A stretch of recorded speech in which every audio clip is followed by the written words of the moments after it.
This teen with an incredibly aggressive look is our main character, Zed Arahan. He is originally a descendant of a notorious family of mages on the continent, but because he couldn't use magic, he was thrown into one of the most dangerous prisons in the world, a godforsaken place where even the birds don't dare to fly. However, there is one thing they don't know. Zed is no longer the weakling they once thought he was, as he is actually a genius who possesses 5 S-rank traits. If he can't use magic in the conventional way, then he will just play by the rules of physical strength. Zed's plan to escape from this hellhole of a prison is already set in motion. But before we dive into his journey, let's turn back the clock to the context of this world. The god demon war 1,000 years ago. One day, the demons suddenly crossed the front line and attacked humanity. To survive, mankind fought back, igniting a fierce and endless war. Blood stained the earth while waves of monsters rolled in like a tide, pushing humanity into a losing battle. But then a mage appeared, riding a black dragon and gliding across the battlefield, unleashing earth-shattering spells and annihilating waves of monsters. His overwhelming power made the beasts tremble in fear, while the humans cheered as if they had just witnessed the arrival of a god. However, at the very climax of the god-demon war, that mage died under mysterious circumstances. The chosen one, the power-hungry one, the one who resisted the temptation of corruption, I have changed the person. A strange, whispering voice echoed, signaling that a transformation was about to take place. Returning to the present in South Korea on a subway car, passengers are intently staring at their phone screens, nervously watching a live boxing match. The announcer's voice rings out, full of enthusiasm. Ladies and gentlemen, welcome. Today's big event, the 17th title defense match of the world champion, is about to begin. Right at the arena, the atmosphere is boiling like a furnace, with the audience roaring wildly, their cheers drowning out everything else. The announcer continues, his voice soaring. The challenger enters from the blue corner. He possesses a muscular physique with muscles rippling like a bronze statue, standing tall in the center of the ring. The crowd shouts in excitement, while a few people snort and gesture in disapproval. The MC doesn't pause. Next, from the red corner, the champion with an undefeated record, 37 matches, 37 wins, and an absolute knockout rate, Kim Jin-ho. Kim Jin-ho tears off his robe, revealing a body as solid as if cast from steel, his icy face carrying the aura of an invincible warrior. The MC quickly interjects, pay attention. In recent matches, Kim Jin-ho has barely moved his legs. There was an interview with Patrick, the challenger, predicting he has a leg injury. Perhaps today he will exploit that weakness. Regardless, Kim Jin-ho is over 40 now. If the leg injury is real, a new champion could emerge today. As soon as he finishes, the match begins. The referee signals and the two fighters immediately take their stances. The challenger, Patrick, is drenched in sweat from the first second, his eyes darting around due to the immense pressure. He mutters to himself, damn, what kind of terrifying aura is this? He marvels at Jin-ho's power, truly a champion. Kim Jin-ho stands still, not uttering a word, just a cold, sharp gaze enough to make his opponent shrink back. Patrick grits his teeth, but what if he only attacks my leg? This is my chance. Thud, a crisp sound echoes. Patrick lunges at Kim Jin-ho like a crazed beast, his breath ragged, eyes wild. He growls in his mind, you dare step into the ring with me with a gimpy leg? Too arrogant, I will break it permanently. He swings his arms, intending to grab Jin-ho's injured leg, his mouth curling into a smug smirk as if victory were already guaranteed. But just then, the MC shouts. Down he's down, a perfect roundhouse kick from Kim Jin-ho. Patrick crashes to the canvas, clutching his face in pain, his features distorted as if smashed, his mouth guard flying away, his eyes rolling back. It's unlikely he can continue. The MC bellows. Patrick can't get up, an unexpected knockout in the very first round. At this moment, Jin-ho speaks up, his voice low and provocative. Understand now, this is why you shouldn't aim for the legs. The scene shifts to the locker room. Kim Jin-ho zips up his jacket, slams the locker door shut, and walks out. The scene shifts to the locker room. Kim Jin-ho zips up his jacket, slams the locker door shut, and walks out. The coach quickly calls after him. Hey, where are you going? No press conference. Jin-ho turns his head coldly. Handle it yourself. The coach shouts, frustrated. Hey buddy, no matter what, you have to do something today. Your fans are everywhere, don't you care? Jin-ho doesn't bother responding, just gives a slight nod. Take care. When the next match is scheduled, let me know. The coach sighs wearily. I've told you so many times, but you never listen. All right, take a car then. The weather outside is terrible. The coach jumps in surprise when Jin-ho throws back one line. That's great, it'll match the traffic, I'm jogging. Bang, the door slams shut, making the coach flinch. He mutters, must be Jin-ho. He intends to open the door and curse, that brat, it's 30 kilometers from here to your house. But as he opens it, a crowd of reporters waiting outside pounces like a school of starving sharks. They swarm around the coach, clamoring. A black-haired guy asks immediately, Coach, where is Kim Jin-ho right now? A female reporter cuts in. Share your thoughts on today's match. He is besieged, cursing inwardly. Kim Jin-ho, you jerk. Someone else yells, so when will you hold a press conference? Another voice interjects. Was the rumor about Kim Jin-ho's leg injury a fake? Was it all planned beforehand? Meanwhile, outside, the rain is pouring down, the wind whistling, but Kim Jin-ho keeps jogging, his steady breath creating thin clouds of mist in the cold air. He mutters, as if I predicted it. At least I understand your thoughts. He recalls his glorious victories. Down, in his debut match, Kim Jin-ho started his career with a classic knockout. Kim Jin-ho, that's right. Once again, he finishes his opponent with a thunderous punch. Down. Victory belongs to Kim Jin-ho, he tells himself. I'm sorry for you, but until the day you retire, no opponent will ever truly make your heart race again. The coach's interview response echoes back. Injury, you really believe those rumors? Kim Jin-ho declared that he was the one who inflicted that punishment on himself. Understand. Arriving at the apartment elevator, he is soaking wet. His eyes slightly weary. The elevator takes him up to the 34th floor and stops. Outside his door, gifts from fans are piled high, blocking the way. He grumbles, I told you not to block the entrance. Then he stoops down, squeezing his way inside. The modern two-story house is revealed. A luxurious living room with a high-end sofa, a fully equipped kitchen, a true star's residence. Jin-ho steps out of the bathroom, wiping his hair while tossing his towel aside, excitedly. All right, let's turn on the computer. The light from the screen illuminates the room. He sits down in the chair, adjusting his posture seriously. Let's start. The screen displays the words, Last Savior, a console and PC game notorious for its extreme difficulty, making even Korean gamers give up in frustration. But Kim Jin-ho has played it every single day for the past 10 years, not missing a day, sharpening his skills to face stronger enemies, even though that motivation has long faded in reality. The boxing championship belt still has no new owner. Jin-ho smirks, perhaps he hasn't beaten it yet today, but here he finds that spark once again, the spirit of a challenger. On the screen, his warrior appears, heavy armor covering his body, a giant sword slung over his shoulder, walking with great majesty. Today, the warrior will face the Demon King Ira. The Demon King wears shiny black armor, a warrior's helmet covering his face, his aura no less intense. Jin-ho mutters, Die you bastard. Outside, the rain continues to fall, becoming more violent, the sky lit up by flashes of lightning. But Jin-ho sits quietly at home, not caring about the weather. What he cares about is the game in front of him. Demon King Ira is almost out of health. Jin-ho frowns, growling, What? In this state you're done for. The warrior speaks to Ira, then swings his sword, intending to take down the Demon King. Jin-ho yells loudly. Jin-ho is now incredibly impatient and cheering. Come on, put your strength into it. What if you can't dodge this attack, you bastard? He curses as the blade nears the Demon King. Suddenly, the Demon King counters, swinging his sword to block the warrior's move. A look of tension appears on the valiant warrior's face. Jin-ho grits his teeth. Even though he parried, the warrior's technique is too powerful. It pushes back the Demon King's move and deals a fatal blow to him. Jin-ho thinks to himself, why are your moves so simple today, and why did your attack land so perfectly? The warrior takes a stance after that strike. Suddenly, the Demon King writhes in pain. The warrior has unleashed his ultimate move, wielding the power of a majestic lion, finishing off his enemy. Jin-ho is immersed in the game, stunned as the match nears its end.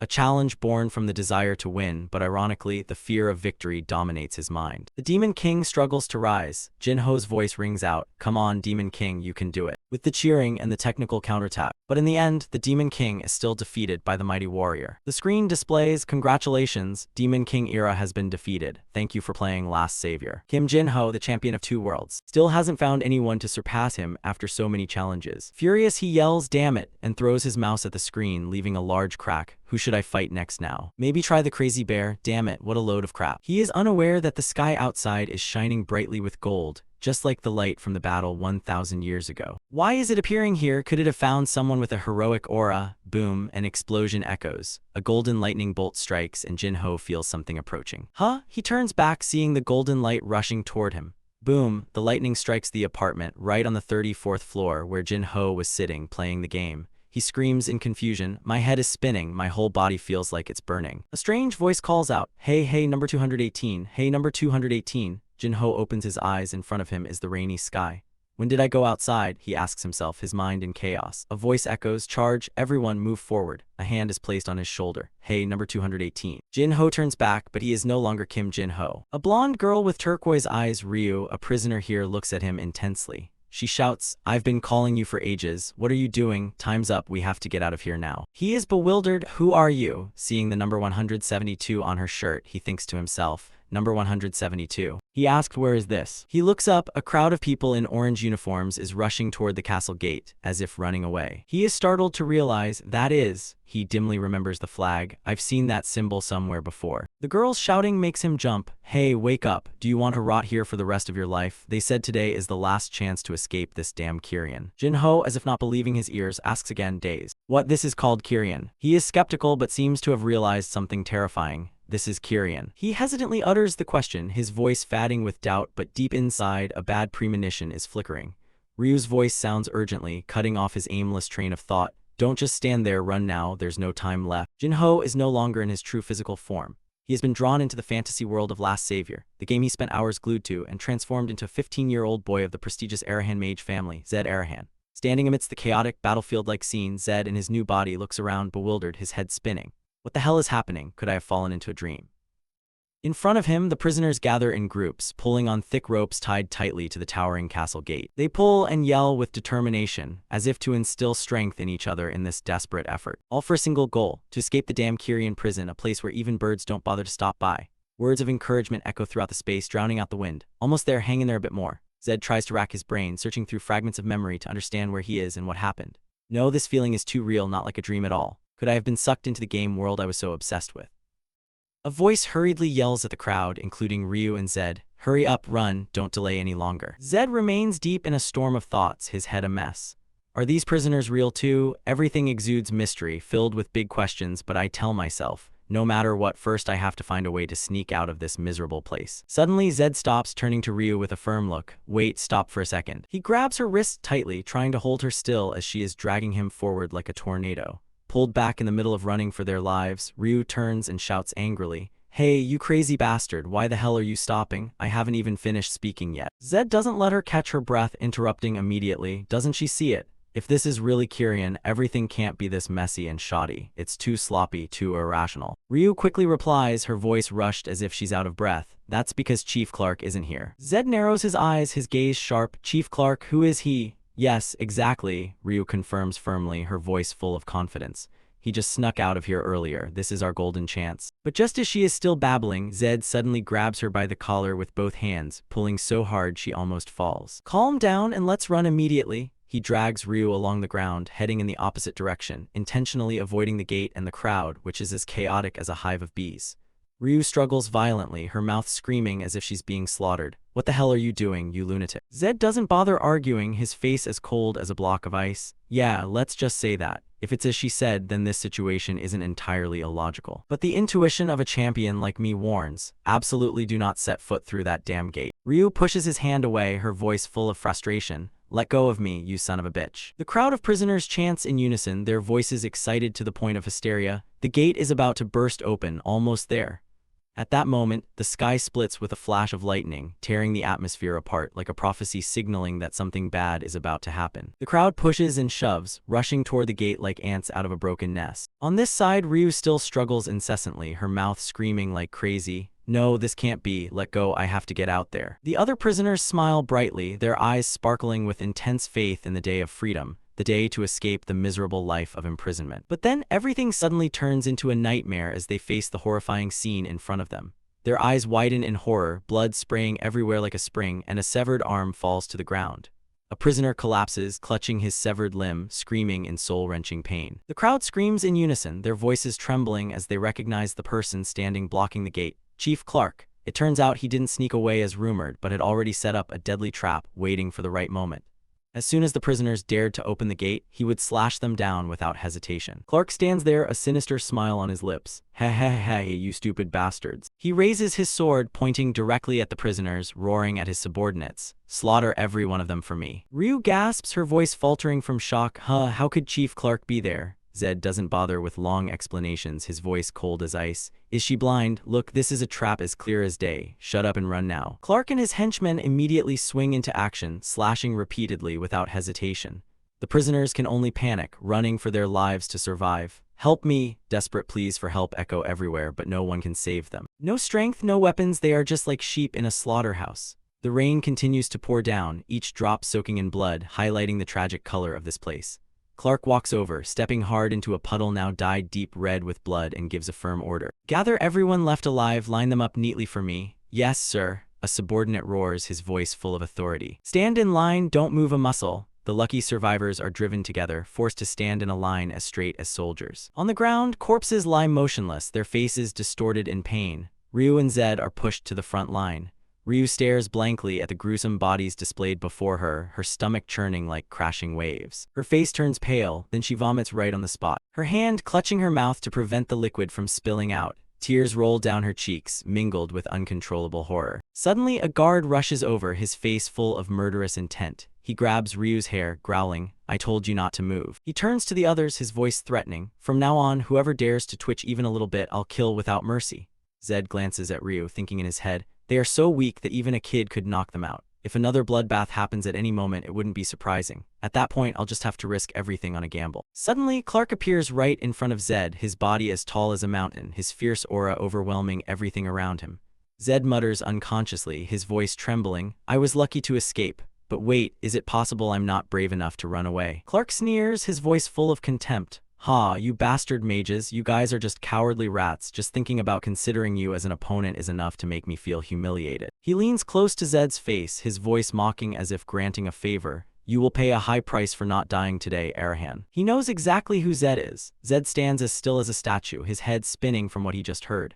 Clark turns and walks away, throwing back a cold, threatening line. "Just wait and see." The prisoners stand perfectly still, not daring to breathe hard, waiting for his shadow to fade before daring to move. Zed looks down, seeing his own reflection in the deep red puddle of blood on the ground. This is the first time he has seen his image clearly in this strange world. This face, this body, so I'm called Arahan. A week passes in the prison. Today the sky is strangely clear, deep blue without a cloud, bringing a pleasant feeling, awakening a bit of work spirit in the hearts of the prisoners. Zed is forced to carry heavy rocks, stacking them on top of each other into high columns. His work here revolves around stacking stone towers, a meaningless form of torture created to torment the prisoners' spirits and bodies. After a few days of surviving in this hell, he begins to understand more about his new body. Zed pants, drenched in sweat, thinking to himself, even though this body is weak, it can still reach a pathetic state of exhaustion. Just carrying a rock like this is enough to make me want to pass out on the spot. He gradually uncovers his identity and the reason for being locked up here. He comes from a prestigious family, about 15 years old. As for magic, he secretly tried to use it in the dark, but the result was a big fat zero. Wiping the sweat running down his forehead, he asks himself with a puzzled look, an Arahan who can't use magic. The Arahan family is supposed to be the cradle of top-tier mages. Why is there such a bizarre situation? Then he suddenly wakes up as if realizing a truth. Oh, so that's why he was thrown away in this damn place. The Arahan family must have an abundance of talent and doesn't need a useless person like him. The guard's voice roars, cutting through his wandering thoughts. Move all the rocks to the other side immediately. He sits arrogantly on the chair, pointing and gesturing like a king. Why are you still standing there? Hurry up, you lazy bum, while grumpily carrying the rocks. Zed mutters to himself. Data synchronization overloading. Progress is at 78%. He sighs wearily. When will this game be over? At the lunchroom, prisoners huddled together in groups or sat alone in corners. The meal consisted of nothing but a bowl of watery soup and a piece of bread as hard as a cobblestone. Zed mused to himself, ever since I arrived here, I've tried to train consistently every day, but with food like this, I'm done for. There's no way I'll ever improve at this rate. Ryu called out from a distance, number 218, skipping breakfast again. Seeing her approach, he replied softly, ah, here she comes. He pushed his only piece of bread toward her. Eat it, don't let yourself go hungry. Ryu was delighted, her eyes shining like stars, and she grinned widely. This is wonderful. Zed took a moment to reflect. While all the other prisoners here avoid me like the plague, this kid is unlike anyone else, constantly sticking to me. In the Supreme Mage clan Arahan, there are rumors about the characteristic red eyes, the mark of a terrible curse brought on by excessive killing. Anyone who looks into those red eyes is sure to die instantly. Perhaps that's why the people here look at him as if he were a monster, avoiding him as much as possible. Watching Ryu chewing the bread, Zed continued his thoughts. This kid is the same age as me and even in the same cell. It seems that before I possessed this body, we must have been quite close. Even though I'm a mess right now, how did a tiny kid like this end up locked in this miserable Korean prison? Ryu turned to him, her voice full of concern. Hey, you have to be more careful. Zed was bewildered. What did she say? Ryu continued, her voice steady as if telling a story. Lately, because of you, my workload has increased by a ton. The other prisoners are starting to make noise and are clearly dissatisfied. Why do you keep working so hard with those rocks? Take it easy. Zed gave a small grunt, thinking to himself, no wonder the prisoners walking by have been glaring at me these past few days with murderous intent, as if they want to devour me alive. Ryu added, her voice dropping to a whisper, be especially careful of number 589. He's the leader of the prisoners here and used to be famous in the arena. I heard he was thrown in here for killing people like they were nothing. Zed was skeptical and turned to ask Ryu, then why is he still sitting here with me? Isn't it dangerous to stick with me? Ryu replied lightly. Regardless, I don't think you're a bad person. I can't just leave you alone. Suddenly, Zed jumped from his seat and blurted out words no one could understand. Yeah, that's up to him. But he's in my way. Get out of the way. Ryu was stunned, her mouth hanging open. Huh, what on earth are you saying so randomly? The sound of rapid footsteps echoed from a distance, getting closer by the second. Zed turned to Ryu, his gaze sharp.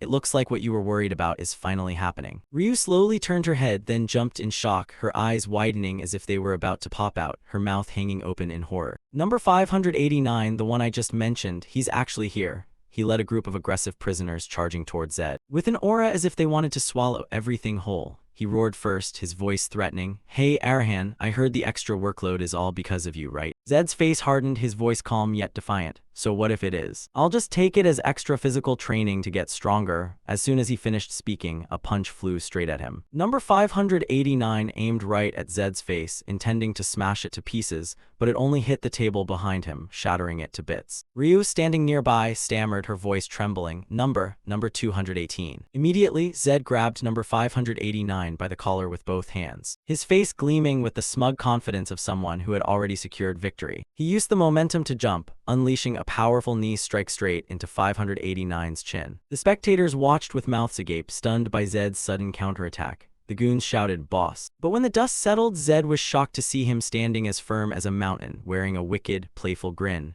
Zed thought to himself, filled with confusion, why did my attack have absolutely no effect on him? In the blink of an eye, number 589 grabbed Zed by the collar, throwing him aside like a worthless ball. The throw was so powerful it shook the corner of the room, causing Ryu to scream his name in panic. Zed. His body hit the floor, aching and bruised. Just then, a cold voice echoed in his head. Notification, synchronization process complete. Seeing the text appearing before his eyes, Zed just smirked with a faint smile after the data assimilation process was finalized. Power had returned, flooding every fiber of his being. He stood tall before the massive prisoners, muscles bulging like heavyweight wrestlers. But Arahan, who was now Zed, still smiled nonchalantly. From his body, a mystical azure aura rose, curling like a seductive mist, as if power suppressed for so long was finally awakening. Not a hint of fear crossed that ice-cold face. He clenched his fists, and blue energy swirled around them like a small vortex, shooting out sparks like lightning. Then, with a stomp as powerful as heaven shaking, energy erupted everywhere, rattling the stone floor. Zed stood in the heart of the storm he had created, his clothes in tatters as if chewed by a dog, but his aura was soaring. The weakness from before was completely gone. His eyes burned red like two sparks of fire, and his fingers slowly tightened. The sound of rhythmic hopping echoed, as if his body had finished warming up and was ready to plunge into battle. Zed smirked and threw a taunt at the big guy standing nearby. Try coming at me again. The other man looked at him, eyes bulging, then burst into roaring laughter, replying, "A loser abandoned by his own clan. Where on earth does our great young master get all this confidence?" As he spoke, he cracked his knuckles as if wanting to jump in and smash him immediately. As soon as he finished speaking, Zed ignored him and continued to taunt, "Shut your mouth and get in here. Are you scared?" Hearing that, the big guy roared and charged like a mad bull, shouting, "Oh, so you want to go now? I'll kill you just like you asked." The air was tense as a bowstring. When the guy closed in, Zed kicked off the ground, unleashing a terrifyingly powerful spinning kick. But suddenly he paused, a flash of wariness in his eyes. Something was wrong. As it turned out, the moment the kick was launched, the big guy had snatched his leg with lightning speed. He sneered, thinking he had victory in the bag. Ha ha ha, that lowest of the low will finally know his place. But before he could get cocky, Zed spun around and delivered a crushing kick straight to his head. The big guy was dazed, stammering, seeing him distracted. Zed didn't hesitate, landing another kick straight to his chin, blood spraying like rain. To finish it off, he jumped, spinning in midair, delivering a forceful stomp onto the thug's face, causing him to roll over unconscious. Zed turned, his gaze cold with a hint of malice, and replied, "That's why I tried not to use my legs." Seeing their leader defeated, the others shouted, "What are you all just standing there for? Kill that bastard. Get ready, I'm going to make him suffer the most agonizing death." But before they could charge, Zed stepped over to the big guy lying sprawled out, stomping hard on his back, and yelled, "Don't move!" The prisoners panicked and froze. He growled, "If you dare take one more step, I'll make sure he has to beg for food for the rest of his life." Zed gripped the guy's right arm tight, as if ready to snap it to intimidate the others. "If you don't want that to happen, call the jailer here." The prisoners paled, looking at each other in silence. Seeing that he hadn't intimidated them enough, Zed squeezed harder and pressed his foot down on the guy's back even more fiercely, yelling, "Is this a joke? Don't believe me? I'll rip his arm off right now so you can see." He made a show of being ready to do it for real. One of them, terrified, scrambled to the door, glancing back as he ran. All right, I'm going to call him." Knowing he wasn't someone to mess with, the others quietly helped the big guy up and retreated from the dining area. Before leaving, they glared back and threatened, "Zed, you little brat, next time I won't let you off." But Zed just smirked to himself. "That line is mine." After the brawl, he walked into the cell. Prisoner 172 stood there, eyes shining, excitedly asking repeatedly, "Bro, when did you learn to do that? That was seriously impressive." But then he peered at Zed, noticing his once skinny frame had grown much taller, and wondered, "Have you always been this tall? I remember you being my height." Not wanting to reveal his secret, Zed sat down heavily and replied nonchalantly, "You were too. Keep hauling those rocks. Do you really think lifting rocks can help you grow taller?" Prisoner 172 laughed foolishly in response. After synchronizing his power, Zed quietly pondered. "It seems this assimilation process has turned my real-life stats into in-game stats. Even so, compared to my real body, this still feels like a little kid's." He opened his status window and checked in a hurry. The most important thing right now was the real stat board. This was Zed's real-world power assimilated with his in-game body. "I've wanted to see this for a long time."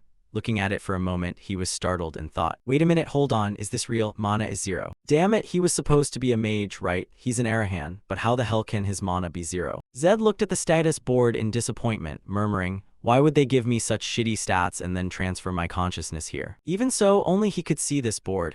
Prisoner 172 peered at him, pointing randomly and laughing mindlessly, asking, "What the hell are you doing?" Within the four walls of the cell, Zed lay flat on the bed, hand on his forehead, muttering, "It seems you were abandoned by the Bampunira clan. Well, that's nothing new for an Arahan anymore. First of all, calm down and slowly check everything." Luckily, strength, agility, stamina, and perception are all maxed at 100 points. Even with the penalty for suppressing growth. With this bony body, how am I supposed to utilize those max stats? Zed lay there, analyzing his newly assimilated body, wondering, is there any way to increase strength faster? Maybe physical training is one direction, but the rations here are as scarce as dog food. And why are there so many strange traits I've never seen before? Moreover, they're all S-rank. Poison immunity, immortal fighter, these things are clearly from the game. If the mana wasn't 0, I'd definitely be absolutely overpowered, not just for show. After a while, Zed sat up energized. "Well, I'll figure it out slowly. There's definitely a way to fix the mana issue." Suddenly from outside, a jailer roared, "From now on, everyone whose number I call, step out immediately." Zed didn't understand what was happening, but prisoner 172 sighed. They're at it again. Number 114, number 456, number 890, number 2918, step out. Those called trudged out, faces exhausted and despondent, wearing heavy iron shackles, lining up like soulless corpses. Zed looked around and asked, "Who are those people?" Prisoner 172 replied, "They are death row inmates going to have their final meal. Yeah, before they die, you can eat anything you want." Zed smirked, thinking to himself, "Oh, I see, this is it."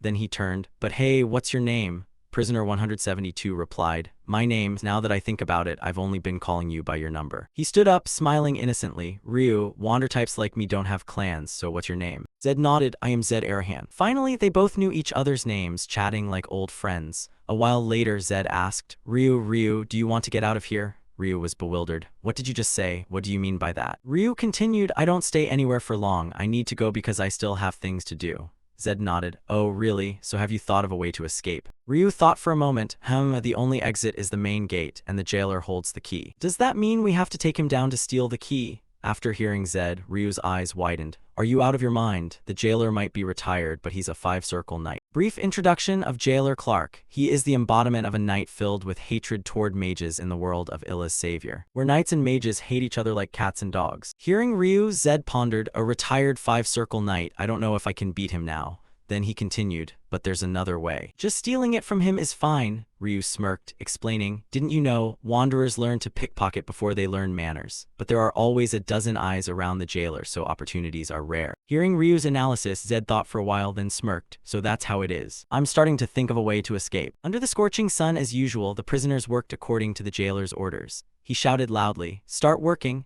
Then, by order of the jailer, starting today, the workload will increase even more. Everyone, stop walking, run. Hearing about the increased workload, the prisoners were stunned, screaming, "What? Work slowly? How many more times do we have to do this? Keep the workload at a reasonable level," one guy argued loudly. The jailer immediately growled, "Are you resisting the jailer's orders?" The prisoners continued to grumble. These guys, if only they'd sit still. Before he could finish, the jailer drew his sword, pointing it straight at the guy's throat, making him panic. "Huh," he said decisively. "I'm just passing on orders. If you have a problem, go tell him yourself." The guy trembled, sweat pouring down. "What the hell is this? Isn't this too excessive? What's the reason for this?" Reason, you say? The jailer glanced at Zed, then turned away. You still don't know whose fault this is. Understanding the insinuation, the prisoners turned to look at Zed, faces full of murderous intent. The jailer cleared his throat. I need to go outside for a smoke, and walked away. Feeling something wasn't right, Ryu whispered. Zed, things aren't looking good.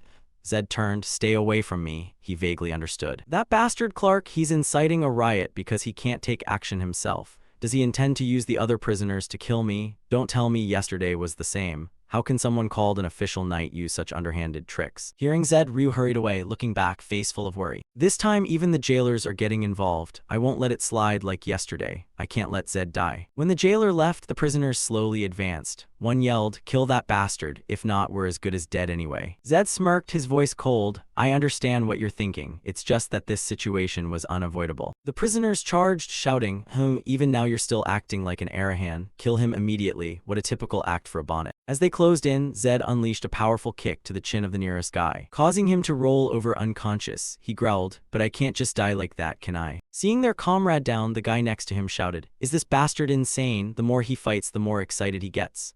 Zed provoked them. That's it, both of you. I also need a place to vent my anger. This is perfect. The prisoners roared. Is that madman trying to act crazy because he's about to die? I'll kill him right now. Zed clenched his fists, taking a stance, smiling brightly, his aura soaring. Nearly a dozen guys rushed in at once, but he downed each one easily. The more he fought, the more exhilarated Zed became, muttering, it's like my dream is coming true. I used to dream about this when I was in the fighting cage. I wish they wouldn't attack one by one but charge at me all at once. While fighting, he provoked them. Yes, that's the feeling. That's the exhilarating feeling of an undefeated fighter countless times over. To Zed, this crowd was just a punching bag for practice. He punched down two guys in an instant while speaking. I mean, go ahead and charge with all your might. His red eyes scanned the area. He ducked an attempted sneak attack from behind, then countered neatly, downing each one in an instant. Ryu hid far away, watching Zed fight, excitedly exclaiming, wow, what the hell am I witnessing right now? Suddenly, a big guy called out from behind. Hey, come here for a second. Ryu turned back, face a bit panicked. The prisoners kept charging, but they were all defeated by Zed. He yelled, what the hell are you doing? Keep charging all at once. Zed became more immersed in the match. Yes, that's exactly it. The feeling of excitement when dodging an attack. The feeling of landing a solid punch. His eyes were cold, his dangerous smile as if wanting to kill everyone.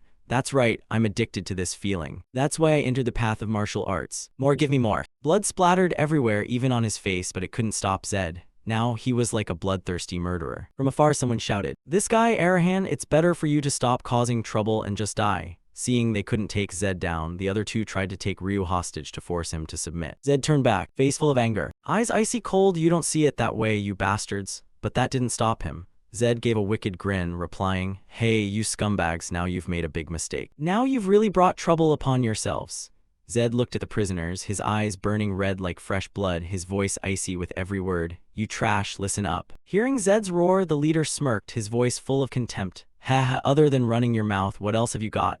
As he spoke, his hands squeezed Ryu's throat, making him choke, his face turning red as if about to faint. Consider yourself honored that I'm even taking the time to deal with you. Regardless, I'm a two-circle knight. He yelled triumphantly, then suddenly jumped high into the air, the knife in his hand gleaming as he lunged straight at Zed. And you, a pathetic Arahan with not a single drop of mana, you're just begging for your own destruction. As soon as he landed on the ground, he slashed his knife hard at Zed's head, fast as lightning. But before he could land the hit, Zed turned around, his cold gaze looking up. In a split second, he disappeared from the guy's sight. He was bewildered. Where did he go? His missed strike plunged into the ground, dust flying everywhere. Before he could recover, from behind, Zed had quietly appeared right where the big guy was holding Ryu hostage. A crushing punch landed, the guy falling over unconscious, sprawled out like a stuck pig.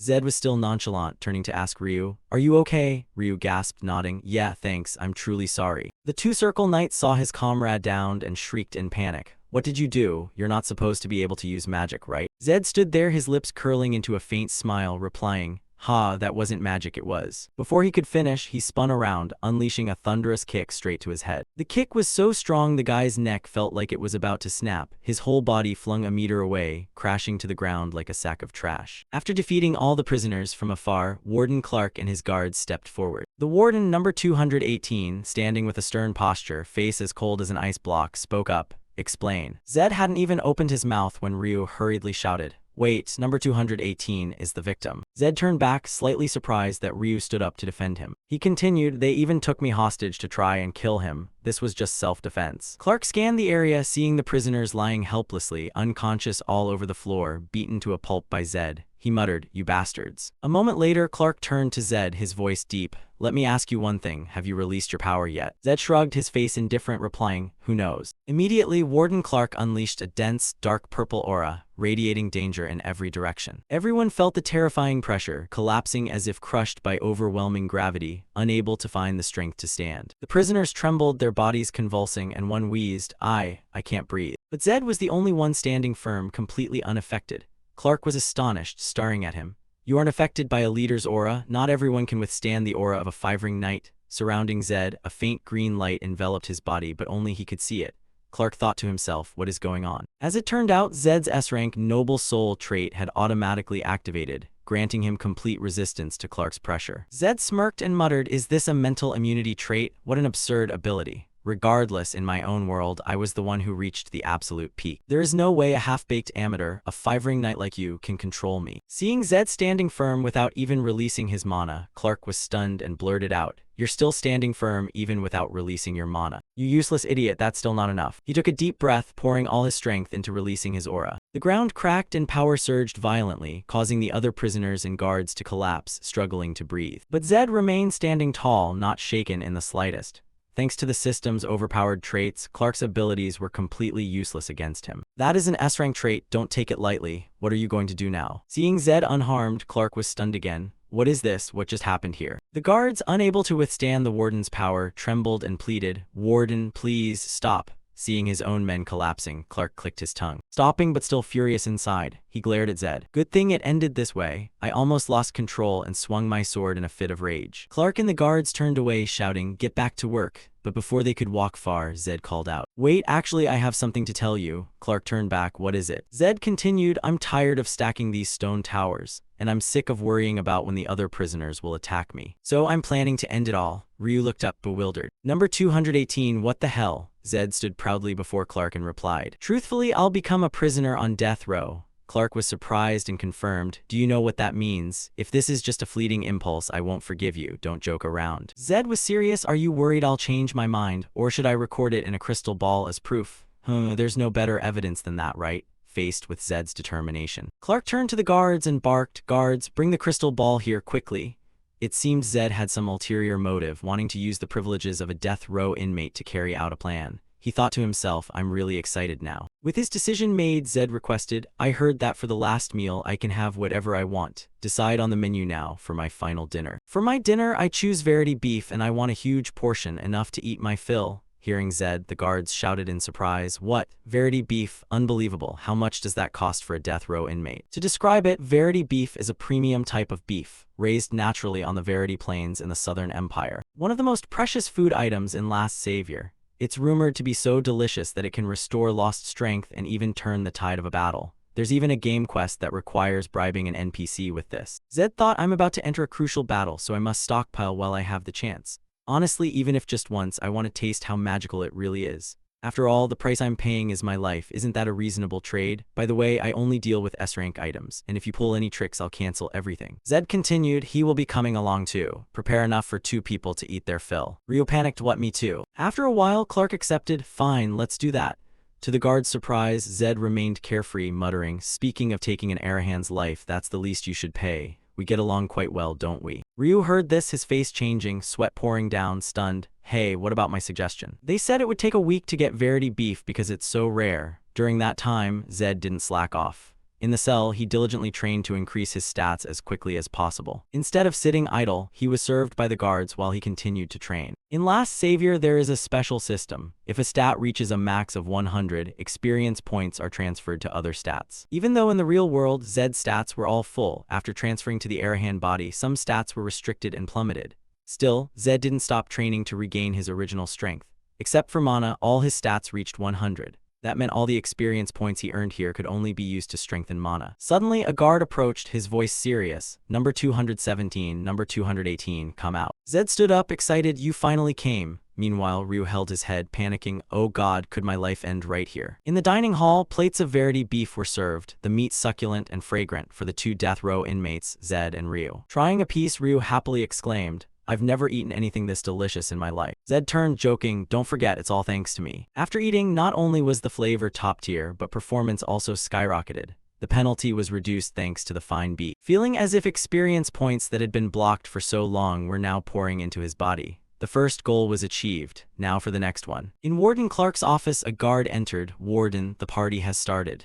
Clark nodded. "Good, ensure no one gets near it." Although he saw an opportunity to kill Zed right then and there, he still felt something was off. What was that day really like? There were no signs of coercion. How should I say it? It didn't trigger any reaction at all. He pondered, guessing, even though I'm retired, I'm still a 5-ring knight. There's no way a young mage, one who hasn't even opened his mana, could withstand my aura. That day must have been something terribly wrong. This time, I will personally verify it for sure. After eating his fill, Ryu was satisfied. This meal was truly wonderful. Now, even if I die, I have no regrets. Zed replied, "I can't die just yet." Zed's strength had recovered. He clenched his fists as if wanting to test his combat capabilities immediately. "My body is full of vitality, bulging with strength. Maybe I could punch a sandbag all day without getting tired. I'm dying to test this strength." From outside, the sound of the door opening. Zed and Ryu turned back, smiling. "So, you finally arrived, huh? What now? Everything has been eaten clean." The guard entered, speaking softly. "Number 218. Or rather, Zed Arahan." Zed provoked, "What's this? Are you sulking because you didn't get any?" Seeing Zed's arrogant demeanor, the killing intent in the guard rose. "An arrogant brat who only relies on his lineage like you." He reached out, wearing a ring with a stone emitting a mysterious and dangerous light, and placed it on Zed's shoulder. He wore a wicked smile. "I'll make that hateful face writhe in agony." Warden Clark placed his hand on Zed's shoulder, his face full of murderous intent, staring at him fixedly.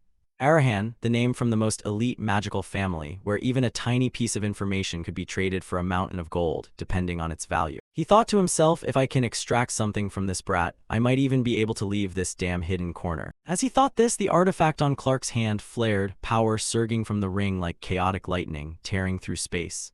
Zed glanced over, feeling it immediately. There it is, a real artifact. But before he could react further, Clark released his aura. The energy around them felt as if it were about to explode, the air suffocatingly heavy. He pushed his power further and further, his mouth curling into an arrogant smirk, looking at Zed. "What do you think? Even you, no matter what." But strangely, although Clark's aura was strong enough to shake the earth, Zed stood there without a scratch. He smirked confidently, causing Clark to jump. "What?" Suddenly, Ryu lunged forward, collapsing, his hand gripping Clark's hem as if to do something. Although he was just a commoner, unable to withstand that terrifying aura, Ryu still clung to him, his face turning red from lack of air.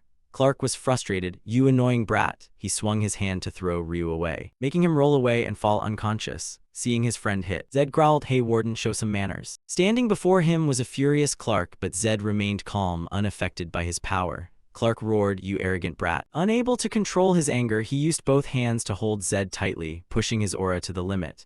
Around them, purple light flared violently, as if to crush everything. But Zed just sighed, gently brushing Clark's hands away as if dusting off dirt. "You told me to stay calm, didn't you? If you want to kill someone, do it properly, don't skulk around like a coward." Faced with Zed's terrifying calmness, Clark panicked. He didn't understand how Zed could resist his mana. "I used an artifact, so why isn't it working?" "My mana is ineffective, meaning this guy must at least be a level higher than me. Does that mean he's a 6-ring? Faced with a power he was helpless against, 1,000 questions raced through Clark's head. "Impossible, how can this be?" "Wait." He stared straight into Zed's blood-red eyes, guessing, could this be the power of the Arahan bloodline? The 5-ring is a realm that takes a lifetime to train for, so how can't he be made to submit by even an apprentice mage? After thinking, Clark relaxed, as if he had no strength left. The artifact on his hand hissed, reached its limit, and died out. Seeing that it seemed to be over, Zed asked, "Are you done with all those useless antics?" Clark didn't answer, standing lost in thought for a moment, then turned and walked away, speaking coldly. "The death sentence will be carried out tomorrow morning. Even you, as great as an Arahan, cannot ignore the laws enacted by His Majesty the Emperor. Enjoy your final night." In the guard's room, under the dim candlelight on the table, Clark sat there, hurriedly scribbling into a notebook. He pondered, "I still don't understand everything, but this could be valuable information for active knights. Record the events of today. Record the events of today." His eyes were weary, exhausted after pushing his mana to the limit and using the artifact. "Still, I must finish this report." Just as he thought that, he collapsed onto the table, his hand dropping the half-written pen, fainting without realizing it. Back in the cell, Ryu had just woken up. Zed saw this and asked, "Are you awake? How's your body?" Ryu replied in a weak voice, "Yeah, I feel nauseous and like I'm about to throw up." Zed smirked, praising, "But you really have talented hands." Ryu was proud, smiling slightly.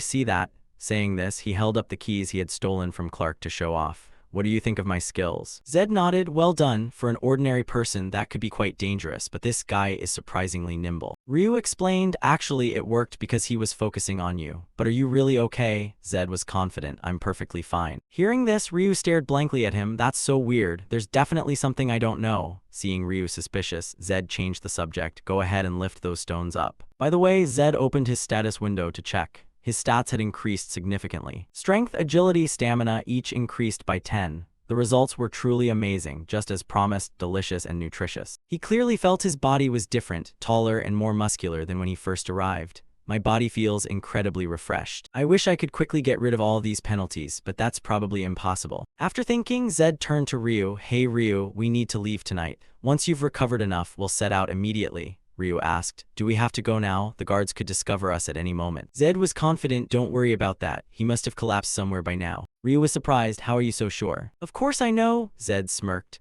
That ring he was wearing, it's such a precious item I can't even remember its exact name. But it definitely boosts mana in the blink of an eye while also causing the body to fall into a state of severe exhaustion. He must have collapsed somewhere by now. Just as Zed predicted, Clark had passed out. His jailbreak plan was becoming simpler, especially when he appeared at the banquet with the keys, then abused the artifact. My plan is much easier now. After both recovered, Zed said, let's move. Ryu was scared. Is this really okay? Zed was cold. If you're scared, just stay behind. Hearing this, Ryu exclaimed, what? You're my sidekick, so you have to follow me closely. But we don't have the room key. What do we do now? Zed heard this and told Ryu, step aside for a second. No one knew what he intended to do. Suddenly, Zed unleashed a thunderous kick at the room gate. The force of the kick was so strong the gate shook violently and slowly collapsed. Ryu stood behind, stunned. He hadn't expected Zed to be able to do this. This kind of power. Are you really a mage? What else are you? The other prisoners saw Zed and Ryu escaping, yelling, he's breaking out. Hurry and report it to the guards. Catch him. Zed and Ryu ran with all their might toward the main gates. While running, Ryu warned, Zed up ahead. Zed looked straight ahead and saw the guards already blocking the main gate. One yelled, at all costs, we must stop them right here. The others chanted in unison, yes. Seeing the path blocked, Zed didn't hesitate, reminding Ryu, don't stop, keep running. Ryu ran, sweat pouring down. Oh, got it. Zed moved forward. A guard stepped up, swinging his sword directly at him. Zed dodged nimbly, delivering a thunderous kick to his face, causing the other guy to fly far, crashing into the guards blocking the way, throwing their formation into chaos. Seeing this, another guy angrily lunged forward, but before he could do anything, Zed struck a blow to his throat, leaving him gasping for air. Continuing forward, Zed charged straight at the rest of them. They yelled, kill! The guards tensed, raising their swords in a defensive stance.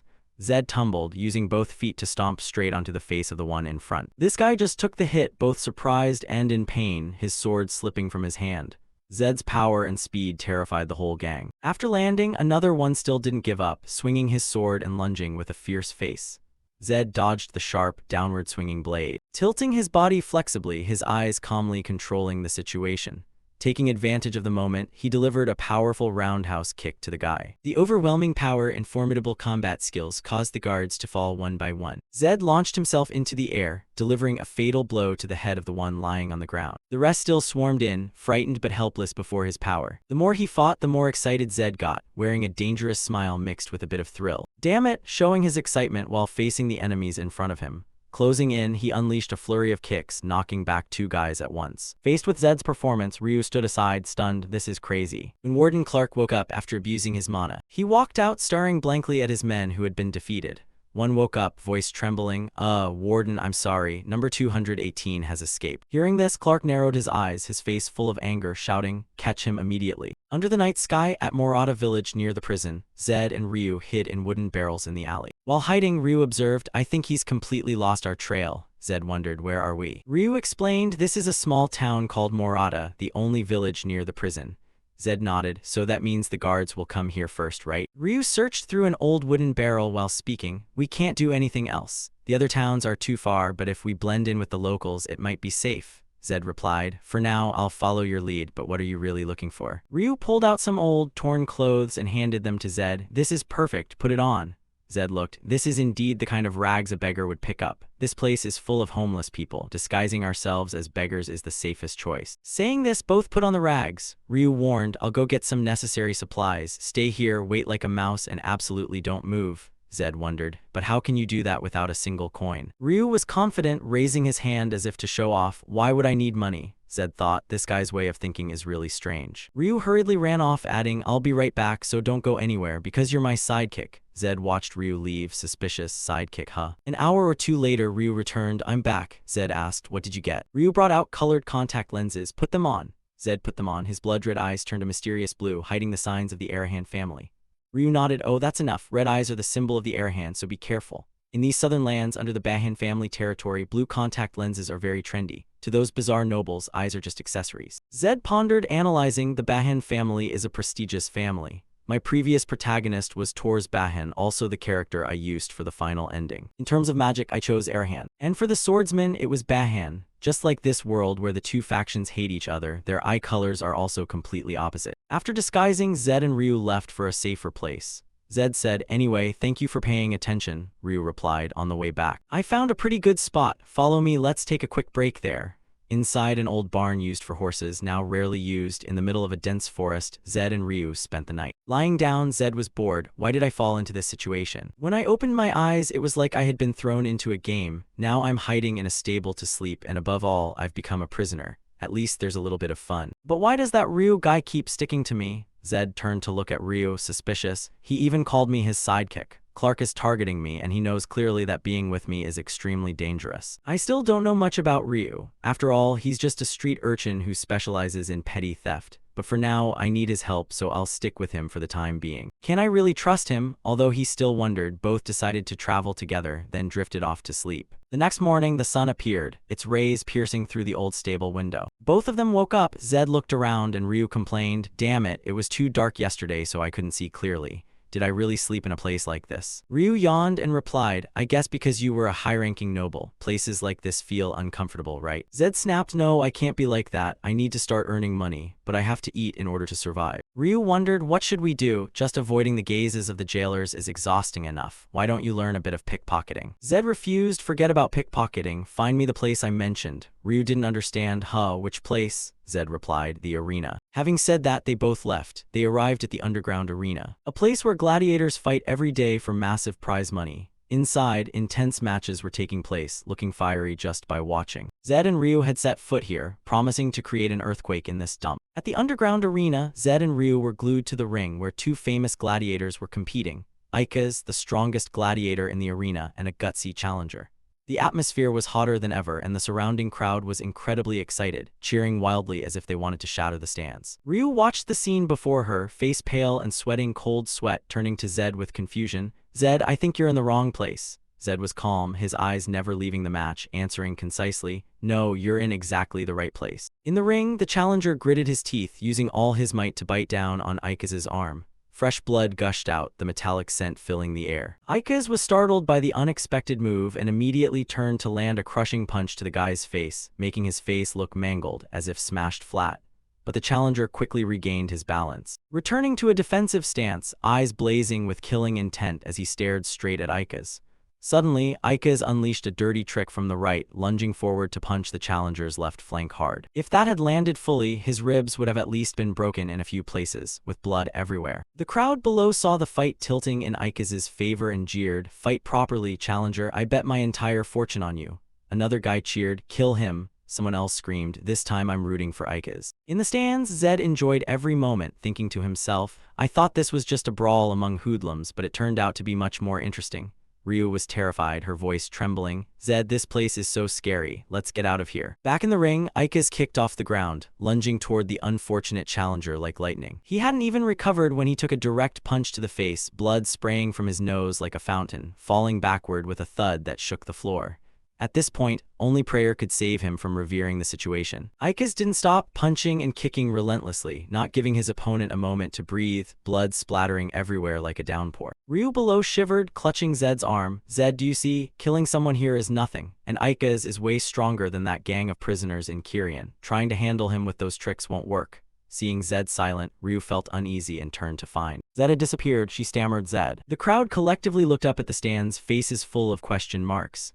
Zed's voice rang out from there, calling loudly, Ika's. Zed reached out and gripped Ika's hand just as he was preparing to land a few more punches on the unconscious challenger. Blood flowed endlessly from Ika's hand, staining the floor red. Zed opened his mouth. Can't you see he's already unconscious? Ikaz glanced over, his face livid at being interrupted, but Zed didn't flinch, glaring and ordering, relax. Ikaz was bewildered, looking at Zed as if he didn't understand what was happening, his eyes glazed. Ryu finally found her friend, her jaw dropping so far it felt like it would hit the floor, crying silently. How did you climb up there, you madman? Zed turned to the referee. Hey, aren't you the referee? Were you bought off? The result is already clear, yet you're letting the match continue. Berated by Zed, the referee stood there speechless, unable to react. Who the hell is this? Why did he suddenly intervene? Ikaz jerked his hand away from Zed, roaring in frustration. What the hell is this? He thought to himself, if you're a noble, you're going to be even more troublesome. Catching everyone's attention, Zed confidently introduced himself. Me, you don't even know just by looking. The crowd held their breath, waiting to hear. Zed smirked clearly, I'm just a street kid. The crowd, expecting a big name, felt disappointed and chaotic. One yelled, he's insane. That guy is just a lowlife. Another added, damn it, why is there someone here ruining the mood? I was having so much fun. Zed didn't care, speaking leisurely, yeah, too noisy, I'll take responsibility.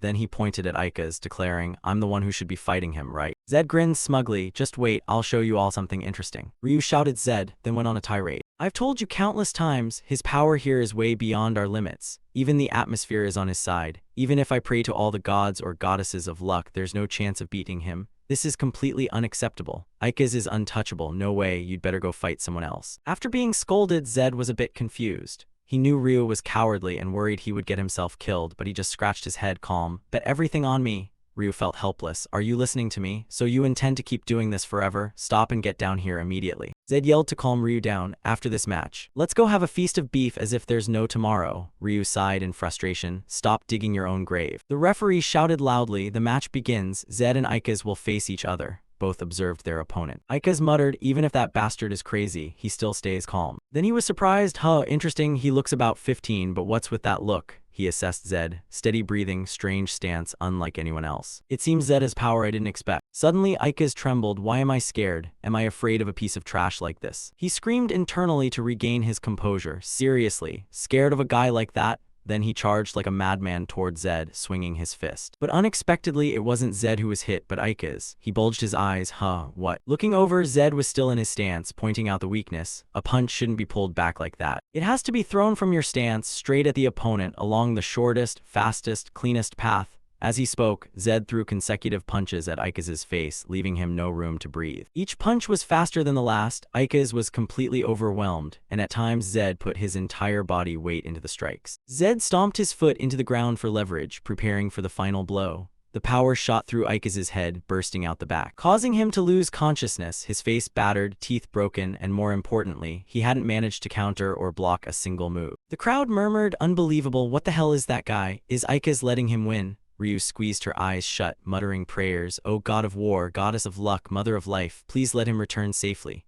The sound of the debate brought Ryu back to reality. What do you mean letting him win? If you have eyes, look closely. Ryu opened her eyes. That lowlife is dominating him. Ikaz can't even stand. Ryu looked straight ahead. What is he thinking? I can't believe my eyes. Really, did he win? Zed defeated Ikaz. Ikaz can't stand, but he still has enough energy to be shocked. What the hell? Zed's figure blurred before his eyes. Could he beat me? Did I lose to a kid? He prided himself on being the strongest gladiator, now being schooled by an unknown. Why couldn't I dodge those pathetic punches? This is insane. Ikaz tried to summon his spirit, but Zed unleashed a final blow with his internal energy, causing him to collapse completely, unconscious on the floor. The silence was absolute. Zed broke it. Referee, what are you doing? Should I try fighting without rules too? The referee startled. Yeah, the game is over. He declared, the challenger wins. Zed thought to himself, I didn't even get to warm up properly and it's already over. I should have held back my power a bit more. Zed went to collect his winnings, but was dissatisfied. Are you kidding me? You said the odds were 62 to 1 and this is all I get. He pointed at the bag of money. Do you think you can cheat me because I look young? I can't believe you can't even do simple math. The arena staff member panicked, waving his hands. No way, I calculated it accurately. Zed argued, there's no way the result is this low. Give me the bet money, recalculate it immediately. Ryu stood on the side, trembling, not daring to intervene. Zed stopped arguing, turned. Ryu, how much did you bet? He questioned her because Ryu didn't listen. I told you to bet everything. A pair of beautiful legs and bright red heels stepped forward. Ryu tearfully explained, I really hate gambling. Besides, we have to save money for dinner. The cashier tried to intervene, thinking they were about to fight. Don't do this here. The woman spoke up. Hello, she was Herna, the arena owner, who came to see who had the guts to take down her strongest gladiator. Herna wore a crafty smile, hee, then began, can I talk to you for a moment? Zed scanned her, remembering she was the one who had been watching him from the stands, and asked back, but who are you? Herna laughed, based on your blank look. I'm sure this is your first time here. I'm the manager of this arena. My name is Herna. She invited him. Can I have a word with you? Zed refused point blank, no thanks, then walked away, leaving Herna standing there feeling humiliated. Ryu felt uneasy and looked back. Herna signaled. Two tall bodyguards blocked Zed's path. He wasn't afraid, annoyed as he warned. Do you guys want the same ending as him? Should I put you to sleep for a few days? The two stood still, not budging. Zed thought to himself, I wouldn't even dare think this in my dreams. Is it because of absolute loyalty to that woman? From behind, Herna spoke up. Ikaz, whom you defeated today, is a champion I recruited from the great capital. You understand what I mean, right? Today, I'll let you off. Regardless, we will meet again, she smiled smugly. Next time, we'll talk in a more comfortable space. I really like strong opponents. You're a rough diamond worth polishing, you know. Zed just glanced at her, not bothering to reply, walking away as if she were just thin air. Herna stood there, her smile stiffening, silently thinking, this kid more interesting than I thought. The crowd was still whispering, unable to recover from Zed's performance, while Ryu sighed in relief, muttering, thank God he didn't die. But next time, don't play with fire like this again. Leaving the arena as promised, Zed took Ryu to a meat shop to eat his heart out. Ryu was so hungry she collapsed on the table, moaning, I'm so hungry. If we wait any longer, you'll have to carry me to the dining table. Ryu sat up, rubbing her stomach as she said, on the surface, Herna is just the arena manager, but in reality, she's the one who really runs this city. As long as we're here, sooner or later we'll run into her. Zed replied, his voice nonchalant, in my eyes, she's just a greedy old fox. Ryu burst into laughter, agreeing, true, they even call her the female old fox. Hearing that, Zed thought to himself, she must have approached me to use me. Remembering when he first entered the world of martial arts, it was exactly like this. When I started to stand out, all sorts of factions came looking for me. Most of them just saw my talent as a money-making tool. Back then, I was fooled many times, just a hopeful rookie from the countryside. Meeting my current manager was purely thanks to luck. He was the one who helped me become a champion. Zed unconsciously thought about his old manager, wondering, I wonder if he's doing okay now. Thanks to him, he was no longer the naive boy from the countryside being used by others. I've been through it all, climbed to the very top. Images of Kim Jin-ho wearing the championship belt appeared in his head. I am the champion. Then Zed turned his thoughts to Herna's invitations, assessing, old fox, just wait, a more experienced one will show themselves soon enough. The waiter's voice interrupted his thoughts, bringing him back to reality. Your portion of meat is ready, Ryu cheered happily. Wow, it's verity meat. The meat was arranged neatly on a plate, served before them, just waiting to be eaten. Ryu was salivating, drool flowing, and her hand reached for a piece of meat, but Zed stopped her. Ryu, wait a second. Ryu hurried, what's wrong? Zed explained, his eyes fixed on the plate of meat. This meat is fake. The color and fat marbling are completely wrong. He assessed thoroughly. Ryu, do you see? If it were real verity meat, the marbling would be finer and the color deeper than this. Ryu was surprised. What fake? But what exactly is marbling? He thought back, something isn't right. Even the jailer took a week to find it. Zed continued. If it could be fetched from the nearby city, it wouldn't have taken that long. Moreover, verity is extremely rare, right? They couldn't possibly serve that dish to every single customer here. As he spoke, Zed pointed at the next table. Look over there, it seems this is a lower grade meat. Even if it's just one grade lower, the difference is massive. First of all, look at the price. Ryu was famished, disappointed. Really? But whether it's lower grade meat or verity, once it's in your stomach, isn't it all the same? She hugged her stomach, begging, I'm so hungry. But Zed insisted on not letting it slide. If I have to pay for verity meat and they serve me fake goods, isn't that too much of a scam? Besides, we don't have much money. As customers, we have the right to clarify this. Then he waved his hand, hey, over here. Seeing their scruffy appearance, the waiter showed contempt. You've been bothering us all this time. Can you just eat and leave? He whispered. So annoying. They only ordered one serving and kept wasting our time. Seeing that, Zed didn't care, growling, this is fake. I ordered a serving of verity meat. Shouldn't you have brought the right dish first? Externally, he was like that, but inside, Zed was annoyed. Hate it when they sell fake goods and then act all arrogant. The waiter grimaced, challenging, do you think this is some street scam? Zed was angry. Enough, get your boss out here. Hearing that, the guy revealed his true colors. This brat really doesn't know fear. Zed didn't show any restraint, challenging, all right, let this kid who doesn't know fear say what he wants. The people at the next table were rowdy. What, want to fight? The waiter was afraid of making a scene, so he said, shut up and follow me. Zed and Ryu were led to another place to meet the boss. This was likely his office. The waiter led them there, politely saying, boss, I brought him here. In front of them was a fat guy with a mustache, sitting squarely between two large, rough-looking men holding meat cleavers looking like butchers. they arrogantly said. So you're the troublemaking rabble. Zed wasn't afraid, correcting them. The ones who don't know manners are you guys. You're selling fake goods. The boss laughed loudly. Haha, I have to say I really like a kid with guts like you. He pointed, but you should also know how to read the room. Zed replied coldly, you might not be able to feel the atmosphere, but you definitely don't understand the current situation. If you were to rush at me, who do you think would end up dead? The boss was furious, laughing gleefully. Hee hee, so arrogant. Consider this a life lesson. Get ready to be smashed to bits. As soon as he finished speaking, the butcher henchmen rushed forward with cleavers. Zed didn't need to say much, blocking them one by one. He punched the first one in the face, the second one took a painful knee to the gut. Zed twisted his arm, pinning him down, and punched his chin hard. Then jumped behind, hitting the third guy's neck. The fourth one wasn't any better. Zed moved in to lock the guy holding the cleaver, spinning around, gripping his hand tight, bending his body to throw him hard onto the ground like a punching bag. The boss's eyes bulged in terror at Zed's power, his rosy complexion turning pale, sweat dripping from his forehead, stammering, this. Zed stood there not even breathless, still energized. All around, the henchmen lay sprawled, their bodies bruised. The boss shouted in fear, what the hell is this? Ryu stood on the side, watching and celebrating. Serves you right, you bastards. Do you have any idea who this is? He actually defeated Ika's. That's Ika's. Hearing that, the boss suddenly remembered when Ika's lost, he had laughed it off. But is this real? He asked Zed. So what do you want from me? Zed didn't beat around the bush. Now we understand each other, don't we? I just want fair compensation. I'm a reasonable person. He held up 2 fingers. There are 2 conditions for compensation. First, return the money you took from us. Second, from now on, you will pay for the beef we eat here and of course at the price of Verity meat.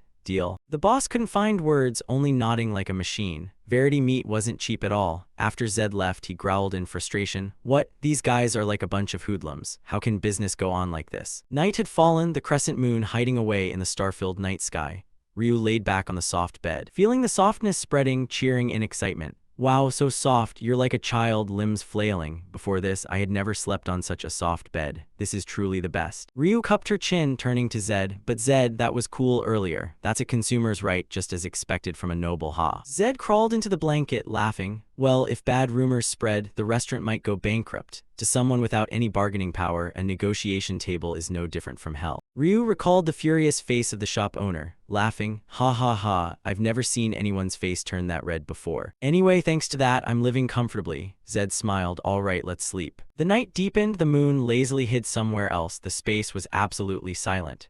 In the room, Zed had been sound asleep for a while. But Ryu hadn't closed her eyes yet. She opened her eyes, hesitating, thinking of something. Then sat up, observing to see if Zed was really asleep. Ryu whispered, Zed, are you asleep? Zed faced the inside, sleeping soundly, not answering. Ryu felt reassured, gently leaving the bed, acting carefully to avoid waking Zed. She walked to the door, slowly unlocking it. Zed suddenly opened his eyes. It turned out he was pretending to sleep to see what Ryu was hiding. A few days later during the day, Ryu woke up calling, Zed. Then complained, I'm hungry. When are we going to eat? You never rest, always training nonstop. Beside her, Zed was working hard on his physical training. Ryu continued, anyway, mages hate sweating more than they hate death. Is that why you're training your body, because you don't have mana? Zed wiped the sweat, replying, yeah, pretty much. Ryu bulged her eyes. What yeah? That was just a joke, I didn't expect you to admit it. Zed checked the information board about Zed Arahan and thought to himself, but in reality, it hasn't increased at all. No matter how many times I check my status board each day, it's still the same.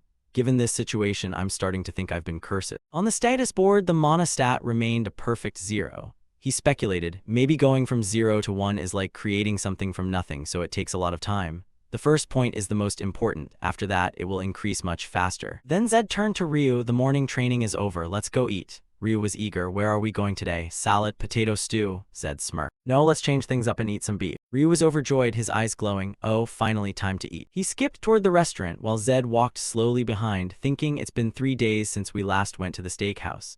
The reason is simple, I had to check our tracks to avoid trouble. Most importantly, on the first day, we polished off 10 servings, so money isn't a problem. He turned and asked Ryu, how many gold coins do we have left? Ryu replied, we don't have much left now. The cost of living in this city is sky high. Zed hummed, deep in thought, I've played this game for 10 years, how could I not know the standard prices anymore? Spending that much in just a few days is like throwing money out the window. Does this guy think that because I'm of noble birth, I don't know how the world works? Zed was suspicious of Ryu. What is he hiding? Greed or gambling? But for now, I'll pretend not to notice him hiding money, as I haven't seen any signs of betrayal yet. but I can't let this go on forever. If I find the reason, I'll understand this guy. Among the restaurant owner's henchmen, an orange-haired guy ran in and reported, "Boss, they're here." The owner asked back, "Really?" He was the owner of the steakhouse, a man whose pride was greater than his skill, who had once been humiliated by a common brat. He told the henchman, "Have you prepared everything just as I told you?" A table full of steak was already set, arranged neatly. Steaks lined up around, a grill next to the table, and in the middle, a pre-sliced egg dish with a candle added to enhance the appetite. The waiter announced, "This way," he respectfully invited. "I've prepared plenty of meat, please enjoy yourselves." Ryu was excited. "Wow, how much is all this worth?" The waiter stepped back, greeting, "If you need anything, just call me." Zed found it strange. Why are they suddenly so friendly? Ryu said, "Is it because we returned?" Zed disagreed. "No way. When I observed this place coming in, no one looked like an assassin.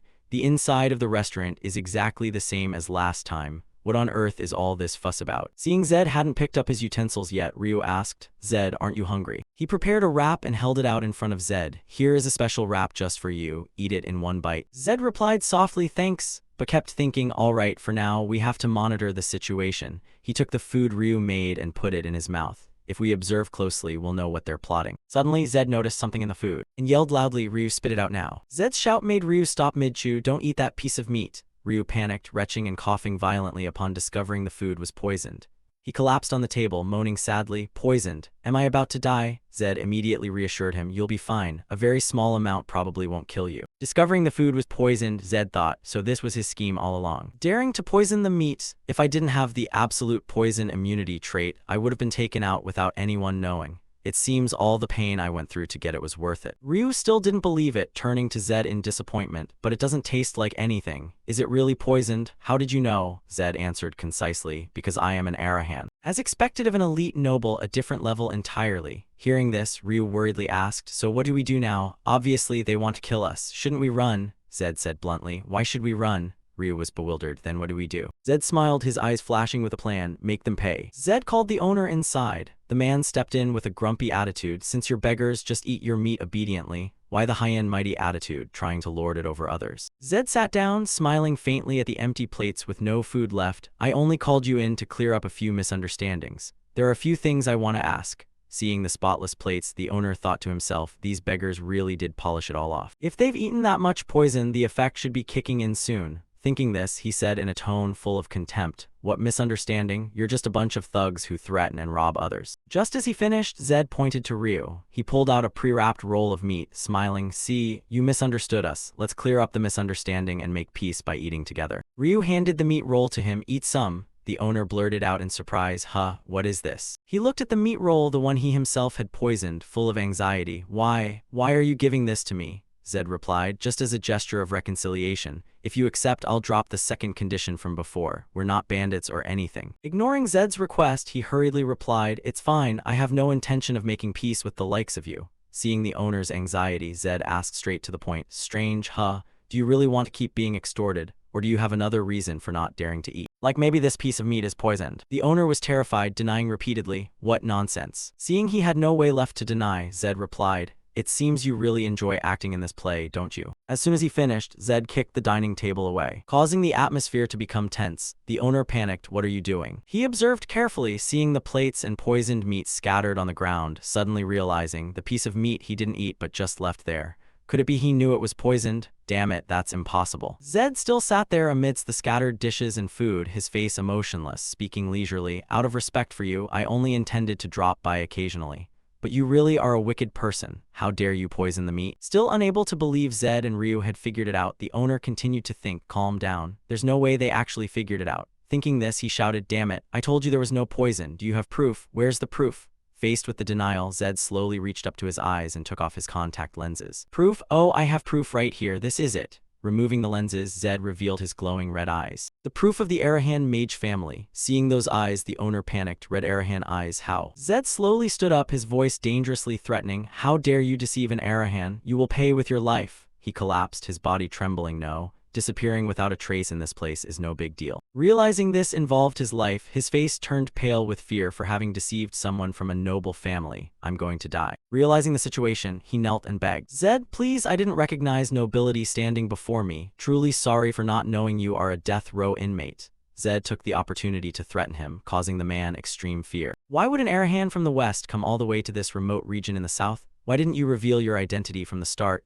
Why act like a lowly beggar? He thought while crying like rain. Please, just this once, just this once. Please forgive this ignorant and lowly man. If you forgive me, I'll do anything. Looking at the man kneeling and begging for his life like a child, Zed realized the absolute overwhelming power of the Arahan title. This authority is truly fearsome. Maybe I should use it more, Zed thought, then made a request. You said you'd do anything? All right, because I see your sincerity, I'll generously spare you just this once. Hearing Zed spare his life, the owner bowed repeatedly. Thank you, my lord. Thank you so much. I will never forget this favor. Zed made his request. First, do not reveal my identity to anyone. He hurriedly replied, of course. Until the day I die, even when I go to the afterlife, I won't say a word. Zed continued. Second, hand over half your assets. If you do that, I'll consider today never happened. Without doubt, he agreed. Understood. I can hand it all over to you right now. Please wait a moment. Anyway, if I lose my life, money is useless and it's only half anyway. Zed thought, successfully tricked this guy. He hurried to follow the order, must hand it over before he changes his mind. Suddenly, from outside, a voice rang out, huh? After successfully threatening him, Zed put his contact lenses back on to avoid being detected. Ryu saw this, smiling brightly. Sure enough, you're a true Arahan. He doesn't even dare to speak anymore, Zed replied. Once we get the money, we'll leave this city tonight. Ryu agreed. Yeah, that sounds like a great idea. From outside, a foot with a familiar red high heel stepped in. Where are you two in such a hurry to go? Zed and Ryu were startled. A familiar voice spoke up. Hello there, Herna. She appeared unexpectedly, leaving both of them speechless. We meet again, hehe. So you're quite the formidable character, aren't you? Zed remained silent, his face serious. Could she have found out I'm an Arahan in such a short time? Did that jerk reveal my identity? From afar, the restaurant owner shook his head repeatedly, as if wanting to signal he had kept it strictly secret. No, that's impossible. He's truly terrified. Zed thought that means there's only one place she could get information about me. If Herna discovers I'm a fake Arahan, I'll lose all the money, must quickly change locations. Without hesitation, Zed requested, let's go somewhere else, we need to talk privately. Herna replied, sure. In another room, the three of them sat down. The space was quiet without a sound. Zed spoke first, so why are you here? Do you have business with me? Herna smiled, looking at Ryu. Oh my, you misunderstood. It's not that I have business with you. Today I'm here to meet my client. Zed hurriedly turned to Ryu. A client? No way, Ryu. Ryu, with a face full of fear and worry. I'm sorry, I didn't mean to hide it from you, but... Before he could finish, Herna interjected. I investigated as you requested, but it turns out I'll need more money. Ryu panicked. What? He slammed the table, standing up angrily, shouting, no, this wasn't the original deal. Do you know how much I've already paid you? Herna countered. That amount isn't even enough to cover my daily meals. Do you think finding a missing person is easy? Someone nobody knows the whereabouts of, whether they're alive or dead. Too angry but helpless, Ryu could only stand and cry, his mouth trembling. How could you do this? That was my last hope. Finally, Zed understood the reason Ryu often went out at night. I understand what's happening here now. Because he wanted to help his friend, Zed made a request to Herna. Wait, let's do this. You said you have business with me, right? Include this matter. Herna replied. Oh, so if I satisfy the request of this client, will you also accept my request? Sounds interesting. My request is simple, she continued. Fight Ika's one more time, just that. Feeling something was wrong, Ryu yelled to prevent it. Wait, Zed, this is clearly a trap. Zed didn't care, immediately responding, all right, I accept the rematch. Ryu kept screaming, Zed, even though he knew it was Herna's trap. Zed confirmed, so will you carry out Ryu's request too? Herna licked her lips, her eyes full of schemes and danger. Of course, I always keep my promises. The moment had arrived. Zed and Ryu walked slowly toward the meeting point. Although he knew Zed agreed to the rematch with Ika's because he wanted to help him, Ryu still walked away sadly. Zed encouraged, why do you look so gloomy? You made quite a bit of money. Ryu replied, I'm really sorry. From the beginning, I didn't mean to deceive you. Zed responded, I know, Ryu explained hurriedly. Actually, I secretly asked that woman. I knew it was stupid, but I had no other choice.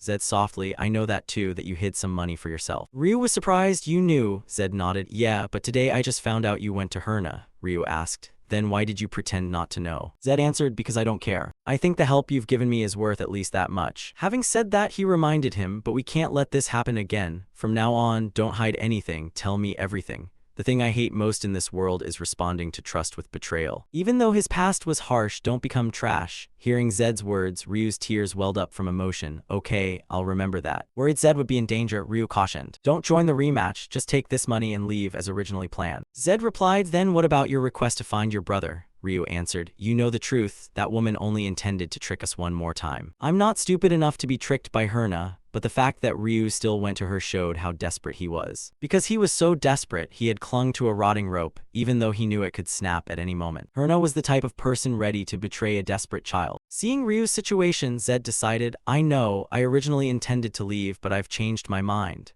Ryu panicked. What? You're actually going to join the rematch. I believe in your ability, but this time Herna is putting her all into taking you down. Zed was even more confident. That's exactly why I want to fight even more. Ryu was surprised. What? Why? Zed smiled. When I see trash, I want to clean it up. And defeating an opponent when they're giving their all is the most exciting feeling, isn't it? At the same time, at Korean prison, the guards scrambled to gather to prepare to hunt down Zed and Ryu. One guard yelled, all personnel are assembled. Good, set out immediately. Start with the vanguard, yes. The warden was angry because Zed had escaped right under his nose, his hand gripping the table so hard it shattered. You damn rats. They escaped right in front of us. This time I will personally finish them off. As he spoke, a dangerous, evil aura enveloped him, making the air stifling and tense. His face revealed extreme anger, a terrifying power filled with murderous intent and the determination to crush the enemy.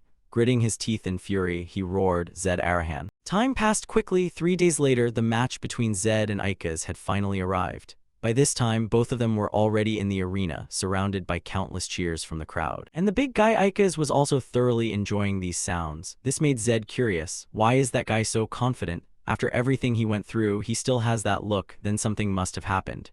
He muttered to himself in his heart. While in the back, his friend Ryu couldn't hide the worry on his face and reminded him, Zed, if the situation becomes dangerous, promise me you'll stop immediately. Hearing this, Zed just pondered without saying anything. Next, not letting the audience wait any longer, the referee's announcement rang out. The rematch between Ikaz and the beggar officially begins. As soon as the words were spoken, the audience saw the big guy Ikaz display a certain stance, causing them to stir. Wait, Ikaz is using that stance. Across the way, Ryu's face also grew sour as he cursed. That bastard, he's copying Zed's stance. At this moment, according to their gaze, Ikaz had also entered a boxing stance and secretly laughed in his heart. Herna was sure about this match, so I got into the ring. But an Arahan without mana, that sounds a bit off, doesn't it? He was abandoned in prison, so maybe it's true. I'll verify it myself. Clenching his fists and punching straight at his chest, thinking, Ikaz lunged forward with lightning speed and immediately threw a lightning punch straight at Zed. Seeing that, Zed immediately tilted his head to one side to dodge. However, his eyes also showed a hint of surprise. This made Ikaz feel even more smug. He threw his punches with stormy speed and mocked, What? Surprised? You thought you were the only one who could do that. Once I trained it myself, I realized how useful it was. Returning to Zed's perspective, while dodging the big guy's attacks, he had to admit in his heart, I have to admit that's a bit surprising. Saying this, he also threw a boxing punch, striking Ikaz straight on the cheek, causing his body to stagger back a few steps. However, with his toughness, Ikaz didn't seem to feel any pain at all. Even, he burst into laughter when he confirmed his thoughts. What the hell? Are you being serious right now? It turns out you really are a chicken with no mana at all. For Zed, with his last punch, he could also confirm a thought. This has been confirmed. The belt he's wearing is the belt of the ogre. It reduces physical damage by 90%, thanks to that. And with 0 mana, this is clearly the worst opponent for me, so that's why he was so confident. Talking about his friend Ryu, at this moment he also realized something was wrong and wondered, what's going on? Did Zed's attack have no effect? Thinking of this deep inside, he felt a bit uneasy and warned, Zed, I bet that woman did something. This match is too dangerous. Answering this anxiety was a confident smile from the main character. Ryu, just stand there and watch. Zed's smile made Ryu stupidly not understand why Zed could smile in this situation. However, Zed didn't explain much but focused on his opponent. Across from him, the big guy Ikaz also continued to mock. What's this? Are you thinking of giving up? Zed replied in a firm voice, No way, I was just a little surprised. This is the moment I've been waiting for. You think I'll give up? As he spoke, Zed began to change his stance. Meanwhile, Ikaz saw this and felt a bit wary. Changing stance is right.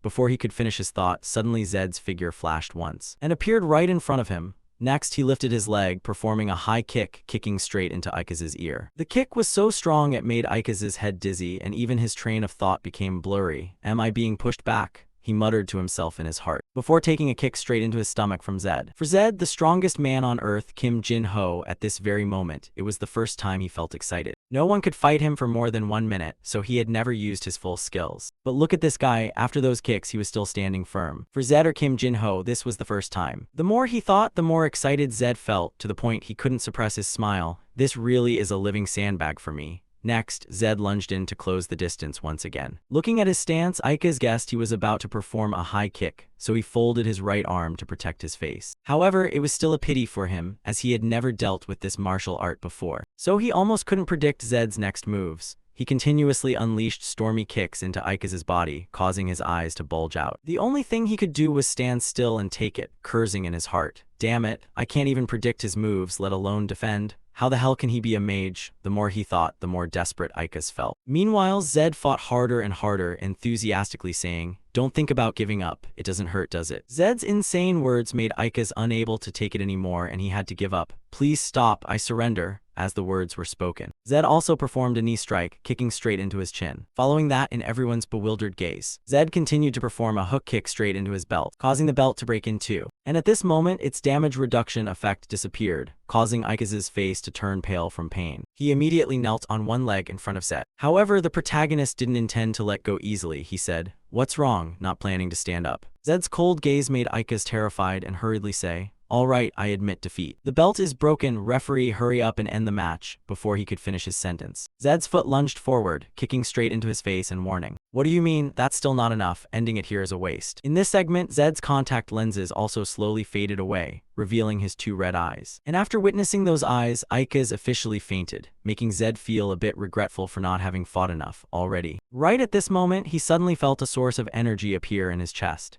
It slowly spread throughout his body, making Zed feel extremely strange. What's this? This strange feeling, like something is running inside my body, he asked himself in his heart. And to explain this, the system also displayed a notification screen. Mana increased from 0 to 1. Looking at the notification, Zed smiled so wide he couldn't close his mouth. "Finally, my body just feels like it's been stimulated by drugs. This is better than I thought. That's right, it should be like this. A mage without mana sounds ridiculous. But wait, why is it so quiet around here?" Zed thought while looking around in all four directions. Meanwhile, Ryu hurriedly ran up and reminded him, "Zed, why did you take off your glasses?" Zed replied with a puzzled face. "Huh, I didn't do anything, did I? Wait a minute, does that mean others have seen my real eyes?" "Obviously," Ryu shouted back. Meanwhile, Zed had some suspicions about this. "It doesn't look like they fell off. Did my mana dissolve them?" Not knowing what was going on in Zed's mind, Ryu also closely observed his eyes and remarked, "Looking at them now, they seem redder and glowing, don't they?" Speaking of the people around, after a few seconds of being stunned, someone suddenly screamed, "Red eyes. It's Arahan, run, if you look at them you'll die, get out of the way." Following this shout, the group of spectators scattered in a panic. Meanwhile, Zed knew the situation wasn't good, so he turned his head quickly. "Damn it, this is bad, the guards will be here soon. Let's run, Ryu," Ryu responded irritably. "Damn it, I'm going crazy. I told you we should have left right away." Turning back to Zed before fleeing the place, he didn't forget to glance at Herna, who was watching from the side, and reminded her, "Hey, you, I'll come looking for you later, so remember to find Ryu's brother." For Herna, seeing her champion beaten like a child by Zed, even though he had used that damage-reducing belt, made her unable to contain her frustration as she bit her nails. "Damn it, I should have listened to the warden from the start. Damn it, that bastard, I'll tear you apart, Zed Arahan." Afterward, she hurried to check the bets for this match to see how much she had lost. Ika's was a top gladiator recruited from a large city for a massive sum, with a contract fee of 600 gold coins over 3 years. But because of this incident, all that money was now gone. Furthermore, the ogre belt, which cost 200 gold coins and 1,200 gold coins, had been handed over to the warden of Kirian, bringing the total amount lost to 2,000 gold coins. Thinking of that huge number, Herna began to go crazy. She pulled her hair and scolded herself. "Damn it, I should have listened to the warden from the start. Damn, oh god, my precious 2,000 gold coins, that bastard, I'll tear you apart," she screamed with eyes full of hatred. Returning to Zed's perspective, a moment ago he had hurriedly grabbed his money and contact lenses, then left immediately. However, not long after leaving, they had to hide inside a small alley, because at that moment the streets were full of guards searching for the two of them. With no other choice, Zed and Ryu played their old trick. They climbed into wooden barrels to hide, until midnight when they dared to sneak out. Carefully observing their surroundings and confirming no one was there, Ryu let out a sigh. "It's been a while, hasn't it? Wait here, I'll borrow a carriage and be right back." The words had just left his lips when a servant drove a carriage over to them and reminded them, "Lady Herna sent me here. The lady said she has information to convey, so I will take you to her place. Besides, you won't be able to find any more carriages at this hour." His words made Zed feel a bit suspicious. However, just as he said, they couldn't find a carriage at this hour, so they had to follow him. And after getting into the carriage, Ryu whispered to Zed, "Hey Zed, do you think this is okay?" Zed replied with a casual face. No, this is clearly a trap. Perhaps they are waiting to get rid of us. Hearing this, Ryu couldn't hide her shock. Then why did you tell me to get in the carriage? Zed replied. We had to solve this eventually, didn't we? Escaping now is also very difficult. Hearing this, Ryu also let out a sigh like someone about to die. Oh god, am I really going to die this time? Time quickly passed, and at this moment the carriage had taken them deep into the forest. Or rather, before Zed and Ryu could even get off the carriage, Warden Clark attacked from a distance with his sword, shattering the carriage into many pieces. Luckily, Zed reacted quickly, managing to pull Ryu out in time. Afterward, Clark coldly asked them, how did you escape? Hearing this, Ryu observed the number of enemies, then asked the protagonist in confusion, Hey Zed, what should we do now? Not waiting for Zed to answer, Clark's questioning voice rang out from the opposite side. How dare you think about stealing my key and running away? You are truly a rat of a mage. Behind him, the crafty Ikas also poked his head out to tease. Hee. I feel sorry for you. If you had agreed to cooperate with me from the start, things wouldn't have ended like this. On the opposite side, despite facing danger, the protagonist showed no wavering at all and coldly replied, A million years from now, I'll still say no. I have no intention of obediently waiting for death. For Clark, at this moment, he also gripped his sword tightly. And as if wanting to duel Zed, he ordered the others, Zed Arahan, today is your memorial day, everyone, stand back. Seeing this, Zed also spoke to Ryu, Ryu, stand back. Just like that, the two groups of spectators slowly moved backward, leaving a large space for Zed and Clark to fight. This made Clark laugh. Haha, you intend to fight me in a situation like this? You've got guts, Mage. Zed replied with a confident face. The win rate here is 50-50 anyway. Saying that, he silently reminded himself, 50% win rate, this is my own magic, helping me not to be subdued when facing the strong and also to not let my guard down. Even if he is a 5-circle knight, if the probability here is still 50-50, then I have no reason to be afraid. On this side, Clark didn't want to talk much more to the protagonist. He slowly covered his sword in a purple mana flow and growled, arrogant until the very end. Very well, then I'll use my full power from the start. After finishing his sentence, his entire body was covered in an aura. And in just one stomp, Clark shot forward like an arrow, simultaneously shouting, Die Arahan. Speaking of Zed, the moment Clark launched his attack, he widened his eyes to observe the enemy's movements carefully. He whispered to himself, That's right, this is exactly what I want. I don't need much, I just want to relive those sensations. At this moment, I have once again become the challenger. At the same time, as if to assist Zed a little, the system also provided a notification. Trait, Strong-Willed Challenger activated. All stats temporarily increased by 10 points. As the notification sound faded, Zed's contact lens slowly dissolved, revealing his red eye. Immediately after, a massive explosion occurred before everyone's eyes, causing stone and debris to fly everywhere. On this side, Ryu heard the explosion and hurriedly turned toward it, shouting, Zed. As time passed, the smoke and dust slowly dissipated. However, when Warden Clark looked back, he only saw a large slash on the ground with no sign of the protagonist. This left him feeling puzzled. At the same time, Herna's warning voice rang out, Clark, over there. Hearing this, Clark hurriedly cast his eyes into the air. At this moment, he saw the protagonist hovering in the sky. His hair had turned golden and his entire body was covered in a golden lightning aura. This was the electricalization state. Looking at his appearance now, Clark was also stunned. Lightning, but how? Not letting him finish his sentence. Zed began his attack. His body flashed like lightning and he lunged forward, unleashing a lightning-infused kick straight at Clark, forcing him to raise his sword to his chest to block it. The collision instantly released a fierce shockwave, spreading in all directions. Afterward, facing this powerful kick from the protagonist, even Clark felt a bit overwhelmed. Finally, his body was both electrocuted and pushed back a few meters before he could stop. For Clark, he felt his body aching continuously from the lightning, so he shouted loudly, How is this possible? No way, is this really lightning? Lightning is a special power that can bypass the 4 elements of water, wind, earth, and fire, a power every mage craves. It is the only power that even the first legendary family head of the Arahan clan didn't possess. That legendary power couldn't possibly be in the hands of this idiot. The more he thought, the more unbelievable Clark felt. And it wasn't just him, even the others watching around widened their eyes, as if they had seen a living dinosaur. And our friend Ryu, seeing this, was also speechless, silently thinking, could this be the power of the Arahan bloodline? Speaking of Clark, at this moment he also stomped hard on the ground, making the earth crack into pieces and shouting, Those who only rely on bloodline power and make a scene like you are the people I hate the most. As he spoke, he concentrated mana into his sword and swung it forward, creating a crescent-shaped sword beam attacking the protagonist. However, Zed reacted extremely quickly. Not letting this attack touch him, he leaned backward to dodge. Seeing that, Clark swung his sword twice, creating two sword beams, one horizontal, one vertical, shooting toward him. However, Zed also calmly dodged them, without any difficulty at all. Then immediately after, he took the initiative to lunge and attack, while Clark himself performed a spin, simultaneously swinging his sword and thinking, "You won't be able to dodge this." However, contrary to everything he had calculated in his heart, the sword couldn't touch Zed. It was blocked by a golden lightning current, making the blade unable to advance even a single bit. And while he was still surprised, Zed had already closed in on Clark. Following that, he channeled strength into his fist and performed a lightning punch, literally striking straight into Clark's stomach.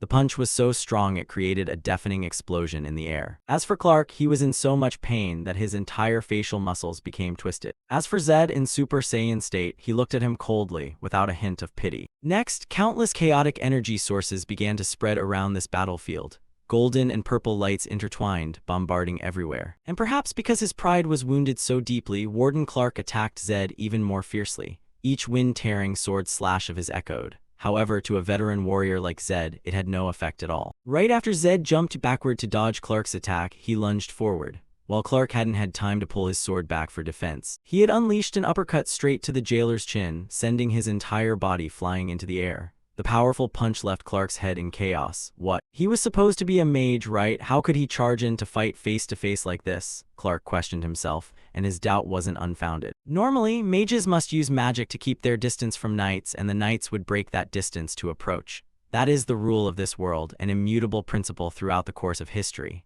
However, why does this guy fight in close quarters? Clark also hurriedly raised his sword in front of his chest to block the lightning punch coming from the protagonist. While blocking the hit, he was shocked by lightning and had to reassure himself, "I can't treat him like a normal mage anymore. If possible, I must create distance to swing my sword." Thinking, he acted without a hint of hesitation. Clark jumped backward to keep his distance. But Zed knew this too. He didn't give Clark any chance to create distance, as he lunged with his lightning speed. And while Clark hadn't had time to react, Zed's fist had struck Clark's face. The punch was painful enough to make the jailer's face turn bright red. He cursed silently in his heart, "Damn it, there are no openings." Not knowing these thoughts in his heart, Zed started to accumulate magic power inside his fist, then unleashed another lightning punch, striking straight at Clark's stomach. Upon contact, it created a destructive lightning explosion, shooting Clark's body like a cannonball backward. Finally, he crashed into a large rock, and only then could he stop his body. Waiting for the smoke to clear, Clark started coughing up large gulps of blood, making the jailers nearby panic, shouting, "Warden," not letting them talk much. Clark shouted, "Back off." Saying that, he also used his sharp gaze to stare at Zed and laughed helplessly. "Ha ha ha, as expected of the Arahan clan, truly formidable. I lost, kill me." Replying to his words, Zed immediately posed a question. "Do you want to know why you lost?" On this side, Clark seemed to have no face left to listen, so he growled,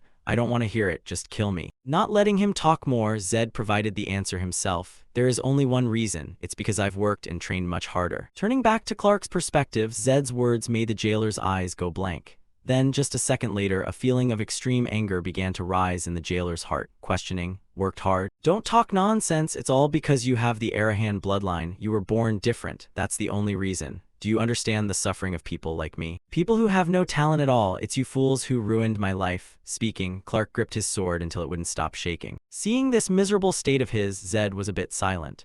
A few seconds later, he finally spoke. "Currently, I'm stronger than you. If you had more experience and reacted better, then I would have lost. It's the inferiority complex that blinded you, and that's what held your progress back. Don't look for excuses for your failure elsewhere. The cause lies only in you." Back to Clark. At this moment, his anger had subsided. In its place, a feeling of shame began to emerge. He whispered to himself, "I can't believe I was taught about the spirit of a knight by a kid mage." Thinking that, Clark sighed again, saying, "All right, enough, just kill me." For Zed, this request from Clark actually made him feel difficult. Not knowing what choice to make, so troublesome. If I kill him here, the Empire will definitely put a bounty on me. But I can't just leave him here either. Right as he was thinking this, the system gave Zed two notifications. Trait Strong-Willed Challenger has been deactivated. Skill Transcendence has been dispelled. As the notification faded, the lightning current covering Zed's body slowly dissolved, leaving him feeling a bit regretful in his heart. Damn, so that's as far as it goes. As for Herna, the moment she saw Zed's power disappear, she knew this was a God-sent opportunity to attack. So she shouted to the guards nearby, "What are you waiting for? This is the moment. Kill that Arahan immediately. Isn't this your job?" Her sharp voice piercing the air made the guards snap out of it and realize the situation. They slowly approached, surrounding Zed from four sides, but didn't dare to recklessly charge, seeing Warden Clark beaten like that. Returning to Zed's perspective, he glanced at the number of enemies, then whispered to himself, with this many enemies, this might be a big problem. And then, before our protagonist could find a way to respond from a distance, suddenly a white wind blew, blurring everyone's vision. With his ability to sense magic, Zed immediately guessed, this is magic someone is using. And there's a mage nearby, this situation is not good. Where is the enemy? Damn it, I must leave this place immediately.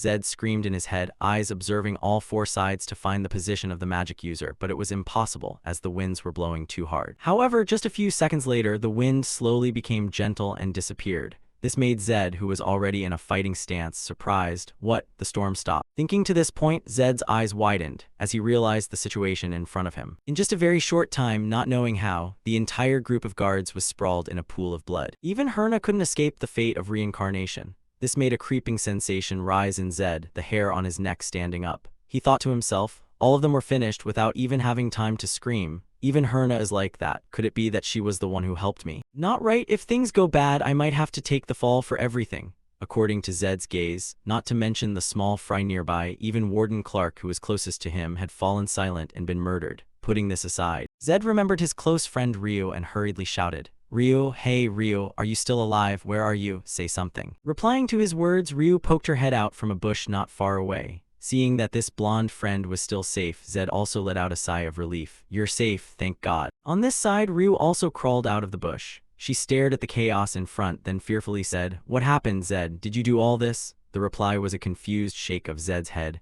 No. I think there's a high-ranking mage nearby. Let's leave here quickly. Saying that, Zed also hurried away. However, while observing the ground, Ryu suddenly discovered a white card and picked it up. Hey Zed, look, there's a card here. It's clean, as if it was just dropped. Something isn't right. Afterward, the two of them didn't have time to check what the card was as they hurriedly left the dangerous area. Just as Zed guessed, the previous wind was caused by a mysterious mage. At this moment, he was still watching Zed and Ryu leaving the area. Time quickly passed, scene shifting to some corner inside the forest. At this moment, when Ryu had fallen into a deep sleep, Zed looked at the card in his hand and calculated. A white card if I channel a bit of magic into it. Thinking, the protagonist started trying to channel his energy into the card. And sure enough, the card began to change. Its white shell slowly dissolved, revealing inside an icon looking like a leaf. Just as I thought, this is a magic card, a type of card used by secret organizations to exchange encrypted messages. And this emblem is the Black Flame of the Arahan clan. The Black Mirror Army of the Arahan clan, they are absolutely loyal only to the clan head of the Arahan clan. Both their scale and mission are hidden within a veil of mystery. It is the largest and most elite secret organization of the empire. Saying that, Zed began to flip the card over. On the back was an icon representing the number 4. Looking at this, Zed also quickly recalled the information he knew about it. If I remember correctly then, 1 means accept or agree, 2 means refuse or deny, 3 means negotiate or propose, and 4 means observe or protect. Is Arahan protecting me? They threw me away because I didn't have mana and now they changed their minds. Thinking, suddenly Zed's eyes widened when he realized the problem. Ah, that's right, my mana stat after defeating Clark. Part of the penalty was removed and my mana even increased by 2 more points. Does this world have an experience system like a game? Skill Transcendence Magic enhancing physical strength to a superior level, simultaneously creating a shield. Just as I thought, it's currently deactivated. Maybe it's because my stats are still too low. Do I need at least 5 mana points to activate it? Or 10 points, it would be great if I could stack 5 layers. At the same time, suddenly Ryu's voice rang out, cutting off his train of thought. Hey Zed. Hearing that, Zed also put away the white card, then turned and said, Huh, are you still awake? Ryu nodded. Yeah, I can't sleep, Zed. Now what do we do? To these words, Zed also said, What do you mean, what do we do? We are going to Prilda. You said you lost your siblings there, right? For Ryu, Zed saying they were going to Prilda still made her a bit worried, expressing her thoughts.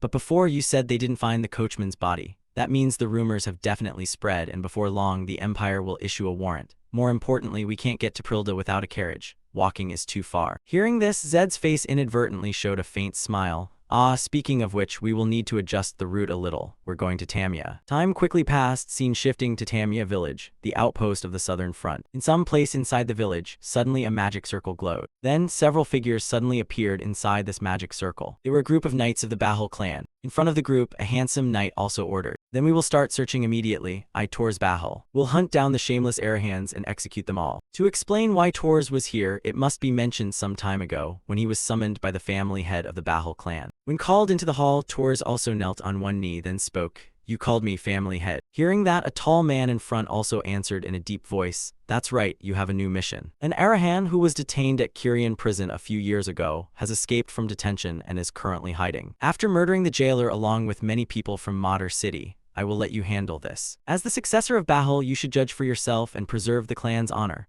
Following this statement, the attendant nearby also brought to Tors a mission scroll.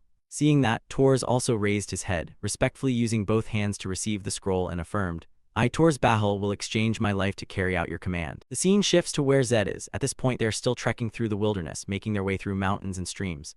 Behind him, Ryu grumbles uncomfortably. "Zed, the more I think about it, the more I realize how insane this is." Before he can finish complaining, the protagonist in front sighs in annoyance. "Look, you've been saying that for 5 days now. How much longer do we have to do this?" To Ryu, Zed's words only make him more frustrated.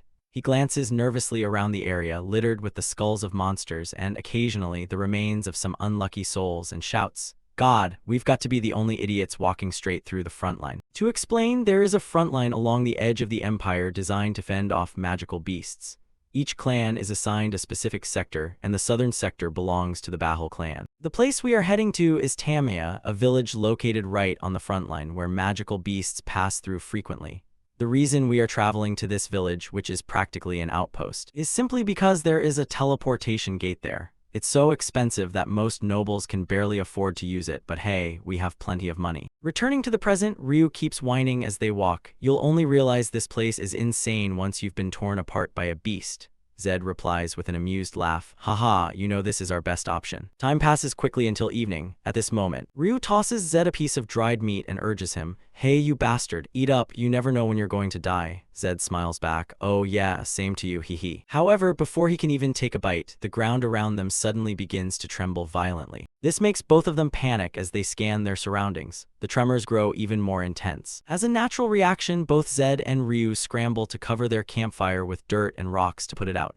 "Hey Ryu, something is coming," Zed says, frowning, while Ryu gets annoyed because he didn't even get to finish his meal. Damn it. No sooner said than done. After making sure their fire is completely extinguished, they duck into the bushes nearby and wait in silence. At this moment, Ryu whispers to Zed, "Don't tell me that's a magical beast." Zed replies with a tone of anticipation, "I'd prefer that." Saying this, Zed actually has a slight hunch about what might be causing the tremors. The tremors aren't just one or two, there are many of them. There is no way that many magical beasts could sneak through the southern front line under the watch of the Bahul clan. If this is true, there can only be one reason. Thinking this, Zed stares intently ahead. Very quickly, a squad of knights appears in his field of vision. A white horse with blue eyes, those are knights from the Bahul clan. At a rough estimate, there must be over 50 of them. "Please just ride on, keep going," Zed prays silently in his heart. However, unfortunately for him, these knights have an incredibly keen sense of smell. As they pass by Zed's camp area, one of them spots it and yells, "We found traces of a campsite." Hearing this, the protagonist can't help but curse under his breath. Damn it, the Knight Order requires mages to be at least level 5 to join. In other words, there are at least 50 knights at Clark's level here.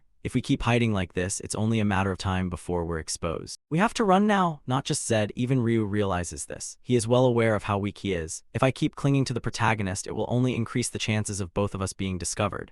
So Ryu whispers, "Hey Zed, you run, you can make it. They might spare me, but they'll definitely kill you because you're an Arahan." "Don't worry too much, they won't actually kill us, right?" Ryu says, sounding unsure, his small body starting to tremble uncontrollably. Seeing this, Zed shakes his head. "You're shaking like a leaf, don't worry, I have a plan." With that, Zed focuses his eyes on the knights in front. Time passes quickly. Now, the Bahul clan knights begin to spread out in all directions to hunt for the two of them. However, not wanting to make them search for long, Zed takes the initiative and steps out. "Hunting for someone? Why is it taking so long? I am Zed Arahan." For Zed, obviously, he isn't stupid enough to just hand over his life. He has a plan in mind. Based on the white tag I picked up earlier, it implies that I'm being watched or protected. Let's test it myself. If I just stay put, I'll die anyway. Better to act than to regret it later. Thinking this, Zed tries to negotiate. "I want to speak with your commander." Before the words even leave his mouth, the knight opposite him suddenly swings his sword. Fortunately, Zed still maintains some vigilance, so he manages to jump back just in time to dodge. However, the knight's speed is faster than he anticipated.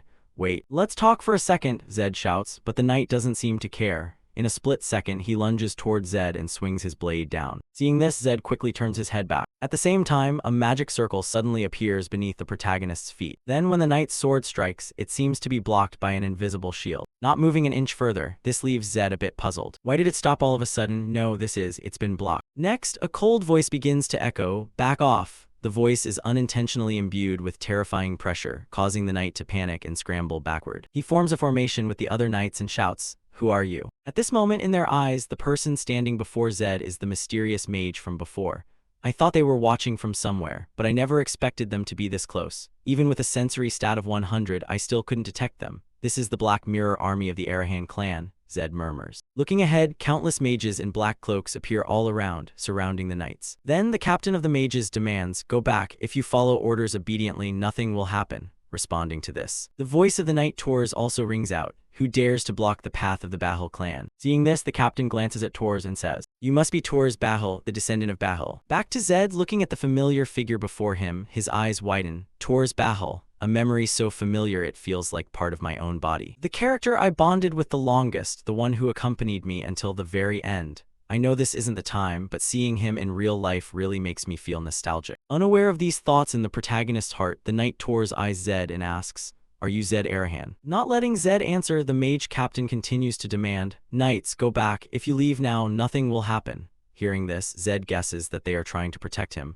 but why would the Black Mirror army go to such lengths? On this side, Tors quickly deduces the identity of the black-cloaked mages. "So, you are the secret organization of Arahan that I've only heard rumors about. Knowing who I am, you still dare to play these games. The Arahan clan has crossed the line. You will pay for provoking the Bahul clan with your heads." Saying this, Tors raises his sword into the air, gathering a terrifying amount of energy, as if preparing to unleash a powerful ultimate technique. However, there's no way the mage captain will just sit back and watch him use his skill, right? Not a chance. The mage calmly says, "Done." Immediately after, a massive red magic circle appears beneath the knight's feet, covering everyone. This makes them panic. This is a trap. When did they prepare this? Back to Zed, just one look at this formation is enough for him to guess its properties and effects.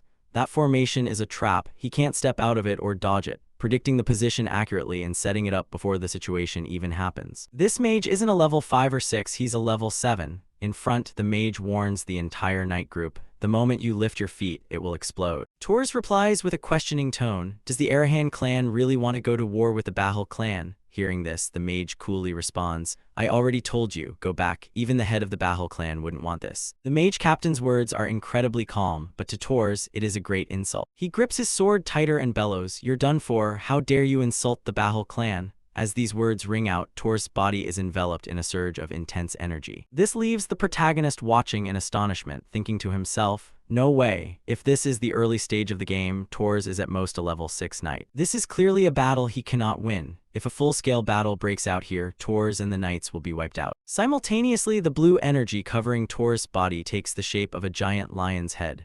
That is the secret technique of the Bahul clan, the lion's roar.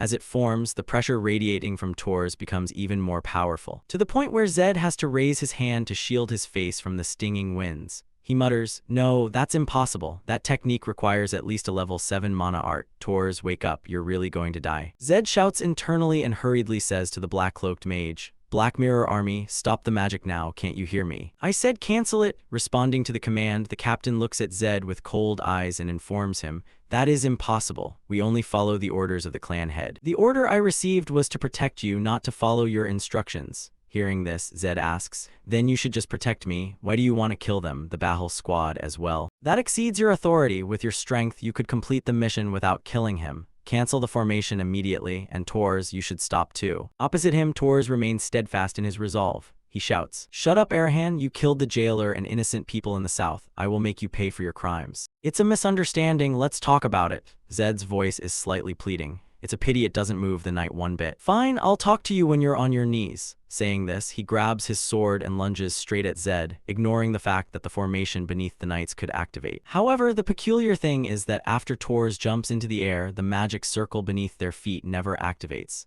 This makes the protagonist secretly relieved. It didn't explode. Could it be that the Black Mirror army just followed my order? Just as he thinks this, Tors' powerful attack flies in, creating a massive explosion where everyone is standing. Debris scatters everywhere. Yet just like before, Tors' sword doesn't touch Zed's body, as it has been blocked by a magical barrier. Switching to the protagonist's perspective, looking at the sword that almost struck him, he breaks into a cold sweat and whispers to himself, "Damn it, if it weren't for the Black Mirror army, I'd be dead by now." He broke through 4 layers of my 7-fold wind barrier. It wasn't even fully perfected, yet it has this much power. The more he thinks, the more respect Zed feels. Then Tors' powerful attack lasts only a few seconds before dissipating. The knight suddenly collapses to his knees, coughing up large mouthfuls of blood. Seeing this, the protagonist isn't too surprised. He murmurs, "That's the mana backlash from forcing an incomplete ultimate technique. Witnessing the lion's roar in person is the honor of a lifetime, but is it worth it?" Thinking this, Zed slowly approaches his opponent and asks gently, feeling better, "Seriously, why did you use the secret technique when you weren't ready?" Answering Zed's kind question is a shout from Tors. "How do you know the secret technique of my clan?" As soon as he finishes speaking, before Zed can say anything else, the knight's face turns purple and he passes out. This makes the knights in the back panic as they rush over to check on him. Sitting nearby, Zed says, "That's mana backlash. If he isn't treated immediately, he'll be in danger." Hearing this, the knights don't dare to hesitate. They immediately rush forward, using their recovery magic on Tors while encouraging him. "Lord Tors, please don't leave us, Lord Tors." Watching their actions, our protagonist shakes his head in resignation.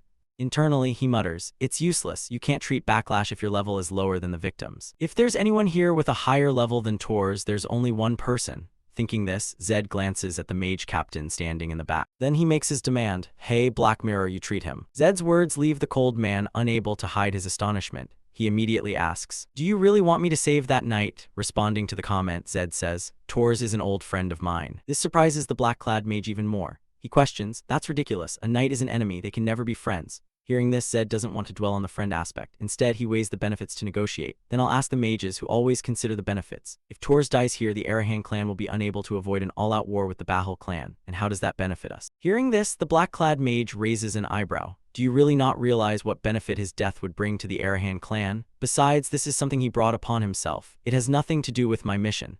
Beside him, Tors' condition becomes increasingly critical. The wailing of the knights echoes relentlessly. This gives Zed a headache. "Damn it, we don't have much time left," he mutters, feeling forced to use his final resort. "You are the one who caused this. And now it's related to your mission, if you don't treat Tors right now. The mission to protect me ends right here. I always keep my word. You've been tracking me, so you should know I'm not the type to speak empty words." As he speaks, Zed grabs Tors' sword and holds it to his own throat. It even leaves a cut on his neck. The threat from Zed leaves even a cold person like the black-clad mage feeling conflicted. He growls, "If the clan head finds out about this, he will be furious." Zed replies with a calm expression, "That's a burden I have to bear, now just treat him." With no other choice, although unwilling, the black-clad mage calmly approaches to treat Tors. However, the knights don't seem to trust them, so they block him. "Stop, you dare let a mage touch the young lord." To their words, Zed truly doesn't know whether to call them stupid or overly attached to their honor. He starts to talk sense into them. "Back off. Right now, only that mage can save Tors. Or do you want your young lord to die?" The blunt words of the protagonist leave the knights speechless.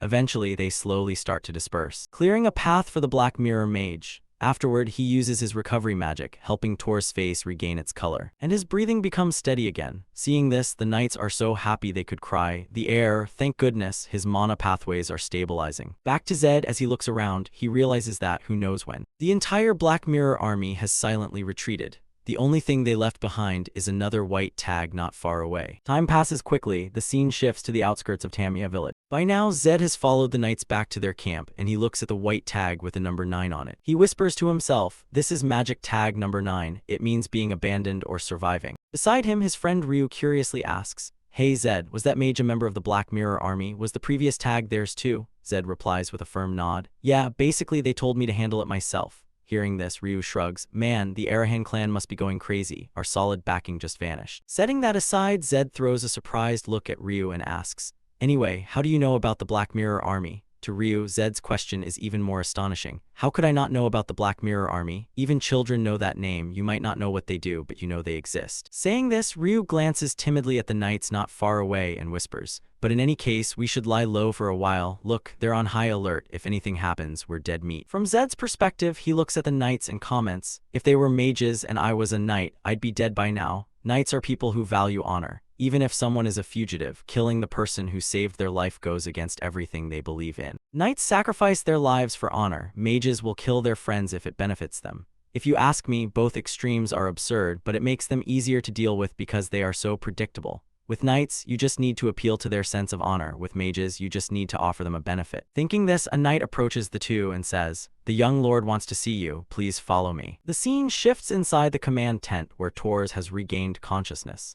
He invites Zed and Ryu to have tea and introduces it. "This is mine tea, grown by my clan. The aroma is truly magnificent." Hearing this, Zed happily enjoys it without worrying about poison. After finishing, he nods in agreement. It's really fragrant. By the way, how are you feeling? Tors replies, thanks to you I feel much better. Zed waves his hand. I don't like stiff formalities. Let's talk more casually. You're 17 this year, right? Let's just be comfortable with each other. Back to Tors, Zed's natural tone leaves the young knight silent for a few seconds before he probes. So how old are you? Zed answers, this body is probably 15. Tors replies, then I'm 2 years older than you. Zed raises an eyebrow. What, you want me to call you brother? Tors quickly waves his hand. No, don't. Being called brother by a mage feels a bit much, haha. He bursts into laughter while Zed also grins and says, I had no intention of calling you that either, haha. Their joking conversation leaves Ryu curious as he thinks, an Arahan and a Bahul talking like old friends. Skipping the pleasantries, Tors gets to the point. Anyway, before getting into the issue, I should thank you first. Thank you for saving my life. His voice is full of sincerity, confirming to Zed that he didn't save the wrong person. He is actually thanking a mage. If he is the heir to the Bahul clan, his pride should be sky high. I know Tors' character well, and I like that about him. Zed mutters to himself. While Tors continues, enough with the pleasantries, let's get straight to the point. You said the assassination attempt on Commander Tors was a misunderstanding. What do you mean? Hearing this, Zed's expression becomes serious. Exactly as I said, I will explain everything. Next, Zed explains everything in detail, from the prison camp to how he got here. Of course, he leaves out the part about him breaking through to cultivate mana and gaining lightning skills. In short, that's how everything happened. As you probably know, the Arahan clan never backs down from a fight. They wanted to kill me first, so I just fought in self-defense. Hearing this, Tors nods but isn't entirely convinced. If what you say is true, this can be considered justified self-defense. But the important question is what you're saying actually accurate? In response, Zed crosses his arms and replies with a confident face. If I didn't intend to clear up this misunderstanding, I would have let you die there. From my position, there's no way to be more certain than that, right? That is true, then I will look into it to see if I misunderstood the situation. Please accept this. This is freshly ground minar powder, a small gift and apology for my misunderstanding. Saying this, the knight places a small bag on the table. However, toward this gift, Zed complains. The protagonist's face longens and he says, if you intend to apologize, then instead, I'd rather you fulfill another request. Tors raises an eyebrow, curiosity gleaming in his eyes. You have a request. If it's within my ability, I will grant it. The words just out, Zed speaks plainly. It's definitely feasible. I want you to help find Ryu's missing younger brother. His words leave Ryu startled while Tors glances at Zed. That brings you no benefit at all, not like a mage at all. Zed replies with a shake of his head. I don't care about that. I promise to help Ryu find them. Time passes quickly until the next morning. At this time, Zed is still trying to train his physical strength while Ryu stands watching silently to the side. In his head, he still remembers the events of last night. Who would have thought someone would use the favor of the Bahul clan just to ask for help finding the missing younger brother of a nobody? He really is strange. Thinking this, Ryu asks Zed with a smile, are you hungry? There, birdie beef here. Do you want me to find some? Hearing this, Zed nods and laughs. Haha, let me finish this set, then we'll go eat together. At the same time, outside the tent, Tors is secretly listening to their conversation and feels very puzzled. What is he doing? A mage training physically until he's sweating. A mage from that crowd that considers sweat barbaric. I heard Zed Arahan has no mana. For a mage, having no mana is like a knight having no sword. Yet he still doesn't give up, he still keeps moving forward. What a respectable sight. If I were in his position, could I maintain the same dignity? I've made up my mind that mage has more backbone than any knight, Tors says, clenching his fist. Next, to treat those two starving monsters, the knight Tors invites them for the famous beef. Looking at the giant piece of steaming beef in front of him, Ryu can't believe it. Is that brie beef? Did you really go all out to prepare this rare item? To these words, Tors proudly boasts, we are hosting an Arahan. This is the least we can do. It's rich in protein and great for muscle gain too. All right, everyone sit down. There's no reason to waste time before good food, he says cheerfully. Meanwhile, Zed sits to the side, feeling happy and mutters internally, a round table with no seats reserved for VIPs, very much in the spirit of Bahul. This makes me appreciate him even more. On the other side, Ryu whispers a quiet reminder to the protagonist. But are you sure this stuff is safe to eat? What if it's poison? Zed hears this, turns to him with a smile and says, it's fine, trust me, just try a bite, it's way better than anything we ever ate at that place. Hearing this, Ryu doesn't hesitate anymore, stuffs a piece of beef into his mouth and raves, wow, you're right, this is amazing, it literally melts in my mouth. Watching this, Tors smiles and asks, how do you two like the taste? Zed replies, it's delicious, you must get to eat stuff like this every day, right? I'm so jealous. Having said that, he reminds himself, even so, nothing in this world is free. Using such expensive food to treat us, he definitely wants something in return. The kindness will last only until the last piece of beef disappears. Just then, a knight suddenly stands up and shouts, "Lord Tors, forgive me, but this makes me feel uncomfortable. I ask permission to leave first." Right after his words, the remaining knights stand up simultaneously, waving their hands. "Me too, I can't sit here any longer. I put up with an Arahan staying at the outpost, but this is too much. I apologize." Just like that, the group of knights leaves one by one, leaving only the three of them at the large dining table. Back to Tor's perspective, seeing his subordinates act so rudely, he can only feel embarrassed, turning to Zed to say, "On their behalf, I apologize for that rudeness."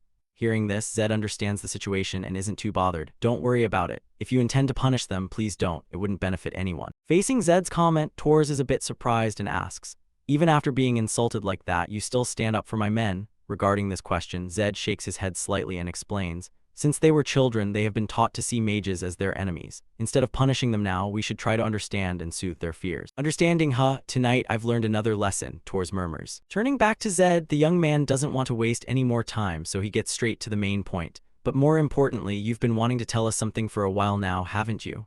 A flash of surprise appears in Tors' eyes as he admits, "Did you realize it already? We are planning to leave for Frilda to find Ryu's younger sibling. Is it possible to delay the departure by one day?" Zed asks curiously. "Why is that?" Tors explains, "I want to show everyone that you are a good person. Just one day is enough." Hearing this, Zed ponders for a moment. He turns to his companion. "Hey Ryu, are you okay with that?" Ryu nods in response. "Yeah, I'm fine. Either way, we're not the ones doing the actual searching. Right now, no matter how many people go, I suspect we're just pretending to search anyway." Hearing this, Zed doesn't hesitate and agrees. Then it's decided. All right, let's do that. Time passes quickly. The scene shifts to the southern front line, on the other side of the Tamia wall. Right at this moment, a purple lion has just managed to growl, when it is slashed in half by one of the Bahul clan's knights. Watching this, he proudly boasts, "Just a low-level magical beast. Well done, Tors." Answering him is a word of praise. "Great job, everyone. We will continue searching. Let's head out." "Understood, sir," the group says in unison. Back to Zed. At this moment, he is deep in thought, calculating internally. "That Tors guy, what is he thinking bringing me out here? Whatever, I'll just go with it." But Tors has assembled a 20-member team to set up a frontline search squad. Because magical beast activity is especially intense on the southern and western fronts, the search missions are extremely difficult. Thinking about this, a sudden hypothesis pops into Zed's head. Wait a minute, could all of this be the doing of that group? In Bahul, there is a tradition of organizing a post-mission banquet to celebrate the safe return of deployed soldiers.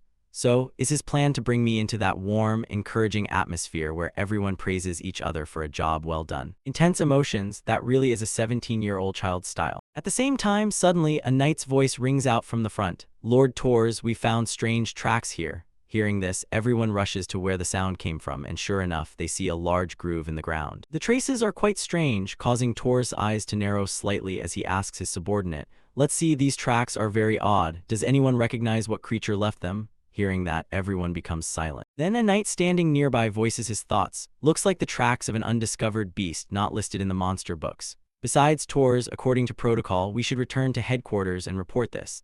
The blonde knight closes his eyes, ponders for a moment, and says quietly, "But returning like this is a bit early. We're in Zone 1, right? Even if it's an unknown creature, it should only be a low-level one." Seeing this, another person hurriedly objects, "But even if it is low-level, not knowing what it is, that's dangerous." To his comment, Zed completely agrees. He thinks, "That's right, as the knight said, returning is the wisest thing to do as long as we don't know what we're dealing with." Finishing his thought, he offers, "Need help?" His words leave Tors a bit surprised, asking, "Wait, do you know what this monster is?" Zed explains, "Of course, it's a basilisk. It's a mid-level magical beast, but you are a level 6 knight and there are 20 level 5 knights here as well. So dealing with it shouldn't be a problem." "Really?" Tors asks. However, the mages behind him, like rabid dogs, start barking. "Lord Tors, are you really going to believe this mage's words? A magical beast from the south that we don't even know, yet a mage from the west claims to know it." To this challenge, Zed smirks and educates the group. "Is there any evidence that it only appears in the south? Maybe Arahan just has more complete monster records than you guys." Right after Zed's words, the knights, like bristling dogs, growl, "You insolent bastard, you're just a half-baked guy without magic. How dare you mock the Bahul clan after being with an Arahan?" Zed says coldly, "The ones mocking are you, a unit member daring to speak rudely to the heir of the clan." On the other side, not wanting the situation to escalate, Tors steps in to stop them. "Enough, all of you, shut up unless I give an order." Having said that, he turns to apologize to the protagonist. "Zed, I apologize on behalf of my knights. Because of their mistakes, I hope we can get along, but things didn't go as smoothly as I thought." Just as he says this, as if to prove the protagonist's words, suddenly a resounding roar appears. Following that, a giant serpent rises from beneath the earth. Seeing this, Tors reacts incredibly fast, drawing his weapon while reminding the group, "Everyone, get into combat positions. Scatter immediately." Just after saying that, the Cerberus whips its tail, striking straight at his position, causing the ground to crack into many pieces. Fortunately, the Knight Tors reacts quickly, so he jumps to the side to dodge. Then he doesn't forget to turn and check. "Zed, are you okay?" Before he can finish, Zed shouts, "Tors, behind you, hurry and dodge." Right at this moment, the giant serpent opens its massive mouth wide, aiming straight for the blonde knight. Luckily, he received Zed's warning, so he is able to dodge in time. "Damn, there are two of them," Tors grumbles. Next, as if wanting to quickly deal with these two massive monsters, he raises his sword above his head, covers his entire body in a blue aura, and yells, "Concentrate all attacks on the one on the right." Hearing this, the Knight Squad simultaneously raises their swords into the air to prepare for a total assault. Then, just as the energy is fully accumulated, Tors swings his sword forward with great force, releasing a crescent-shaped blade that flies with wind-tearing speed.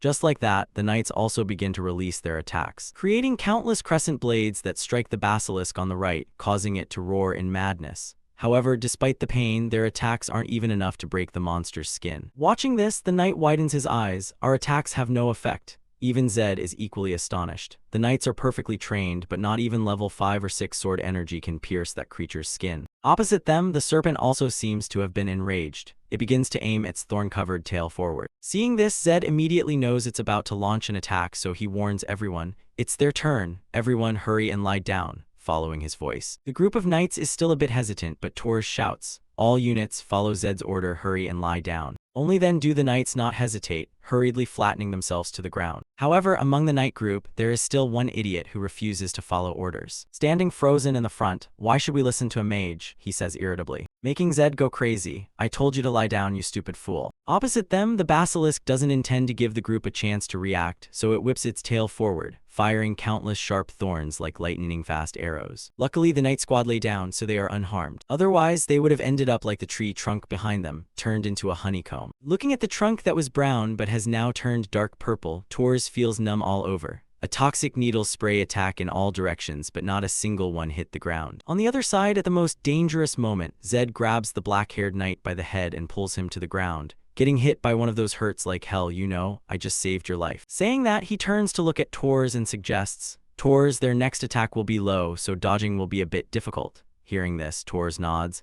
"Then we just need to take it down before that happens." Zed continues, "Tors, can I leave the one on the left to you and the knights?" Regarding the protagonist's words, Tors is a bit skeptical. "What? Are you planning to fight the other one alone? Do you even know its weakness?" Not letting him finish, Zed shouts, "There's no time, just tell me, can you do it or not?" Looking at his tense face, a drop of sweat runs down the knight's face. And he nods, "Fine, we'll deal with it quickly, don't you dare die." Hearing this, Zed thinks, in this situation, who is worried about whom? Honestly, he is a truly great person. Thinking this, Zed smiles slightly, replying, "Then I'm counting on you." Just like that, the knight leads his group to deal with the basilisk on the left. "Everyone, follow me. We'll deal with the one on the left first. I'll lead this attack." Back to Zed, seeing Tors attacking, he doesn't intend to sit still. If his favorite character has fought this fiercely, he won't stand by and watch. He thinks and starts activating his attributes. Challenger attribute boosted by will activated. All stats temporarily increased by 10. Using superhuman humanity magic, right at this moment, Zed transforms into Super Saiyan mode, causing his whole body to be covered in a yellow lightning aura. He slowly walks forward, provoking the basilisk on the right. "Hey, who do you think you're looking at? Your opponent is me." With those words, Zed rushes forward with his lightning speed. For Zed, he also discovers the basilisk's belly is slightly bloated, and its movement is a bit sluggish. Immediately, he guesses something, a basilisk right after hunting. Am I that lucky? As he thinks, he uses his dizzying speed, moving continuously between the trees, and finally leaps into the air. And the reason Zed does this is because this monster has only one weakness, which is on the top of its head, and he has to crush that spot. With this thought in mind, Zed lands, unleashing his lightning fist, striking straight into the top of the giant serpent's head, causing its eyes to roll backward, and finally it passes out, lying flat on the ground. Watching this, Zed silently prays internally, "Okay, now please let it be there." Demon's breath. Demon's breath is a key ingredient for refining elixirs. Just pour in a little holy water, and there's a probability it will turn into a real elixir. Usually, elixirs are random stat boosters, but for me, mana is the only stat that can be increased. So basically, it's a 100% mana potion.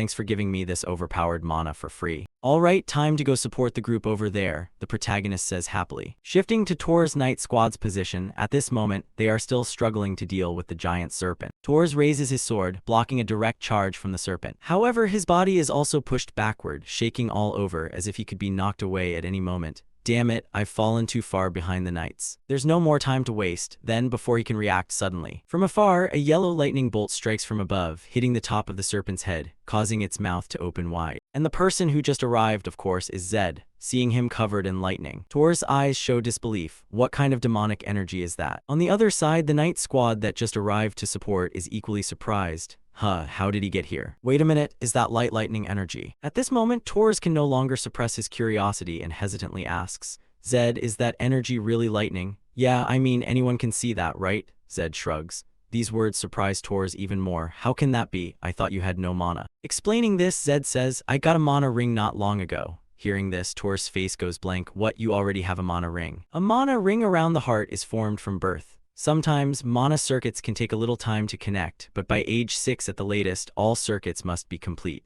That means Zed, a 15-year-old, just got his mana ring now. This is no different from someone born with 9 fingers suddenly growing a 10th one. In the 1,000-year history of the Empire, such a strange thing has never happened. Even the heavens must have been moved by Zed's will, Tors thinks silently. Meanwhile, Zed takes the opportunity to pick up the red orb from the giant serpent, then says to the knight, Tors, can I take this? Tors readily agrees. Of course you're the one who took down the monster. All the spoils belong to you. Before he can finish, Zed waves his hand. No, this is enough for me. But if you peel the skin and sell it, you'll at least get the price of a few kilos of premium beef. Saying that, he silently feels lucky. Playing this game for over 10 years, I've never managed to pick up 2 demon's breaths at once. Today is a real jackpot. I haven't eaten, but I feel full already. Time passes quickly, shifting to the teleportation gate. At this moment, the knights are still whispering to each other about what they witnessed. Have you heard about the Arahan who joined the monster hunt with the others? Someone asks. Another voice replies, yeah, I heard he defeated an undiscovered monster with his bare hands. I even heard he unlocked lightning energy. Isn't that energy just a legend? Is that really lightning energy? I mean, a mage with no mana suddenly using lightning. It must be a mistake. People say everyone present witnessed it. That's right, even Lord Tors admitted it, so it can't be wrong. That Arahan guy really is different from other mages. That's true, he even skinned the monster he hunted. I also heard he trained until he was sweating during his break. A mage who can skin a monster he hunted. A mage who sweats, the more they hear, the more they see he is truly different from ordinary mages.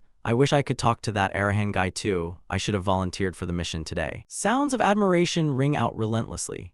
Shifting to the congratulatory party at this moment, the black-haired knight saved by Zed in the morning bows his head to thank him. Zed, thank you for saving me earlier. Hearing this, Zed turns to check. Oh, alright, are you hurt? He shakes his head. No, but I really can't believe I hesitated on the battlefield. As a knight, I will think seriously about this and try harder. His voice is full of resolve. Looking at the sudden change in the group's attitude, Ryu asks confusedly, Haha, what are you doing out there that changed the knight's opinion so quickly? Zed boasts. Maybe they like me now, I'm sure tomorrow they will genuinely help you find your relatives. At the same time, the knight Tors finds them. Zed, Ryu, could you two come outside for a moment? The words make them both a bit surprised, but they follow Tors outside. Then Tors says, Today you did a great job, Zed. It seems the knight's attitudes toward you have changed a lot. Everyone who participated in the mission said they will go to Frilda tomorrow to help. Hearing this, Zed, although he knew it already, cannot hide his joy. They must be exhausted after today, but that's wonderful. Thank you, Tors. Tors shakes his head, smiling. For a knight, working while tired is natural. After all, we owe you a life debt. As comrades. I think tomorrow I need to visit my family. The leadership must be terrified to hear what happened today.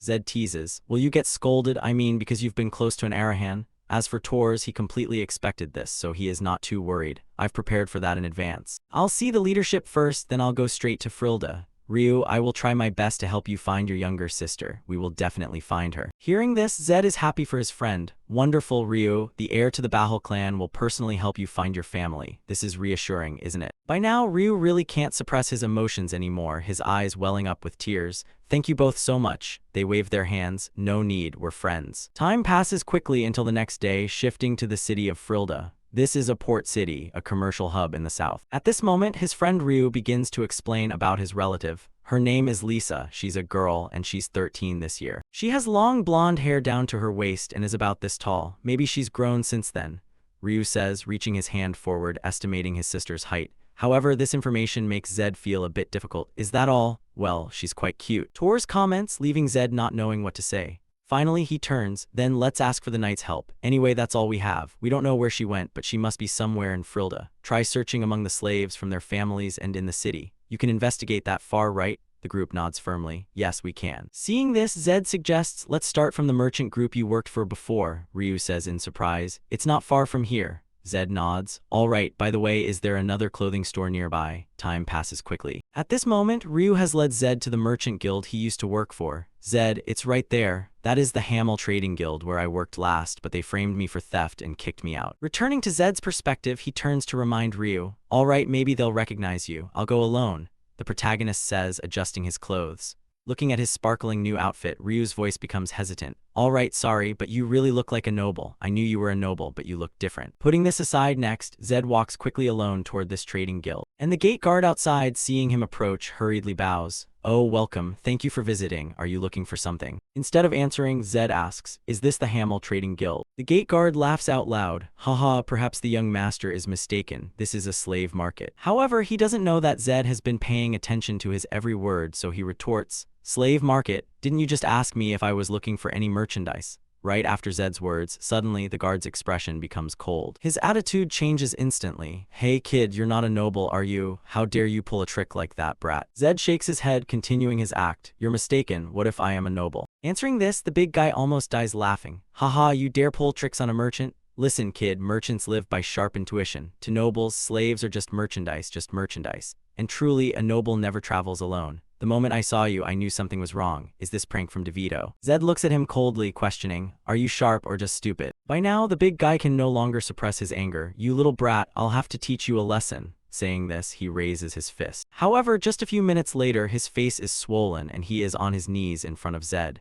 If you don't want to get hurt even worse than this, then answer my question right now. Following his words, the protagonist gives him a slap that makes his face lopsided. Then asks, I thought this building belonged to the Hamel Trading Guild. Why are there humans here? The big guy obediently answers, the old owner went bankrupt, so we took over. Zed asks then, who is DeVito? Is he also a slave trader? The big guy nods continuously. Yes, he is the owner of the largest slave market in this southern land. Hearing that, Zed confirms DeVito is his next target. So before leaving, he asks one more thing, where did everyone here go? The big guy hesitates and asks, everyone, do you mean the merchandise? To reward his answer, Zed gives him another slap. Merchandise, you bastard. Do you want to say that again? Yes, no merchandise, the thug shouts. And right after that, a rain of hands strikes, making the big guy's face spin left and right repeatedly. After having his fill of beating the guy, he stopped and began to lecture him. Slaves are human beings too. Do you think it's right to treat people like objects? At the very least, try to live a little more decently. That's not hard to do, is it? Now, lead the way for me immediately. At this request, the big guy was actually relieved. He hurriedly led Zed inside and pulled a curtain aside. Right here, young master, looking at the iron cage inside, Zed became solemn. This place is. Locking people up in a place like this, haha. Honestly, just seeing this makes me angry all over again. Then he turned to the thug and asked, are there any other people being held here? The thug shook his head and replied, no, this is everyone here. This left Zed feeling a bit disappointed. No one with blonde hair and no sign of child slaves. Young slaves are expensive. Lisa was probably sold off or taken somewhere bigger. Next, we need to track down that slave trader, DeVito. But before that, he thought, then said in a cold voice, I'll give you one last chance to act like a human being. Bring all the money from the cellar out here, and the keys to the holding cells too. Along with that order, Zed set everyone held inside free and tossed the big guy into the cell to let him experience life in captivity.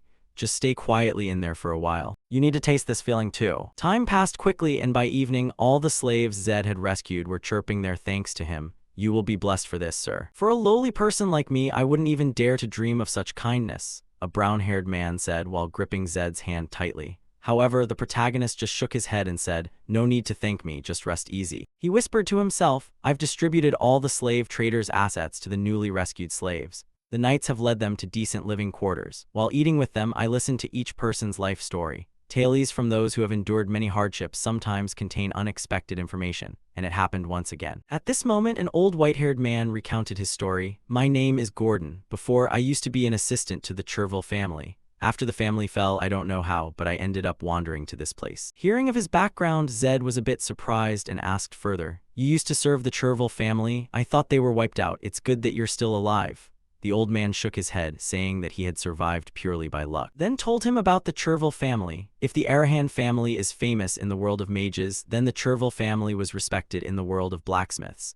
In their heyday, people flocked there just to own an artifact from the Gordon family. However, they were then wiped out by the Empire for treason. Now their name is almost just a whisper in history. This was not only true in history, but also in the game Zed knew. There were no heirs left to pass on their illustrious craft. For an empire still at war with monsters, this was truly a massive loss. Not knowing what was going through Zed's head, the old man sighed regretfully. Haha, the golden age really is a thing of the past. To this lament, Zed chimed in, what a shame. If the craft of the Chervil family had continued, surely there would be countless extraordinary artifacts today.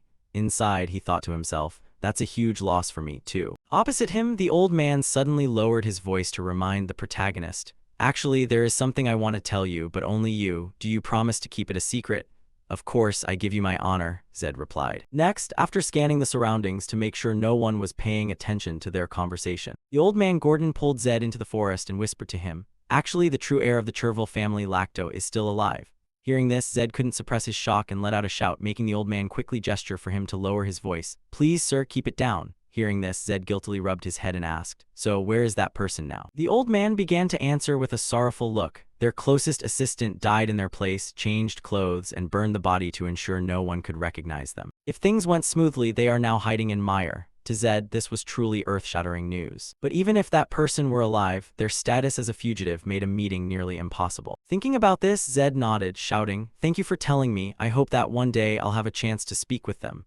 The old man nodded, adding, I told you because I see that you are a trustworthy person. Please don't let any harm come to them. Don't worry, I fully understand their situation. Then he said, come on, let's go back inside. It's not good to be away for too long. Just like that, they both went back inside. And at this moment, perhaps due to the results of the search, Ryu sighed in frustration, which Zed, having just returned, noticed. What, you're not eating? Lost your appetite? Don't be too sad, the slave traders today were just small fry. Tomorrow we'll find more clues at DeVito's place. Yeah, Ryu replied, but couldn't hide his depressed expression. Meanwhile, the old man Gordon, hearing the name, hurriedly asked, wait a moment, sir, did you just mention DeVito? Absolutely not. He is on a completely different level than this place where we were just held. Do you not know who is backing him? Replying, Zed crossed his arms and smiled confidently. No matter how powerful his backer is, I have the Knights of Battle by my side. In response, the old man Gordon revealed even more shocking news. Sir, DeVito's network runs throughout the entire empire. There is even a rumor that his biggest client is the Arahan family. Right after these words, Zed's face went blank. He hesitated and said to the old man, impossible. Why would the Arahan family go to the trouble of coming all the way to this south? Behind him, another old man who heard the conversation shouted, there is a clear reason. The enemy's downfall is our advantage. Seizing all the slaves will cause damage to the noble families of the south, including the Bahal family. Hearing this, Zed fell into deep thought. If it's the Arahan family, that sounds plausible. Wait a minute, if that's the case, it's very likely the Black Sword Army is protecting DeVito. Then, this isn't just about dealing with a slave trader. It could ignite an underground war between the Arahan family and the Bahal family. Speaking of his friend Ryu, of course, with his perceptiveness, he could also realize this problem and turned to say, Zed, if what he said is true, then. Stopping there, Ryu trailed off, but without needing more words, Zed already understood the implication. He thought to himself, is Ryu worried I'll put myself in danger? Thinking, he smiled and reassured him, don't worry too much, this is for you, but also for justice. I'm just doing what I believe is right, no matter what happens. We still have to deal with DeVito. Time passed quickly until the next day. Shifting to the slave market of that DeVito guy, Zed was present there to conduct an investigation. Outside, a guard saw him and offered a welcome. However, immediately after, Zed pushed the door and walked inside like it was an empty place, causing the big guy to hurriedly run after him. What are you doing? The young man didn't answer the question. Zed just looked straight at them and asked, where is DeVito? Opposite them, of course, the guards wouldn't easily spill it. They growled, do you know where you are? A brat of a noble. In this place, even nobles get their skulls cracked all the time. Their arrogant statement made Zed feel a bit of a headache. Dealing with the Arahan family really has spoiled you lot. As he spoke, he gently took off his contact lenses, revealing his fiery red eyes. And right when they saw this, the gang of thugs panicked and knelt down, begging for mercy. I'm sorry, I didn't realize this was the young master of the Arahan family. Further back, there was also a figure in a cloak, slightly hunched, as if greeting him. This action caught Zed's attention. Is this DeVito? No, looking at his clothes, he's just a lackey. But his reaction like that, he's definitely someone from the Black Sword Army. I hoped it wasn't true, but it is. At the same time, from the second floor, a click of the tongue sounded, full of annoyance. Sure, what business does a noble guest like you have in a filthy place like this? I heard that yesterday, you tore down the slave market at the harbor. I thought you wouldn't dare show your face. It seems you're braver than I thought, or maybe it's just stupidity. As he spoke, he casually picked up a glass cup from the wooden shelf. Zed didn't want to waste much time, so he stated his purpose clearly. From today, the Arahan family will cut all ties with you. I'm taking all the remaining slaves. Faced with Zed's statement, the slave trader DeVito truly couldn't hold back and burst out laughing. Haha, sorry for laughing. His attitude made Zed frown. Scolding, don't you know your manners? You dare look straight into the eyes of someone from the Arahan family and still dream of surviving. A few seconds later, DeVito finally managed to suppress his laughter and replied, "Ah, right, so when are you going to kill me? Anyway, small talk is enough. Since you are a distinguished guest, I won't kill you. Just consider this a life lesson." As he spoke, he waved his hand to signal his henchmen. Immediately after, the hounds drew their weapons, surrounding Zed and leaving him no way out. Even the Black Sword Army member on the side tightened his grip on his weapon. This made Zed sigh inwardly. No choice then. It's a good thing there's only one Black Sword Army member here. I don't know how strong he is, but if he's only level 5, I can probably manage. If I strike first and take him down, he thought and clenched his fist. However, before he could act, suddenly a loud shout rang out. Surround this building, Team 1 and Team 2. Raid the building, kill them all. The person shouting was the Knight Tors, leading his men in a raid. On this side, the slave trader DeVito saw the group storming in and now knew fear, screaming, "What is the Bahal family doing here? What the hell is going on?" He was terrified, falling to the ground. Then, right after that, the head of the Black Sword Army Mage was thrown in front of him. This made the merchant panic, backing away a few steps. Meanwhile, Tors stepped forward and said to him, "Slave trader DeVito, you are under arrest for illegal kidnapping, detaining the vulnerable, and staining the honor of the Bahal family with your filthy acts in the south. As the Lord of Bahal, I will sever your limbs to set an example," Tors said and began to draw the sword at his hip. Meanwhile, DeVito watched as one person with blue eyes and one with red eyes stared at him with cold faces, and he became even more terrified. Two eyes that should have been full of hatred for each other are now both focused on me. This is absurd. Thinking this, he immediately begged for his life. "My lord, spare me, I will never dare." Before he could finish his sentence, Tor's sword flashed across his shoulder, severing one of his arms. For a moment, DeVito was bewildered, not understanding what had happened. Then Torres swung his sword once more, causing the other arm to leave its owner forever. Having lost both arms, DeVito knew Torres wasn't joking at all. "Wait a minute, please spare me." Before the words were even out, the sword flashed across again, severing both his legs. Finally, his head was cleared for a new home. After finishing, Torres muttered, "The situation on the first floor is handled." Beside him, Zed was a bit surprised to see them here. Perfect timing, but what was that about the Emperor's edict just now? Replying to this, Torres sheathed his sword and nodded in admission. "Just what you heard. The Emperor has issued an edict to wipe out the slave traders. What a benevolent king." Zed was a bit curious about the Emperor's decision, so he asked, "So they've dealt with all the other slave traders?" Explaining this, Torres said, "We have dispatched night teams to all their locations. This place is the most important, so I came here personally. By the way, what are you doing here? Don't tell me you intended to take down DeVito by yourself." Zed shrugged. "First of all, yeah, there are a few things I needed to check." To Zed's somewhat risky decision, Torres chided him slightly. "Opening mana at your age is commendable, but your level isn't enough to handle things like this on your own, so don't push yourself too hard." He then ordered his subordinates, "Go inside, search, and report back if you find slaves." While Zed crossed his arms, thinking about the Emperor's decision. Anyway, an imperial edict, huh? The timing is truly a coincidence. Saying that the Bahal family won't let this go easily. Then he cast his eyes on the head of the Arahan family mage. Unlike the others, this guy has a look of resignation. He didn't resist because he couldn't or because he didn't want to. If it's the latter, that's a commendable loyalty to the Arahan family. Just like that, each slave began to be freed and brought outside, while Ryu also restlessly watched the flow of people, scanning to see if his sister was among them. A soldier reported, "Lord Torres, we estimate there are about 600 people." Torres nodded, instructing further, "I understand. If there's a blonde girl, bring her to Ryu immediately." Just then, Ryu suddenly saw a blonde figure ahead. He hurriedly called out, "Lisa." The person ahead turned back. However, it was a completely unfamiliar face. This made the blonde-haired friend step back, returning to his spot. Meanwhile, Zed also began to have a bad feeling. There are already about 500 people out and she's still not here. A disgusting truth, but young girls are expensive and popular. It's possible the girl has already been sold. Thinking this, he didn't say it out loud, but patted his shoulder to comfort him. Ryu, don't give up. Ryu nodded silently. In the underground cells, after the knights checked thoroughly once, they came back up, shaking their heads to report. Lord Tors, unfortunately, those slaves were the last ones. Hearing this, Ryu's face darkened. Time passed quickly, and by the afternoon, all the abducted people were gathered outside.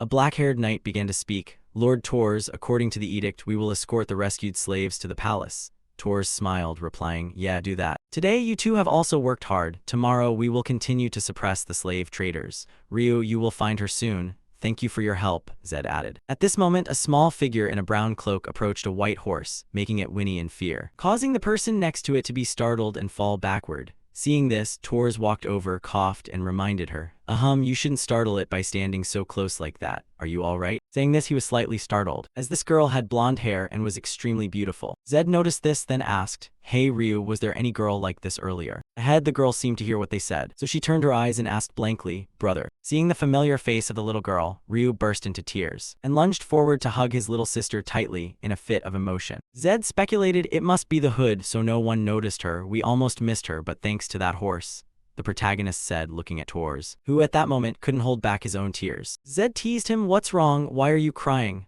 I'm not crying, Tors said, turning his face away to hide his emotion. This just made Zed want to tease him more. Maybe something just flew into your eyes, right? Tors tried to hide his feelings, turning back to retort, you cold-blooded monster, how can you be so calm after witnessing that scene? You're crying, clearly you're crying, Zed continued to tease. I am not, Tors shouted. Time passed quickly, shifting to a party to celebrate the victory of successfully rescuing the slaves.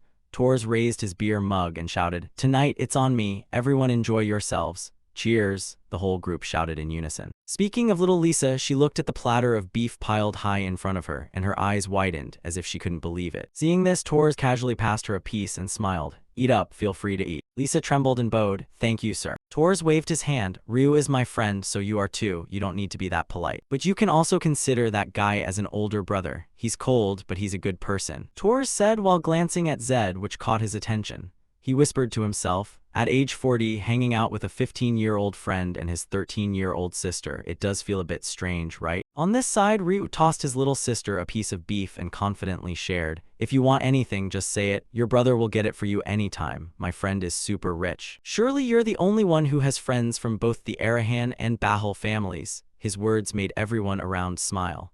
The conversation between the two young siblings made the atmosphere more lively than ever. Maybe this is the first peaceful day since I stepped into this world, Zed whispered to himself. Unfortunately, the fun hadn't lasted long before a tall knight suddenly walked into the room. Zed looked at his face and realized, this guy is the vice captain of the Bahal Phillips. Seeing him appear, Tors was curious. Why are you here? The vice captain Phillips said that he had come because of the Lord's declaration. This made the knight even more curious. A declaration? I didn't receive any notification about specific orders. What is the Lord's declaration? Answering this question, the vice captain immediately drew his sword, pointed it straight at Zed's face, and spoke in a low voice. The Lord has ordered for the Arahan to be escorted to meet him immediately. At these words, Zed felt a bit weary inside. Oh God, I hoped today would be a peaceful day, but it looks like that couldn't come true. Following that, whether he wanted to or not, he was shoved into a carriage by the knight group and escorted to the Bahal family mansion. On the way, the Vice Captain Phillips didn't forget to turn and warn the protagonist. To avoid bringing trouble upon yourself, I'll state the rules first. First, do not look the Lord directly in the eyes. Second, you must kneel when standing before him. Third, absolutely no asking questions. Before the iron-faced man could finish, Zed turned his icy gaze to him, almost shouting, wait, who are you to give orders like that? Answering Zed was a very annoyed look from the knight.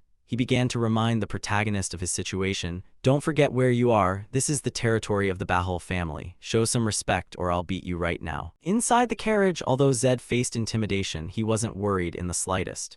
You're the one who should remember your position. Don't forget I come from the Arahan family, he replied. As he said this, they arrived in front of the mansion gate. Zed glanced at the flag fluttering ahead, then whispered, this is the Bahal mansion and the game has begun. I don't know what the head of the Bahal family, Fernando, is planning, but as the heir of the Arahan family, I need to keep the right posture. For some reason, I feel that's the only way to help me leave this place in one piece. It's like I'm walking on a tightrope. If I bow too low, they'll look down on me, but if I hold my head too high, I'll provoke them. I have to act very carefully. I hope I guessed right, Zed whispered in his heart. Next, the annoying knights led him to the host's reception room. While the Vice Captain Philip stood guard on one side, Ignoring the man's unpleasant expression, Zed scanned the surroundings and thought, this is the reception room on the 6th floor, exactly like in the game. It's not the office on the 7th floor, but the reception room. That means he is receiving me as a guest. That's not bad at all. That was what Zed had fantasized about inside. However, just a second later, a source of extremely terrifying pressure bore down on his shoulders, making Zed's figure hunch slightly. Along with that, a stern voice rang out, you are the first of the Arahan family to set foot in the Bahal family mansion. Back to Zed's perspective, without needing much thought, he immediately guessed who the owner of this voice was. What the hell? Is he right here, right behind my back? The lord of the Bahal clan is just in the same room, yet I can't even focus. I don't even dare to turn my head. He isn't using his aura. Otherwise, my inner foundation would have already reacted. This is purely the pressure coming from his presence. This is what it feels like to transcend the 10th stage, a true swordmaster. Ignoring the concerns in Zed's heart, at that moment, a massive figure glides past him, then calmly sits on the chair reserved for the clan head. This is a man with a golden beard and hair, with a massive frame that looks just like a forest bear. Just by sitting there, he exudes a terrifying sense of presence, making our protagonist so nervous that he gulps audibly. Even so, he still bites his lip tightly, showing no sign of fear. After a few seconds of observation, Fernando nods slightly. I admit you really are quite bold, Arahan. But this is the residence of the Bahal clan. Behave accordingly. Along with his words, a crushing pressure begins to bear down even heavier. However, Zed struggles to stand his ground, constantly reminding himself, I cannot kneel here. Kneeling before the strong is shameful. The moment I show a sign of submission, he will never respect me again. Thinking this, Zed bows his head slightly as a sign of respect. Thank you for inviting me. Inviting, you say? Fernando replies, his tone questioning. Zed quickly explains, yes, I was brought here by carriage, then escorted into the guest room. Isn't that how guests are treated? I came here as a guest, but if kneeling and bowing are the customs of the Bahal clan, I will follow your traditions. Zed's sharp reply causes the clan head's eyes to widen. Zed himself is still anxious, waiting for his reaction. Then, after about 2 or 3 seconds, this burly uncle suddenly bursts into hearty laughter. Haha, you've got guts, kid. Alright, sit down. I can't let a guest stand forever. Minar, serve the tea. Only then does our protagonist feel a bit more at ease, letting out a long sigh of relief. Thank God, he really is treating me like a guest, at least for now. Opposite him, the man seems to notice the thoughts on the young man's face, so he asks, it seems you're doing a lot of thinking. I only called you here out of personal curiosity. Don't overthink it. I heard you visited that smuggler under the Emperor's orders. Responding to this question, Zed shakes his head slightly. I haven't heard anything about that assignment. Everything has already been resolved. This makes the clan head even more curious. So you acted before even receiving instructions. Why? Back to Zed's perspective, now he has to be a bit cautious, not daring to answer recklessly. There are many answers that would satisfy Fernando, but here I should only tell the truth. After all, one cannot lie in front of a swordmaster. Understanding this, he begins to explain his reasoning. Slave trading is against human morality. I simply acted according to my conscience. On this side, Fernando's face immediately becomes pensive, as if contemplating something. Then he asks, did you truly not know that DeVito had ties to my clan? Zed replies, at first I thought it was just a rumor, but the moment I saw him, I knew. Fernando raises an eyebrow, and yet you didn't back down. Moving to point 143, Zed answers, I only care about right and wrong. Family has nothing to do with it here. Fernando warns him that the Arahan clan definitely won't let this go. However, Zed still pays no mind to that worry. It doesn't matter, I am doing the right thing, so I have nothing to regret. To the point where even the clan head cannot help but feel a bit of admiration for Zed internally.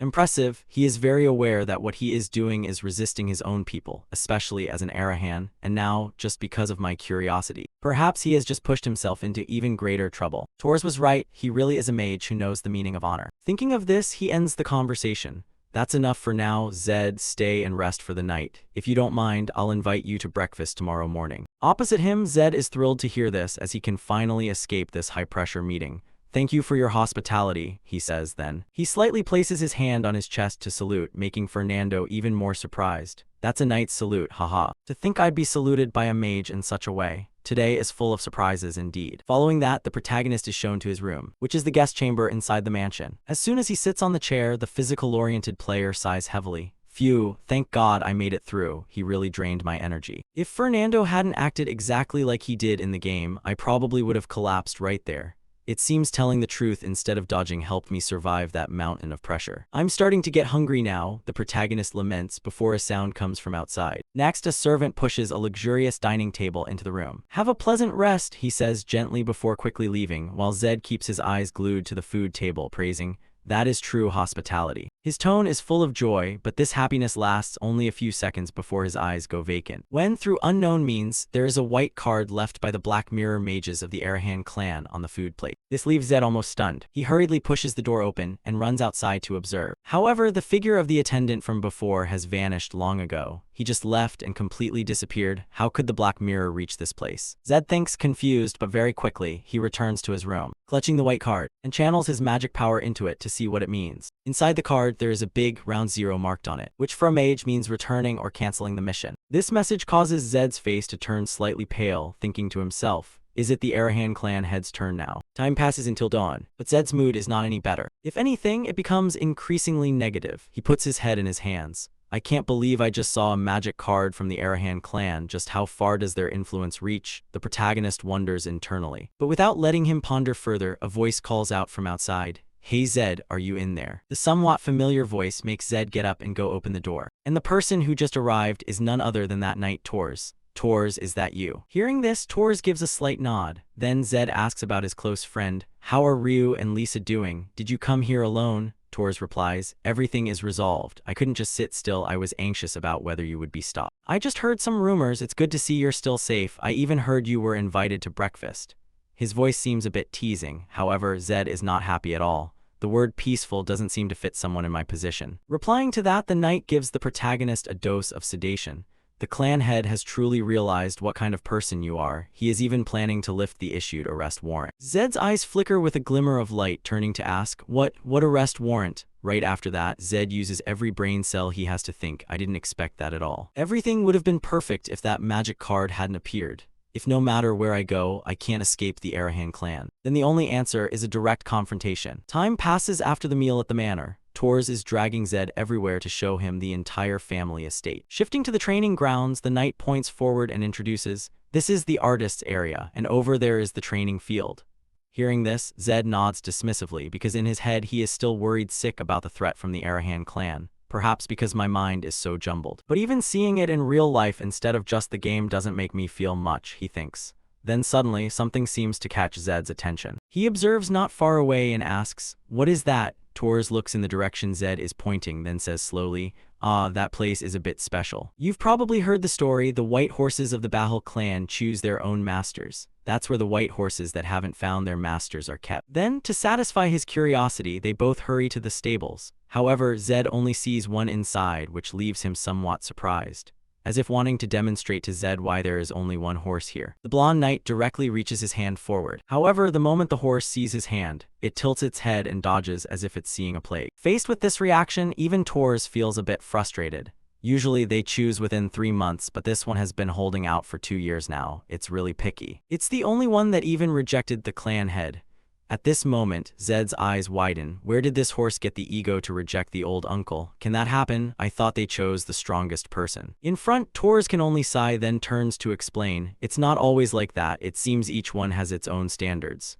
Zed nods. That's quite interesting. Back to Tors' perspective, seeing that Zed seems somewhat interested in the horse, he appears surprised. You don't care about anything else, but that white horse attracts you. Hearing this, our protagonist laughs and says, well, the Bahal clan's white horses are always cool. Right, they aren't called divine beasts for nothing. Item 80, that's right, it's not just someone's property, it's a partner, a teammate. That's why we respect their choice. Tors says while looking in the direction of the horse, while Zed stares straight into the blue eyes of the white horse. And as if by instinct, suddenly Zed reaches his hand forward as if wanting to stroke its face.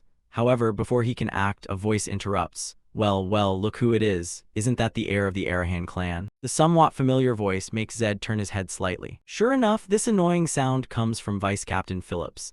Seeing Zed has noticed him, he continues, I bet Tors is trying to practice, so I stopped by to say hello, but it looks like you're with an Arahan. His voice is full of mockery, and for someone who values honor like Tors, how could he endure such anger? Immediately, Tors asks sternly, he is a guest invited by the clan head, show some respect. Opposite him, Tors' words to Phillips are like wind passing through his ears. Outwardly he says he agrees, but his contemptuous expression hasn't faded at all. Of course, so Zed, why don't you practice with us? That's right. There's no quiet meditation room here, so maybe that's a bit much. How about a little sparring? Are you willing to show us a few moves? The vice captain says while holding his head high, chin up, his provocative attitude clearly displayed. Hearing this request, Tors' brows knit together as he asks, What do you think you're doing? Forgot he is our guest. Unable to answer that question, the other guy has already prepared his excuse. Sir Tors, a friendly spar isn't necessarily disrespectful, is it? It will be a great experience for the team and for Zed as well, I think so. Replying, Tors remains firmly opposed. Zed is not ready yet, we will do that another time. On this side, the dog barking Phillips doesn't seem to hear the dissatisfaction in Tors' voice, continuing to point behind him to provoke. Come on, it's just a light match. If you're worried about ability, we have a rookie who just joined a few days ago. And if that's still not enough, the rookie can even yield to you. Back to Zed's perspective, seeing this stupid knight barking repeatedly in front of him, how could he endure it? Damn it, I'll play, you want it this way, right? Fine, let's spar, he says, pointing his finger straight at the blonde rookie's face. Just like that, the group heads into the open yard to prepare to greet each other with loving punches. At this moment, the unlucky rookie is still very confident. He says, because this is just a spar, I'll use a wooden sword. Opposite, Zed is warming up and replies, you will regret it, better to go all out. The rookie doesn't take Zed's warning seriously and casually retorts, I hope you're not just good at talking. Turning back to Tors, actually, he doesn't understand what Zed is thinking in his head either. Hey Zed, what are you thinking? Challenging every year, but you haven't even reached level 1 yet. You know you can't face a level 5 knight. Returning to the rookie, he has now tightened his grip on the wooden sword and says, let me ask you one thing, do you really think you have a chance? Zed calmly replies 50-50, maybe that's the case. For some reason, this statement by Zed seems to touch the rookie's ego. His face winces in anger. 50%, you're really optimistic. As these words ring out, he covers his entire body in aura. Simultaneously, our protagonist also covers himself in lightning mana, then growls, I just hope you last long enough to warm things up. Ending it too fast is boring. On the other side, Vice Captain Phillips, despite seeing the lightning Zed creates, is still confident in his subordinate. Is that the magic power I've heard about? Truly worthy of the name, attribute of dreams. I feel it's more intense and chaotic than all the others. But even so, the amount of magic power felt from him hasn't even reached level 2. No matter how generous you are, this match will end fast. Thinking to this point, standing outside, he shouts, match begin. Immediately after that order, the rookie puts power into his legs and lunges forward. However, Zed still stands motionless in front, making the knight curious. What the hell is he doing? He's a mage, but he doesn't try to keep his distance. He doesn't even bother to chant. Wait, am I so fast that he can't react? If so, that's boring as hell. But anyway, I can't harm a guest. I should probably hold back. Thinking of this, he withdraws his power a little. However, the next moment makes everyone widen their eyes. With just one extremely simple movement, Zed gently dodges to the side. Even turning to complain to the rookie, said it for the last time, go all out, as the words ring out. Zed doesn't give this rookie a chance. He immediately draws his legs and delivers a powerful kick, causing the rookie, despite successfully raising his sword to his chest to block, to be pushed back 10 meters. Internally, he mutters, what kind of monstrous strength is this? Before he can realize the situation, Zed's figure flashes and immediately appears in front of him. Seeing this, the knight hurriedly stomps his feet to stop himself from continuing to slide backward, while constantly swinging his sword to counterattack. However, with Zed's agility, this guy's sword cannot even touch the hem of his clothes. Returning to the protagonist's perspective, after a few seconds of playing with the knight, he takes a deep breath, gathering magic power inside, causing his entire fist to be enveloped in lightning energy. Next, Zed delivers a heavy punch into the rookie's stomach, making him want to vomit water, but before he can vomit, another punch comes, smashing straight into his face. As a result, the knight hasn't managed to do anything, while Zed has already beaten him to the ground. The result is extremely surprising, leaving both Tors and Philip standing stunned, not understanding what happened. On the other side, the white horse observes the battle with a strange look. Seconds later, the remaining knights regain their senses and hurriedly run over to check on the rookie, who would have thought he's foaming at the mouth as if he had food poisoning. Someone shouts, hey, calm down, it seems he passed out. Damn it, bring a healer here. On the other side, a knight begins to show his thuggish nature, pointing his wooden sword at the protagonist, then curses, you bastard, fine, this time I'll fight you. Before Zed can respond, the knight Tors steps in to cover for his new friend. What are you doing? The match is over, back down. Responding to this is a roar from the stupid knight. Tors, get out of the way, I have to fight this damn mage. He screams, but Tors screams even louder. Are you here to spar or to fight? Back to Zed's perspective, seeing the knights constantly provoking him, even though he won, he begins to feel surprised instead of worried. Are these people all crazy? Now they will set aside their prejudices about distance and adjust their responses. Both the warden Clark and that rookie failed because they were trapped in their own thoughts, not because they lacked skill. Objectively speaking, a level 5 knight should have had the advantage. But the situation is not peaceful at all, because many knights are already boiling with rage. Thinking about this, to avoid being swarmed by the knights, Zed reached out to stop Tors and turned to the group. One match isn't enough, is it? I thought accepting defeat with grace was part of your knightly code. Opposite him, the knights were already incensed, and hearing this only made them explode with insults. You dare lecture us on knighthood? You vile creature, what could a damn mage like you possibly know about honor? Replying calmly, Zed explained, I fought this match as you requested and right here in the heart of Bahul territory, not anywhere else. Do you understand what that implies? He silently calculated. Would they really dare to duel a mage right in the middle of Bahul territory? Right after that, Fernando emerged from out of nowhere and abruptly spoke. Impressive. Seeing Fernando's appearance, the whole group shouted in unison, Lord. Fernando glared at them, shouting, Everyone, sheath your swords immediately. Hearing the order, the group of knights acted as if a switch had been flipped, hurriedly kneeling on one knee and shouting, Yes, my lord. The only one left standing was Zed. Although he already knew this old man was incredibly strong, having him appear out of thin air like a ghost behind his back still made Zed's scalp tingle.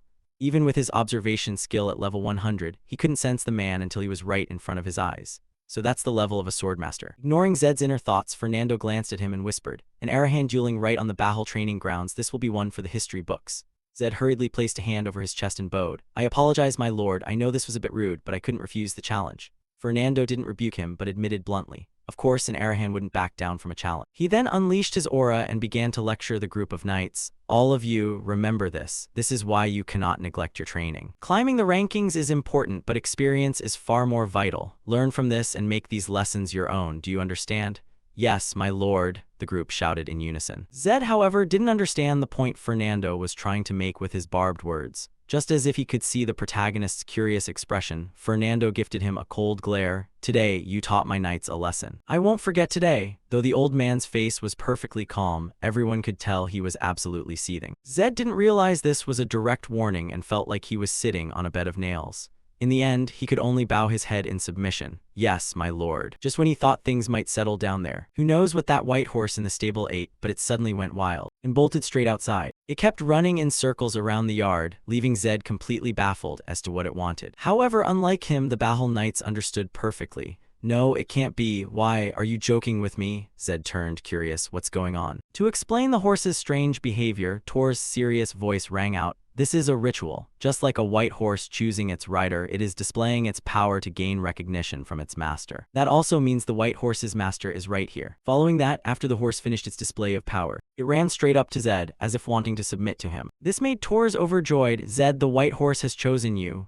Beside them, Fernando's face was as dark as a pot. He clenched his fists and groaned. This will leave the former head speechless. Back to Zed, he still couldn't believe this hard-to-tame horse had chosen him and asked, Did it really choose me? Looking at it from Fernando's perspective, he knew better than anyone how arrogant this horse was, making it all the harder to believe, though he was happy it had found a master. But why an Arahan? Is this respect for a comrade, or is there something wrong with our traditions? Perhaps the answer has been right in front of us all along. Thinking this, he turned to the protagonist. Zed Arahan, will you accept Jinju as your comrade and stay by its side for life? Naturally, Zed was incredibly flustered. Wait a minute, this is too sudden, he stammered, thinking, stay together for life, what is this? It's not a wedding. Behind him, Jinju the white horse brought its face close to Zed's. The reflection of both appeared in each other's eyes, and as if feeling its current emotions, Zed blurted out, You want me to say yes? Jinju let out a soft whinny, signifying agreement. At the same time, Fernando in the back didn't stop radiating pressure, as if waiting for Zed to say no just so he could punch him. With no choice to save his own skin, Zed had to bow and accept. Mostly because Fernando's face was so serious that he didn't dare say no. Jinju was overjoyed. However, at this rosy moment, the voice of that annoying Philip suddenly rang out. My lord, you cannot allow this. This is impossible. In the family's history, only members of the Bahul family have been allowed to ride a white horse. We cannot allow such a damaging precedent to exist. He bowed at a 90-degree angle while speaking. Faced with this, even Fernando couldn't refute it, admitting, Exactly. Up until now, only family members were chosen by a white horse. It was only because there was no other choice that family members were the ones chosen. Hearing this, he didn't know where Phillips got the courage, but he looked up and directly challenged his master. Have you forgotten the crimes the Arahan have committed against the Bahul's white horses? They treat them like pigs, devouring them. How can you trust our comrade to such beasts? Mages lie as easily as they breathe. How can we trust them? Philip seemed to be losing his mind. To ensure this, Fernando promised, Then I promise you, Vice Captain, if Zed Arahan does not treat our white horse as a comrade, I will take his life myself. The tone of his voice was so serious that Zed's hair stood on end. However, it seemed Philip still wasn't satisfied. He wanted to add more, but was cut off by the old man immediately. Phillips Robert, I have never doubted your loyalty, but in this matter I will hear no more advice. Faced with that, although still seething, Phillips had no choice but to accept. I understand. Just like that, time passed quickly until evening. Currently, Zed was riding on Jinju's back to test the speed of this steed. He thought to himself, I came out because I felt staying there might be dangerous, but this is actually quite fun. I really like you, you've exceeded my expectations. Let's keep going, we're heading straight for Frilda. Zed said in high spirits, and with super speed, he soon met up with Ryu and Lisa, leaving them wide-eyed.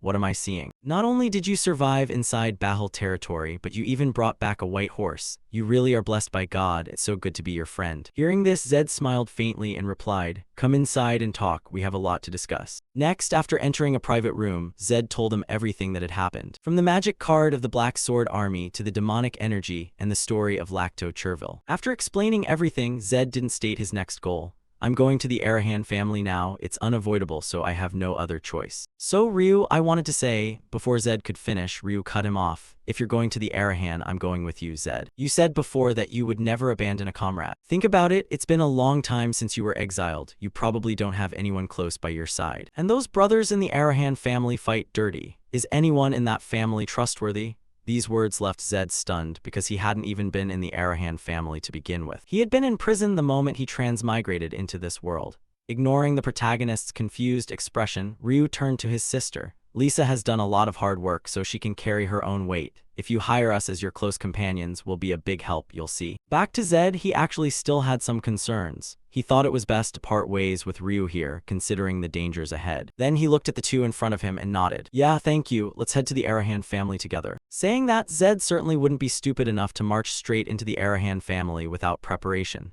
Even if it was his own family, he couldn't rush in blindly. We need support. Currently, the blacksmith family's last survivor, Lacto Chervil. The demonic energy taken from the basilisk, and the holy water needed to turn that energy into a potion to solve the problem. We need to head to Myers. Whether the Arahan family head will help us or not, that is the real question. Time passed quickly until the next morning. Right at this moment, Zed's group had prepared their belongings and officially set out. Time passes quickly and the scene shifts to a dining table. Right at this moment, suddenly our friend Ryu, not understanding why, slams the table and shouts loudly, "What? A whole gold bar, that's 500 gold coins. Why do you need that much money for?" In response to this, Zed even feels it's a bit too little. That might not even be enough. Saying that, the young protagonist also secretly calculates in his head. The type of elixir I plan to refine requires the breath of ghost fire and holy water, and the success rate completely depends on the divine purity of the holy water. If it's a low-grade type of holy water, then pouring in hundreds of bottles is useless. The average cost of a bottle of holy water is about 10 gold coins, so with this amount of money, I will get about 50 bottles. That's enough. Just imagine putting all your assets into it and ending up with nothing. That would be truly cruel. That's why I'm going to find Myers, because that priest is reliable. Unable to guess Zed's intentions, although Ryu has no intention of stopping him, the friend is still a bit worried and reminds him, "Are you really taking it all? At least leave one gold bar as a reserve." In response to this, Zed turns back and replies, "No need, besides we still have a few silver coins. I'll be going out for a while, so I need you to help me find someone. That's the old man I mentioned yesterday, Lacto. He has one eye and white hair." Faced with this request from Zed, Ryu almost stands frozen with that little bit of information. He retorts, "This place is full of white-haired people with one eye." Hearing that, Zed turns back, leaves some silver coins, and gives more specific instructions. "Just tell them there's a reward, then gather them all in one place for me." On this side, seeing money, Ryu feels that everything can be solved gently. "Ah, then we'll find him right away. I mean, we don't need that much money." Explaining the reason for this, Zed says, "No, he is someone on the run. A few silver coins won't make him show his face."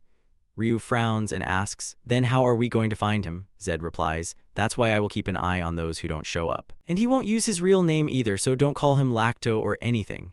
By this time, our blonde friend doesn't intend to ask many more questions and nods. "All right, I will try my best." Just like that, Zed leaves the task of finding the person to Ryu, then quickly carries the suitcase full of gold coins and walks outside.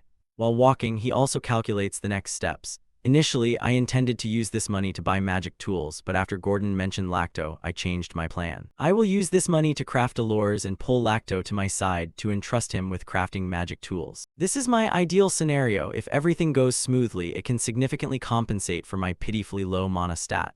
Thinking to this point, suddenly from ahead, noise starts to ring out, attracting his attention. All right, please keep order, no shoving." Reaching the front of the temple. "It doesn't matter if you are a noble, merchant, or commoner, whoever comes first gets served first." "Hey, I told you no shoving." the urgent sound of a guard rings out. Meanwhile, Zed is also a bit curious and runs over to watch. What's the situation here? This is a church, isn't it? But why is it so crowded? Wait, don't tell me news about Johan's divine power has already spread. No way, it's still too early for that. Thinking this, to satisfy his curiosity, Zed asks a brown-haired man in front, "Excuse me, what is going on here?" Hearing someone calling him, the man kindly turns back to say, "Holy water is being sold at half price, that's why everyone is flocking in here." Facing this information, Zed's eyes widen as he shouts loudly, "Wait a second, half price." With Zed's surprised appearance, the brown-haired guy seems to guess something. "Judging by your expression, you must be a child of a noble family, right? Or maybe you should yield to these commoners." Saying that, he clicks his tongue as if annoyed by nobles bringing money to hoard goods. However, he doesn't know that Zed doesn't care about that at all. Instead, he starts worrying about whether he can buy enough holy water to brew the medicine. "This isn't good, we've got a big problem. With that deal, I could turn both breaths of ghost fire into elixirs. But there's one problem: holy water needs to be infused with divine power, so usually, you can only make 1 bottle a day." Given Johan's personality of not caring much about money, selling holy water at half price is definitely possible. But in such large quantities, while each bottle takes all day to finish, something is not right. Thinking of this, Zed starts to smell something fishy here. Then long after that, it is finally Zed's turn to buy holy water. Inside the temple, a man dressed as a priest also speaks up to greet him. "Welcome, my son." On this side, Zed stares at the man and begins to calculate in his head. Before, I only saw him through graphic images, so it's hard to recognize him just by his face. Thinking this, he decides to test whether this guy is real or fake. "Yes, hello, Father Johan." Opposite him, the fake priest, not knowing he is being tested by Zed, still smilingly replies, "My son, how many bottles do you need?" The moment he hears the answer, Zed's eyes narrow, as he has confirmed that this guy is a fake. Must be exhausted acting all day, right? The fleeting words of the protagonist make the fake Johan's face somewhat confused. "Sorry, I don't know what you are talking about." By this time, Zed doesn't bother acting anymore, slams his hand hard on the door and shouts, "There is only one Father Johan at the Myers Temple, and that is Johan Chris. You are an imposter. Where is the real Father Johan?" Answering his words, the imposter secretly reaches into his pocket and takes out a sharp dagger, simultaneously saying, "Haha, I really don't know what you are talking about. I am Johan. If you have nothing else to do, please leave. There are people waiting behind you." Just as he said, the people who didn't know the situation, seeing Zed just standing there, are irritated and question, "Hey, the queue is jammed. If you have nothing to say, get lost. My child is seriously ill. We don't have much time. Please hurry up." Hearing that, Zed glances at the pile of holy water along with the gold coins piled up on one side, then says, "You really think you can touch the church and get away with it? I will report this to the provincial army immediately." The fake Johan, hearing that, laughs as if he doesn't care much. "Haha, the provincial army, be my guest. If I commit a crime, I'm ready to pay for it. So if you don't want to get hurt, get lost. Don't get in the way of busy people," he whispers into Zed's ear. No other way, because he doesn't want to make a big scene here. He has to return to his inn and calculate the next steps. He didn't even flinch when mentioning the royal army. Could it be that the provincial army is backing them up? The central royal army is very strict, but the provincial army is different. They are more easily corrupted in local cities. This might not be as easy as I thought. There is no evidence, so I have to investigate it myself.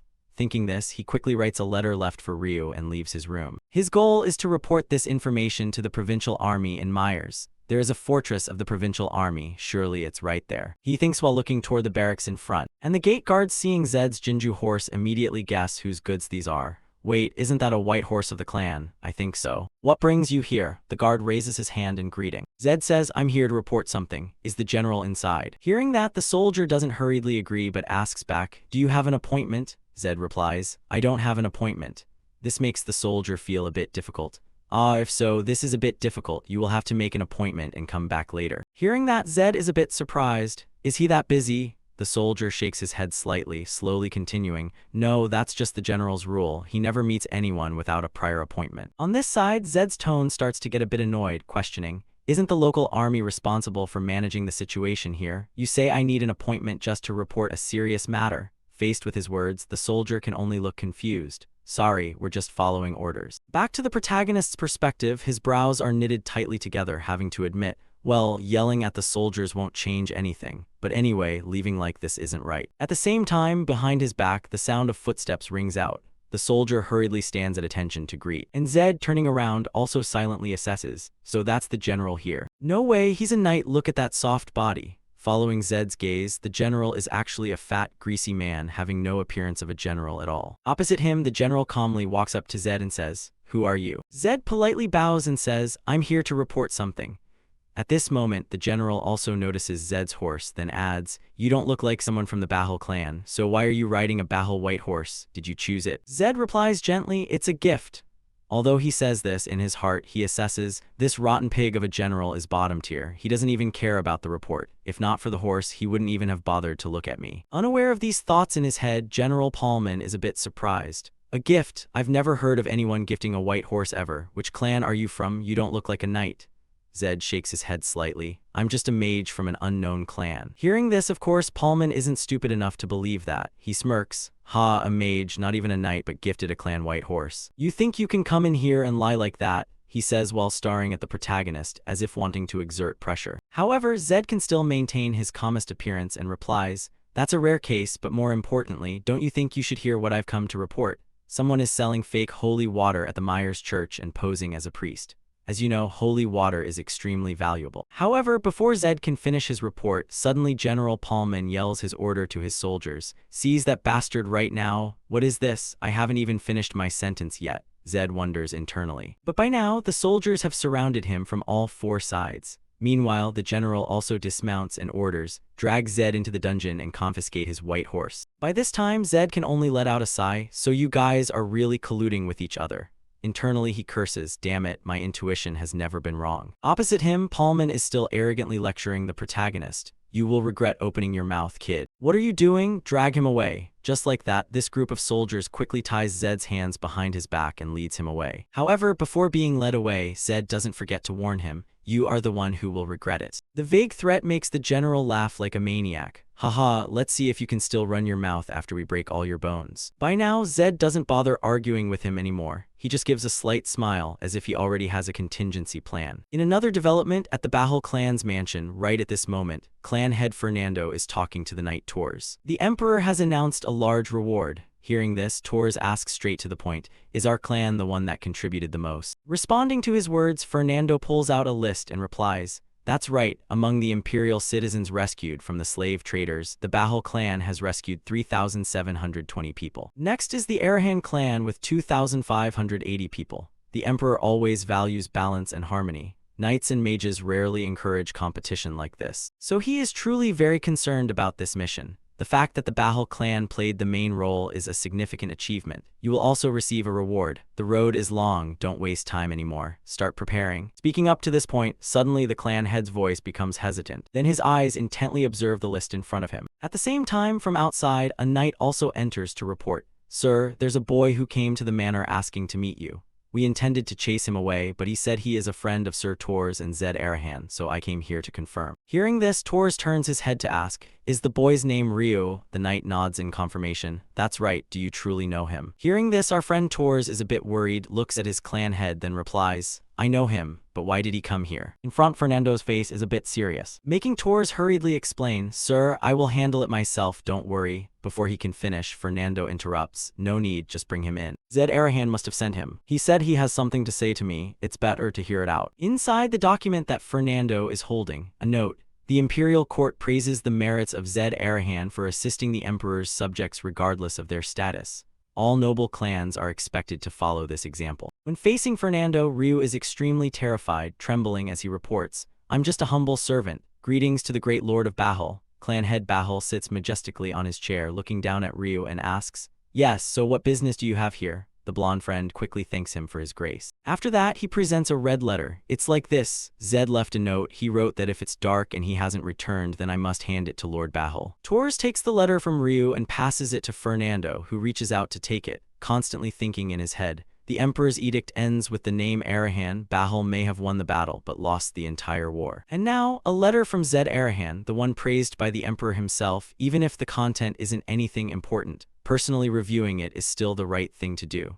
Clan head Bahal slowly takes the letter out of the red envelope. Just looking at those lines of information, he cannot hide his astonishment. This is. Letter records some crimes of a person in the church. A priest from the Myers temple has used the church's name and sold fake holy water, exploiting faith to swindle the people traitors to their duties. Even after being warned, he persisted, with suspicions of collusion with the local army and accepting bribes.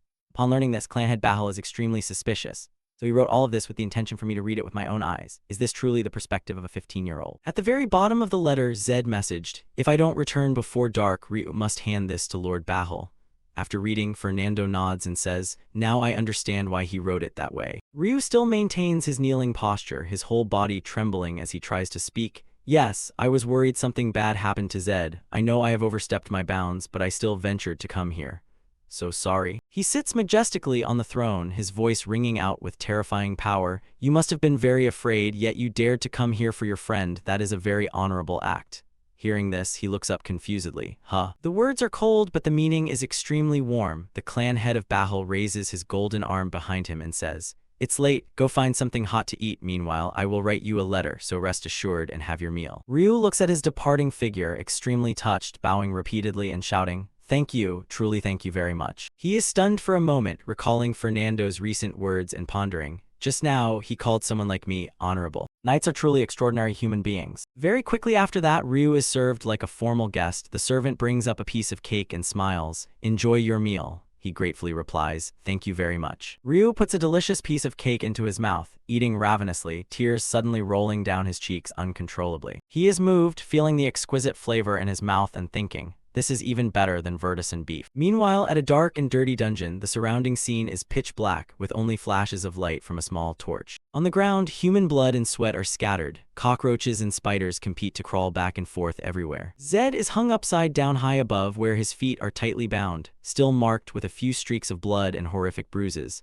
The sound of him gasping for air echoes throughout the prison room. It turns out Zed is doing sit-ups by hanging upside down like this. He is extremely calm, intently training without stopping. This makes the guard outside wary and respectful, thinking internally, this madman, he has been like that for over 2 hours. Hung up to be tortured, yet he does things like that. It feels like I am the one about to go crazy. Suddenly from somewhere, a man approaches, complaining, "My nose is about to rot off." Recognizing his superior, the guard quickly salutes, "General Paulman, attention." The fat man turns purple, puts a handkerchief over his nose, and demands, "What the hell is he doing?" The guard salutes and reports, "We aren't sure either, but from the beginning, he has been like that forever." The previous guard said he was handed over in the exact same condition from the previous shift.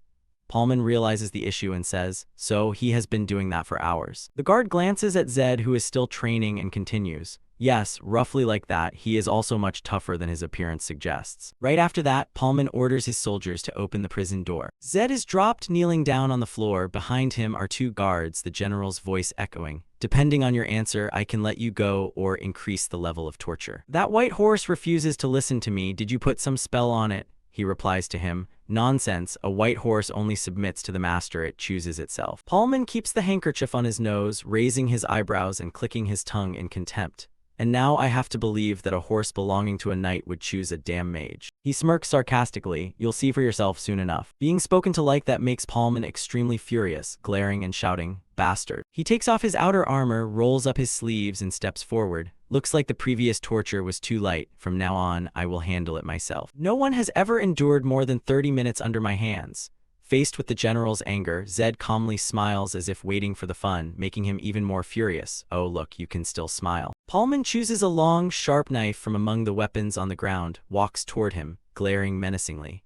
"I can't wait to see how long you can remain arrogant. No one has ever survived what I'm about to do." Stabbing this dagger into your knee, then twisting it deep into the bone. "This is the only chance I have to talk," he says while poking the tip of the knife into Zed's sturdy thighs. But doing so doesn't make him afraid, but even more arrogant as he shouts, "Get lost." Having been poked for so long, Paulman loses all patience and yells, "You damn little brat." He uses all his strength to thrust the long, sharp knife into Zed's thigh, preparing a terrifying torture session. Suddenly, soldiers from outside run in to report, causing the knife to stop 3 centimeters from his thigh. "Sir, there's trouble. A letter has just been sent to Bahal." His appearance makes Paulman lose his nerve, furiously throwing the knife at the soldier and yelling, "Damn it, what is wrong with you? I said not to be disturbed while I'm torturing someone, did I not say that?" The guard bends over, hurriedly defending himself. "Sorry, sir, but this is urgent. It's a letter from the clan head of Bahal." The general furiously snatches the letter from the soldier's hand and shouts, "If this isn't important, you better prepare to die." Paulman opens the letter and reads clearly aloud, "What is written in the letter here? The person you have detained is the master of the White Horse and is a friend of Bahal." The content of the letter sent roughly says, "The person you are detaining is the master of the White Horse, a friend of Bahal, and the son of the Arahan clan. Because you are suspected of being involved in a corruption case, immediately hand over command and wait for an investigation from the Central Army. He mutters the last lines, if you resist, you will face judgment from Bahul. Paulman is extremely furious, tears the letter to pieces and shouts, what the hell, investigation, judgment? You think he has the right to say that to a general appointed by the emperor? This is all you're doing, isn't it? That arrogant face, this is what you were waiting for from the start. Still don't want to wake up, even if he is the clan head of Bahul, he cannot blatantly trample on an imperial general. Zed smirks proudly, directly retorting him. He can, the reason is already very clear. The general spins the sharp knife in his hand, glaring with murderous intent. Reason? Ridiculous. If I kill you along with that fake priest, there will be no witnesses, no evidence, and no clues left. Zed's body suddenly erupts with intense lightning, burning the ropes binding his hands. Zed says coldly, people like you will learn something when you've tasted enough pain. Saying that, he sits up completely, his whole body erupting with intense lightning, making Paulman jump and scream. He is bewildered, not understanding what is happening when a gust of wind rushes over and white chains wrap around his ankles. What the hell is this? Even Zed looks bewildered at the strange power that appeared from nowhere. Despite Paulman yelling, you bastard, the white chains still wrap around his body and slowly swallow him whole. Zed stares in astonishment as he is crushed along with his fierce screaming. Suddenly, he feels another aura and turns to look in one direction. It turns out those chains belong to the mage. I don't know when this guy appeared beside him, but he has no hostility at all. Zed immediately recognizes the identity of the person in the black cloak, silently and strangely wondering. A guard him mixing in with these low-level soldiers again? Just how deep does this organization run? While engrossed in thought, a call wakes him up. Young master. The commander of the black-clad troop standing in the middle continues. The clan head has ordered you to return immediately. We will escort you. Please go with us. Looking at this group, Zed is stunned, wondering, since when were they? Damn it, just how far does this network extend? He suspected and interrogated him. Why was I summoned so suddenly? The commander replied coldly. That is unimportant. An order is an order. Please hurry up. Zed was a bit apprehensive, thinking to himself, not yet, I still haven't obtained the elixir, nor have I found Larko Chervil. Thinking this, he spoke up, give me a few more days and I will return on my own. The commander adamantly refused, saying, that's not possible, we are only following the head of the family's orders. Looking at Paulman, who was tightly chained on the ground, Zed thought, no, I need more time, I have to find a way to delay this. Suddenly, a thought popped into Zed's head. You are the shadow guards, yet you don't know the current state of the Arahan. Returning now is no different than going to my death. There's no way the head of the family doesn't know that. The black-cloaked figures heard this and had nothing more to say, listening silently as he continued. Please convey my intent to the head of the family. If he wants to survive this storm, I need a little time to prepare. If he still wants me to return after that, I will not say a word and will go immediately. The commander used teleportation magic to immediately go and report to the head of the Arahan, not forgetting to report back. Understood, please wait here. While waiting for him to return, Zed placed a hand on his chin, pondering, the head of the Arahan must have been monitoring my every move through the shadow guards. The real issue remaining is killing the slave trader DeVito. And upon arriving in Bahul territory, I must have prepared answers if questioned about them. Very quickly, the commander returned, bowed, and reported, young master, the head of the family has agreed to give you more time. Return to the family within 14 days, that is all the time you are permitted. Hearing this, Zed's expression stiffened. He imagined the bloody battle at the Arahan, the head of the family, and those mysterious guards awaiting him just a few days later. Zed's eyes shone with determination. He knew that the 14-day deadline started from now, so everything had to be carried out quickly to protect himself. Zed rested his chin on his hand, his jade blue eyes looking down at the floor in deep thought. The clock has started ticking. At least I have an extension, that's better than nothing. 14 days, I have to act fast. The black-cloaked commander remained in his respectful bowing posture, saying in a stern voice, the matter of Paulman and the Myers Church has been handed to you to handle. An investigator will arrive soon, handle it wisely. Hearing this, he couldn't help but be surprised. An investigator? That fast? I thought it would take at least a day. Speaking of this, Zed looked at the commander and sank into thought. Is this another shadow guard trick? The more I look into it, the more terrifying they seem. I want that power. Just when he thought it was over, the man spoke. There is one more thing. He propped his hand up, curiously asking, what is it now? The commander conveyed the message. The head of the family wants you to stop hiding the fact that you carry the Arahan bloodline. Zed was extremely confused, pointing to his own eyes and exclaiming, what the hell? Wait a minute, my contact lenses. Do you mean I shouldn't wear them anymore? The commander nodded slightly and replied, that is correct. But he couldn't comprehend that, and dissatisfied, he questioned him. Why? Zed asked himself silently. They threw me into prison and now they want this. The commander couldn't answer that question, honestly saying, we were only instructed to deliver that specific message. We will now take our leave. After finishing, he and the black-cloaked subordinates used teleportation magic, gradually dissolving into space. Zed propped his hand up, standing there nonchalantly, watching the remaining black aura and saying, "Of course." They drop the bomb and then disappear as if they never existed. About 2 hours later, an old man with a silver beard named Cox, an Imperial investigator, smiled warmly as soon as he saw him and said, "A young man like you doing such great things, exposing corruption within the Imperial military itself. Which noble family are you from? The Emperor will surely personally commend your contributions." Not rushing to answer, Zed gently removed the contact lenses from his eyes, revealing the fiery red color characteristic of his family's bloodline, remembering the commander's words earlier and thought, "He told me not to hide my identity anymore." He held his head high, looking at Cox in front of him, and greeted him in a stern voice, "It is an honor to meet you." Upon seeing the true color of Zed's eyes, he was startled. He held his head high and introduced himself. "I am Zed Arahan, the 7th son of the Arahan family." Cox couldn't believe his ears. He paused for a moment and asked, "Zed, are you really Zed Arahan?" He was slightly surprised by the old man's expression but still replied, "Yes, that's right." He gently stroked his white beard and exclaimed, "Oh my, what a surprise. So the name Arahan recorded in the official Imperial edict is you." Contrary to Cox, Zed didn't understand what was going on, tilting his head and wondering, "Edict? What is that about?" Noticing the confusion on his face, he raised his sleeve and said, "Ah, it seems you aren't aware." Cox pulled out a paper filled with creases and held it in front of Zed, smiling as he explained, "Your name is written at the very end, in an edict personally written by His Majesty. The Emperor praised you highly." Finishing his sentence, he used his aged hands to point to the text written on the paper. The meticulously written characters appeared clearly. "The merits of Zed Arahan, who assisted the people of the Empire, are solemnly commended. Every noble should take the initiative to follow such an example." Cox rolled the paper back up and tucked it into his sleeve, honestly saying, "For a long time I had hoped to meet you, and now fate has orchestrated this encounter." Zed was still slightly confused, questioning suspiciously, "But how could His Majesty know of me?" He replied, "The Emperor values words more than status or rank. I heard that several of the recently repatriated people mentioned you." Hearing this, he gasped and realized, "Wait, Gordon. He said he would repay me, but I didn't expect it to come this quickly." The image of Gordon smiling flickered in Zed's mind. Meanwhile, Cox's voice echoed in his ears. "His Majesty was very happy to hear that. This is also a great favor granted to your family." Zed muttered his family's name 3 times in his head, then placed a hand over his chest and said, Investigator Cox, I have a request. I want to personally resolve the Myers Church case to the end. Is that permitted?" Cox nodded slightly, drawing out his words. "I understand. You want to finish what you started. That is excellent." Hearing this, Zed bowed 90 degrees to show respect and replied, "Thank you for your understanding." He thought to himself, truly an investigator of the Central Military, ready to give up potential credit that could have been his without hesitation. He reached his hand out, confiding to him, "Whether you are an Arahan or not, you are the first person to thank me in a long time. Perhaps I have lived too long. Take the Central Unit with you. You will face those who have violated Imperial law. If they resist, you are permitted to execute them on the spot. If anything happens, I will take full responsibility." Finishing his sentence, Cox placed his hand on Zed's shoulder and gave it a few light pats. He was slightly confused by the old man's words, blurting out, "Your generosity far exceeds expectations."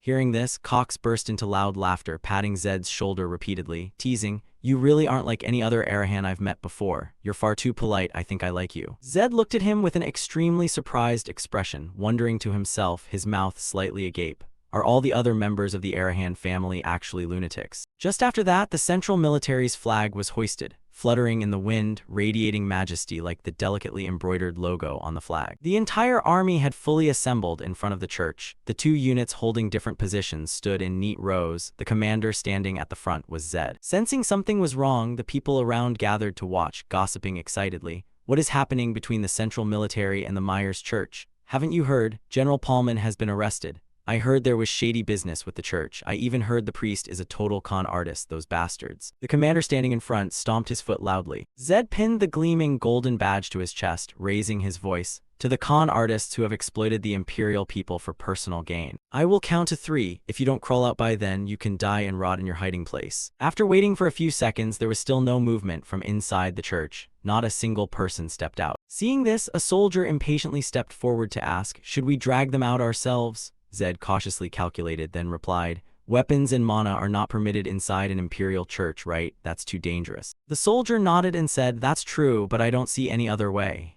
A mage stepped forward to speak. Then, should we wait for the authorization warrant? He flatly rejected their ideas, stepped forward and announced, "No, leave this to me." Hearing this, the two were extremely surprised, shouting in unison, "What?" Zed turned his head coldly, explaining to them, "I don't have much time left. I will handle this myself, so please wait here." The soldier anxiously blocked him. "No, what if something happens?" He remained resolute in entering the church, reassuring him, "It's fine." The soldier was extremely nervous, turning to the mage to wonder, "But he can't use magic. What is he planning to do?" Another followed, "Aren't we supposed to follow him?" Just then Cox arrived, holding a piece of white paper. Upon seeing him, everyone shouted, "Mr. Cox, is that an authorization warrant in your hand? Let's assume it is." Seeing this, all the soldiers immediately placed their hands on their sword hilts. One of them spoke up, "Now that we have the order, there's no reason to hesitate anymore. We will immediately move in and arrest all the criminals." But Cox flatly refused. "No, stand back." All of them turned their heads in confusion, asking, "What?" He gently explained,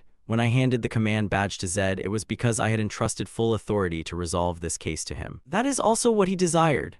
That authoritative command badge was the emblem Zed had pinned to his chest, a commander's badge, a gold card granting the right to mobilize the imperial military. The soldiers looked toward him as he gently walked into the church, extremely dissatisfied, shouting, "But there's that armed group inside the church. Are we not intervening? If something happens, we'll be held responsible too. Please give the order to advance." Zed used his feet to kick open the church door with force and enter. From the other side, Cox's aged voice rang out, "You truly know nothing about the Arahan family, do you? Do you know why the Arahan is the leading family? Why people fear them? Because they are stronger than other families, right? Is it just because they are stronger? No, there is something even more important than that." He coldly entered the church. Directly in front of him were the con artist priests, each holding a dagger for self-defense, alert as Zed kicked the door open.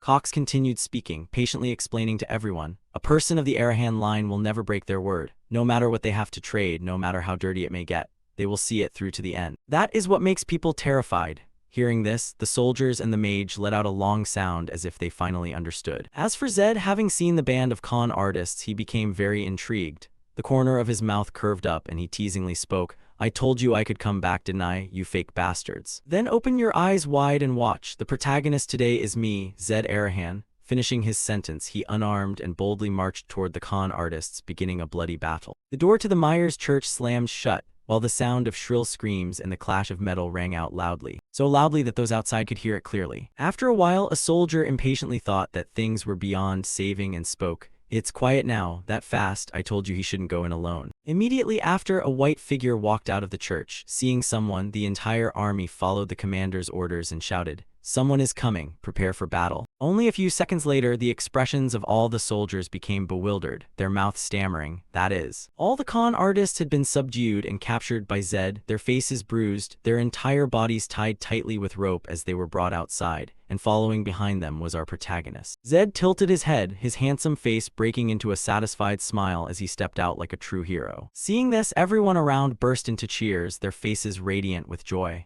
Cox stood in the middle, extremely delighted, thinking to himself, "I knew it." Everyone scrambled to admire him, asking in disbelief, "You really defeated them all without using mana? How could you win without magic?" Zed clenched his fist, smiling as he replied, "It wasn't that difficult." Cox was extremely joyful, walking up to him and bursting into loud laughter, unable to stop praising, "As expected of an Arahan, I'm surprised once again, truly extraordinary." Zed pointed to the bruised con artists and spoke, "Mr. Cox, these people were selling fake holy water. There must be many victims. Please take care of them." He happily continued, "Of course, I will personally handle that matter. That is my responsibility as an investigator, after all." Zed tilted his head, drawing out his words, "And one more thing. Father can come out now." He turned back and called out loudly, making Cox curiously look in the direction of the church. A figure in a priest's white robe hesitantly stepped out. Just then, a panicked voice cried out, "Wait, that's..." The sunlight hit the priest's elegant face and all the people around were momentarily overjoyed and shouted loudly, "It's Father Johann, he's still alive." A woman even cried while praying, "Oh my God, thank you." The leader of the con artists, beaten until his face was bruised, cast an unfriendly glance toward that person. Suddenly, Johann turned his heel and walked toward him. He gently placed his hand on his head, transferring healing blue spiritual energy to the leader, which surprised him. The leader emotionally called out, "Father." Seeing the spiritual blue light rising from his body, Zed had to inwardly marvel. That is holy power. Just looking at it makes one feel warm and at peace. It feels like something sacred. After receiving healing from Johann's power, the bruises on the leader's face vanished. This made his subordinates turn their heads in confusion. Johann expanded the scope of healing to all the con artists, gently reminding them, "Repent for your sins and live according to God's will. Then he will always accompany you." Hearing this, they collectively bowed, moved, and answered in unison, "I am sorry. Thank you, Father. I promise I will never resist God's will again." That day, the entire church was filled with the joyful cheering of all the people, and someone's voice echoed with extreme emotion, "Father Johann has returned." After settling everyone down, Johann turned to the Central Army and introduced himself. "Let me introduce myself properly. I am Johann Chris, the 49th priest of the Empire. I am immensely grateful to Zed Arahan, who executed God's will. I would like to invite you for a cup of tea. Could you stay for a moment?" Finishing, he gestured toward the inside of the church, and Zed didn't think twice before immediately answering, "Yes, of course." Just then, Cox behind him reached out his hand to call him back. "Zed Arahan, come here for a moment." He turned his head in confusion, his mouth forming an ah sound. He opened his hand, revealing something shining on it, and spoke, "If you don't mind, I want to give you this."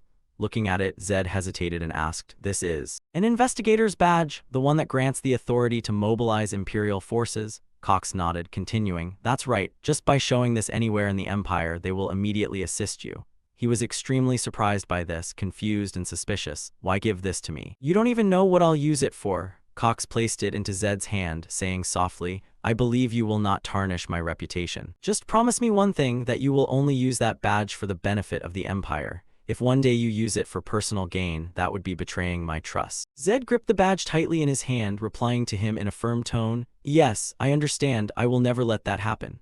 Hearing this, Cox was very satisfied, bursting into loud laughter and exclaiming, "You are truly not like any Arahan I've met before." Saying that, he turned and thought, "It seems living a long time really does bring many surprises."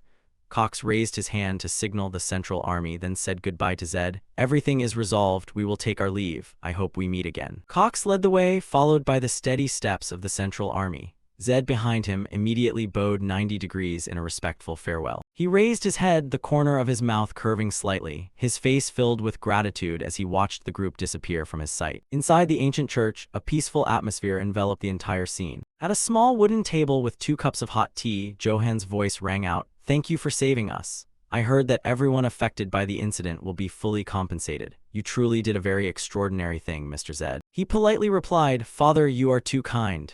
Realizing Zed's intent, Johann asked straight to the point, "Do you wish for something from me?" Being seen through like that left him impressed, inwardly astonished, truly smart and sharp. He knows I didn't act just out of faith. Thinking, Zed opened up, saying, "To be honest, I need your holy water, Father." Johann's expression turned serious, filled with vigilance as he questioned, "Holy water is meant to cure illnesses and destroy evil. What do you intend to use it for?" Zed answered honestly, "I need it to craft an artifact. I'm not sure if that counts as destroying evil, but at least it's to save my own life." He tilted his head, curious. "Your life?" He nodded, explaining, "Yes, I am an Arahan, but I was exiled from the family because I couldn't use mana. Now I have just received an order to return home. Do you understand what that means?" Johann immediately understood and said, "Yes, I have heard that the power struggle between the siblings in your family is extremely fierce. But do you really think that with just a few artifacts you can stop everything and save your life?" Zed continued, "I just want to prepare everything I can with everything I have." He lifted the teacup to his lips for a sip, his mind sinking into thought. "Currently, the maximum stat increase I can get from medicinal herbs is 2, and if the transcendent skill requires 5 mana points, then for me, with only 3 points, it is insanely precious. Being able to use it freely compared to only being able to use it when pushing to my limits is a world of difference." Father Johann looked at his reflection in the teacup for a moment before speaking. "Actually, I had heard rumors about you, that you were the one who handled the notorious slave trader that the Arahan family had secretly backed. I believe it was God's will that an Arahan came to Myers and helped protect the sanctuary. Perhaps even the fact that I am helping you now is part of his plan." Finishing, he stood up and left his seat, making Zed look after him in surprise. Johann returned, placing a worn black box on the table with both hands. He brushed the dust off the box with his bare hands and said, "I kept this for the person who truly needs it. The effectiveness of holy water depends on how much holy power it contains. These vials were crafted by me over a long period, pouring into them all the power I could give. I hope they will be of help to you, Zed." Finishing his sentence, Johann opened the box, revealing 3 powerful, glowing blue vials of holy water. Seeing them, Zed immediately straightened up, hurriedly expressing his gratitude. "Such precious holy water, I sincerely thank you, Father." Johann smiled gently, reaching his hand out as he said, and this is a personal gift from me. May the blessings of the divine always be with you. After the meeting ended, Zed was arranged to stay in a room within the ancient church. Sitting in the small room, he pulled out the items he had just received to examine them, pondering for a moment. Looking at the gift he had just been given, Zed muttered in disbelief. Am I dreaming? I can't believe I just received the item I've longed for while playing this game. Priest's badge? This gleaming badge is the gift Johan gave me personally. It is called a priest's badge, or in other words, an endorsement from a priest. It might sound like nothing, but in the world of lays, it holds immense power. The church holds its current power because the emperor poured all resources into building an empire of moral integrity. Therefore, a priest's seal is basically an indirect endorsement from the emperor. With the priest's badge in hand, I won't be hunted or arrested immediately upon being discovered. And more importantly, no one can easily take my life anymore. Zed pondered, this one badge alone is enough to keep me much safer during the internal struggle. Johan must have understood that, which is why he gave it to me. He looked at both items in his hand and said aloud, Investigator's badge and Priest's badge. This is likely the best I can get before returning to my family. From now on, anyone wanting to kill me will have to pay a very heavy price. And wherever I go, the Imperial Army can protect me. Just looking at them is enough to put my mind at ease. Zed smirked, his face relaxing, filled with relief. Then he turned to the vials of holy water on the floor and continued. Now then, next is. Zed picked up a vial, analyzing it non-stop. In the game, Johan's holy water only has a 20% success rate, but he said this batch was made very carefully. I have 3 vials of holy water and 2 devil's breaths. It would be great if it succeeds on the first try. Let's give it a try. If it fails, I'll just find a way to get more. After saying that, he bit the cork of the holy water vial to open it. Zed slowly poured the shimmering blue holy water into the fiery red devil's breath. The 2 different shades gradually neutralized. He waited for a miracle, a bead of nervous sweat falling from his forehead. The holy water was gone. The blue color swallowed the devil's breath, emitting a few streams of sacred energy. Noticing the change, Zed let out a gasp of wonder. Just a few seconds later, the devil's breath shattered, revealing an intricately carved blue glass bottle. The aura covering it radiated a powerful pressure. Looking at the item that had just appeared, Zed's eyes widened, his mouth agape in shock. He was overjoyed looking at the item that had just been created as he cheered. I really did it. I actually succeeded on the first try. No need to hesitate any longer. Zed poured the bottle directly into his mouth, the blue liquid flowing into him. Very quickly, the system board flashed a notification. Magic stat increased by 1. Magic level is now level 5. Seeing the message, he happily exclaimed, all right, just as I expected, my magic stat has increased. In the worn black box, there were only 2 vials of holy water left, meaning there was still enough to craft one more. Zed clenched his fist, eyes glued to the system board as he calculated. If the next one also succeeds, I will reach 5 magic stat points. I still have 2 holy water and 1 devil's breath. If I succeed one more time, I'll still have 1 vial left. After saying that, he continued to craft another vial of power. The devil's breath, after receiving the holy water, glowed red like a small sun. Looking at it, Zed silently prayed, please, please. Creation succeeded. The blue liquid appeared once more in front of him, radiating a brilliant, sacred aura. Seeing this, he cheered loudly. This is crazy. I succeeded again. Zed looked at the empty holy water bottle in his hand, calculating, does this mean an 80% success rate? He really did spend a lot of time making these. With this level of divine power, it's basically like having an extra life. It's best to save one for later. Finishing, he immediately poured the powerful liquid into his mouth. Very quickly, the system announced, magic stat increased by 1, current magic is level 6. But this time, the system didn't stop at that notification. In front of Zed, a new display board flickered. The information basically stated, a new spell is available. Added a new skill called Transcendence, which has the effect of powerfully enhancing the caster's physical abilities. Creates a shield effect proportional to the magic stat. Reading that, Zed couldn't hide his joy anymore. He sat up from the bed, punched the air forcefully, his lips curled into an excited smile. The over-the-top excitement caused Zed's foot to trip over the bed frame. He leaned back happily, feeling the changes in his body, smiling. Zed let himself fall onto the soft bed, looking up at the ceiling, letting out a sigh of relief as he muttered, it feels like all the tension is melting away. That was really stressful earlier. If the requirement to use Transcendence had been 10 magic points instead of 5, then, damn it. Saying that, he laughed, his face incredibly happy.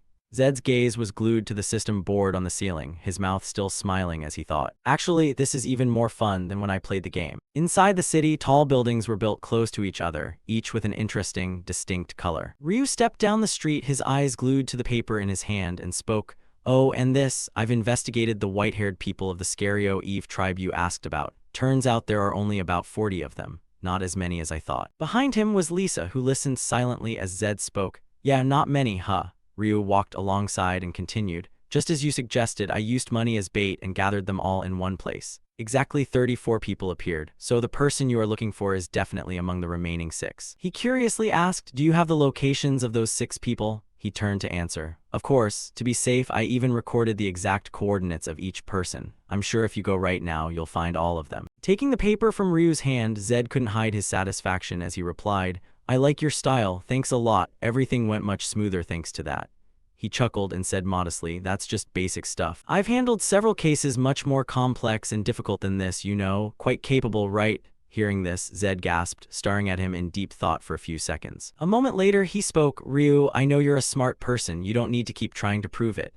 What Zed said left him astonished, his mouth forming an ah sound in confusion. He stood in front of Ryu, firmly stating, I will take responsibility for you and your sister until the end. You are the first comrade I've ever met. Hearing this, both of them were incredibly moved and burst into tears, sniffling as they called Zed's name, but he coldly reminded them, don't get all emotional over such obvious things, it's a sickness. Suddenly, a woman approached them and spoke cheerfully, excuse me, with those red eyes, are you Zed Arahan? Zed turned his head to look at her, asking suspiciously, how do you know who I am? The woman, with dark blue eyes and a face flushed with excitement, exclaimed, huh, in Myers, anyone who doesn't know you must be a spy. The young Arahan who punished that con artist and protected Father Johan and the church. The whole city is buzzing about it. Only then did Zed start to notice the crowd gathering and buzzing around him. He turned to look at them and realized, ah, so that's why everyone keeps looking at me with strange expressions. I thought it was because of my eyes, but it turns out to be for something else. Among the people on this side, a guy in a blue shirt spoke up. That guy is Zed Arahan.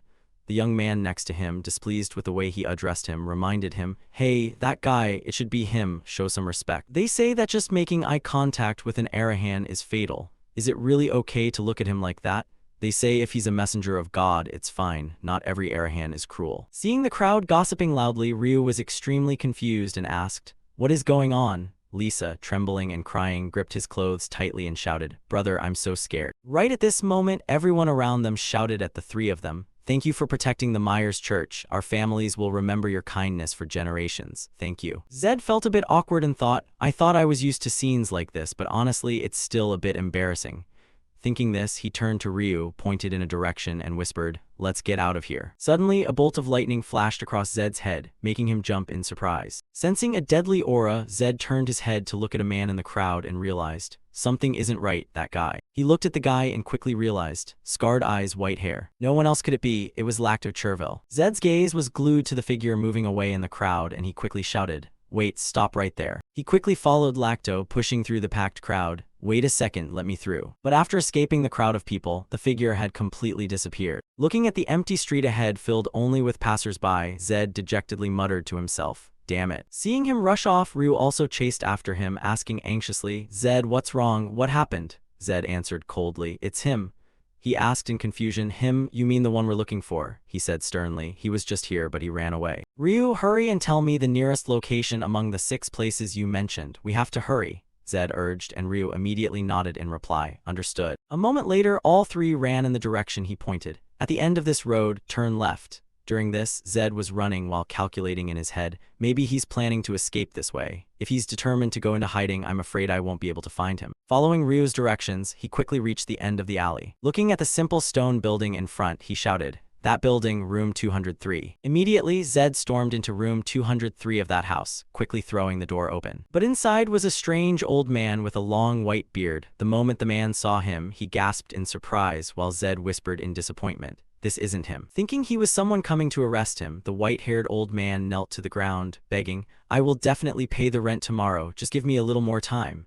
But Zed didn't pay any attention to him at all and rushed straight out the window. Zed jumped straight from the second-story window, quickly ordering, Ryu, the next location. Seeing him jump from such a height, the boy was extremely terrified, his mouth wide open as he shouted, hey, you maniac. He still didn't give up, continuing to hunt down other rooms based on the information Ryu provided, going to each place one by one to open the doors and carefully check the owners of the rooms. Next, they had to go to a place that was dark, dusty, and dirty, and in the hallway, Ryu's fearful voice rang out. The next one is over there, first basement, room on the left. Zed gripped the doorknob tightly, sensing the intense pressure emanating from inside the room. Noticing something strange, Ryu softly called out Zed, and he ordered coldly without further explanation, Ryu, you go upstairs. Zed's face grew serious as he sank into thought, we need to hurry, but What is this uneasy feeling? The opponent this time is the greatest blacksmith, and he's a fugitive, if this is really where Lacto stayed. Thinking this, he couldn't hesitate any longer and immediately used a trap-detecting technique. The system announced that he had unleashed lightning fire magic. Powerful sparks of electricity erupted all over Zed's body. His strong hands gently opened the door, and suddenly, a blinding light erupted from inside. Next was a massive explosion that completely shattered the house, with the ground erupting violently and debris flying in all directions. Right at this moment, the system announced that the lightning fire magic had been neutralized and that the Immortal Challenger 5 trait had been activated.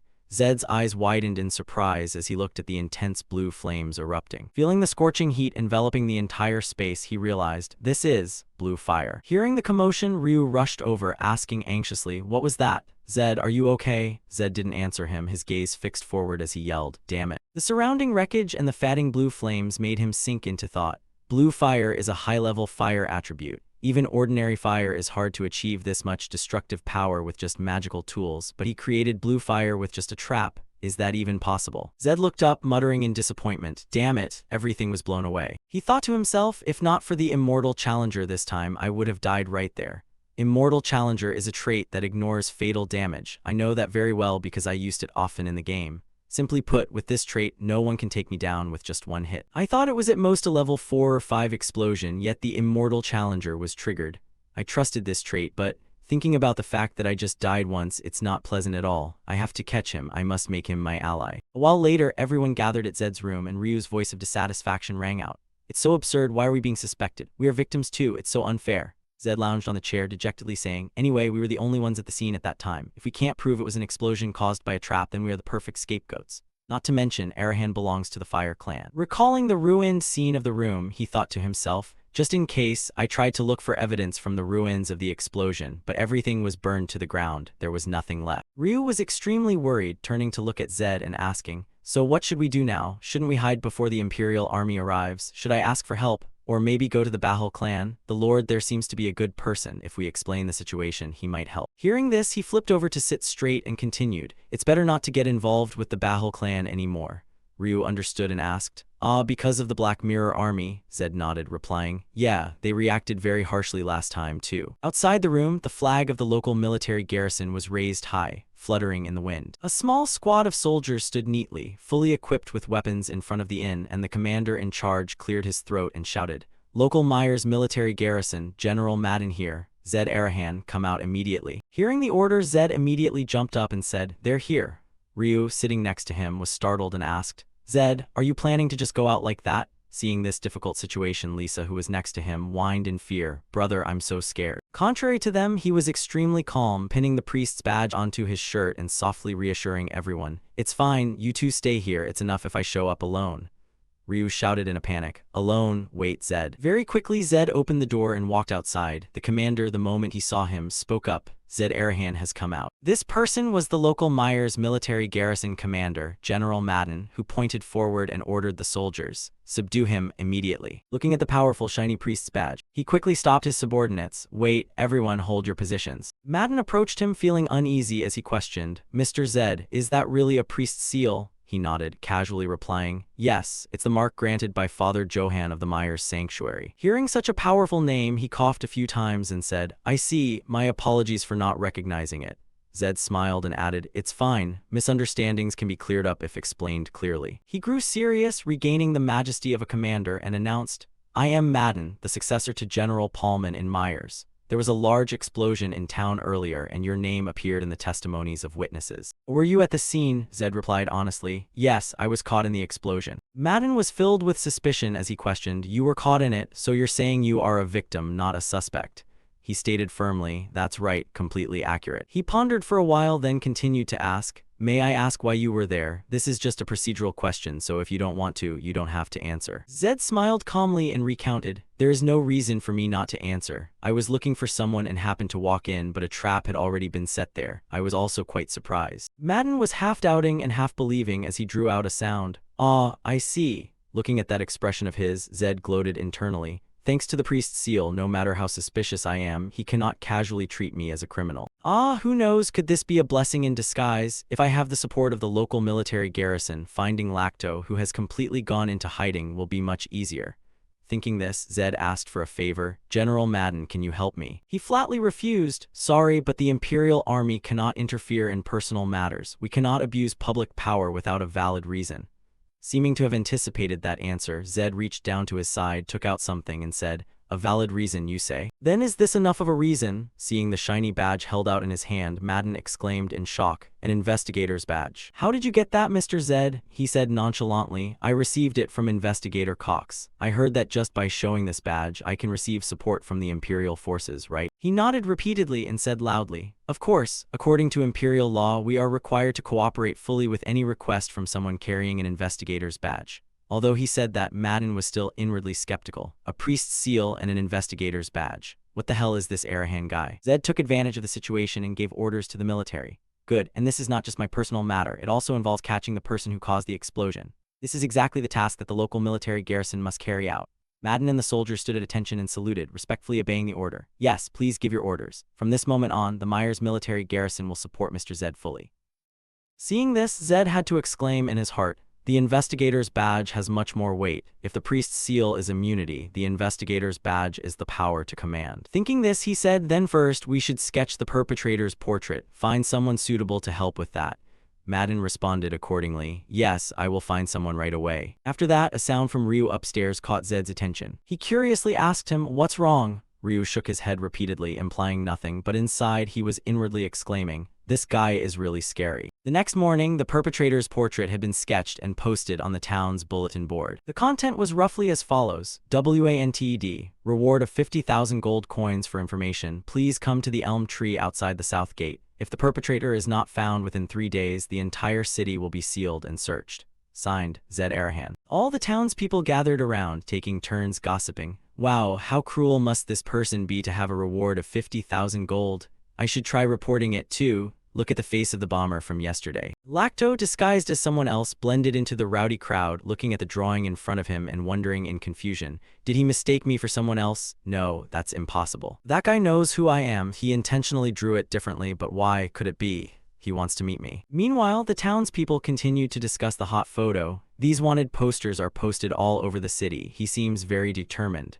Another person replied dejectedly, Tusk, if bad luck strikes, I'm afraid there will be a bloody battle." After watching, Lacto lowered his face and left the crowd, walking while thinking to himself, "Once I meet him, I'll know what he's planning. I can't even remember how many cities I've wandered through. I'm tired of living as a fugitive. Maybe it's time to end it all. I've lived long enough, now I have no regrets." Suddenly, Lacto noticed the crowd in front of him and continued thinking. A lot of people gathered. First of all, I have to blend in and observe. Suddenly, Zed appeared right behind him and whispered, "That's a professional-level disguise." Hearing a human voice, he immediately jumped in surprise. Noticing Lacto's panic, he softly reminded him, "Just act natural. If you cause suspicion, the soldiers will be here immediately." He looked back with unease and questioned, "Who are you?" Zed replied very quickly, "I am Zed Arahan. Finally, I get to meet you." Lacto asked in confusion, "Why are you looking for me?" He looked around for a moment and suggested he follow him. "First of all, let's go somewhere else. Follow me." After reaching a safe place, Zed took off his hood, turned serious, and spoke, "This is the first time I've met you. I am the 7th generation successor of the Arahan family, Zed Arahan." Lacto didn't say anything, just quietly removed the magical mask from his face, returning to his true appearance. Seeing this, he continued, "I've known your name before, am I right?" He grew serious and sternly questioned, "Kid, if you already knew me, then why look for me?" Zed smirked with hidden meaning and answered with a question. "The reason to find a legend is simple, right? I came here because I want you to be the exclusive blacksmith for the Arahan family." Hearing such a direct statement made Lacto gasp in shock, his eyes wide, unable to believe his ears. Games and reality are indeed far apart. One of the most obvious differences is the equipping of items. In the games, you just need a double click and you're done, but in reality, you have to put it on yourself. Not only do you have to compare options, but you also have to consider comfort and weight. Magical tools sold on the market are made for adults, so there are many factors that must be taken into account. No matter how good the choice is, if the size doesn't fit, it's useless, which is why I want to recruit Lacto. Lacto can craft magical tools that fit my body perfectly, and I can have new magical tools every time my stats increase, plus auxiliary equipment for different situations. I must make him an ally. Thinking this, Zed firmly said, "A warhorse is born to gallop and a sword is born to be used." As the only remaining bloodline of the Chervil family, sir, what will you live for? Hearing this, Lacto looked down at the ground, not saying anything, sinking into his own thoughts. Zed placed his hand on his chest, speaking with a confident face. The greatest craftsman creates magical tools for the greatest family so that the techniques of Chervil can be passed down to the next generation and history can continue.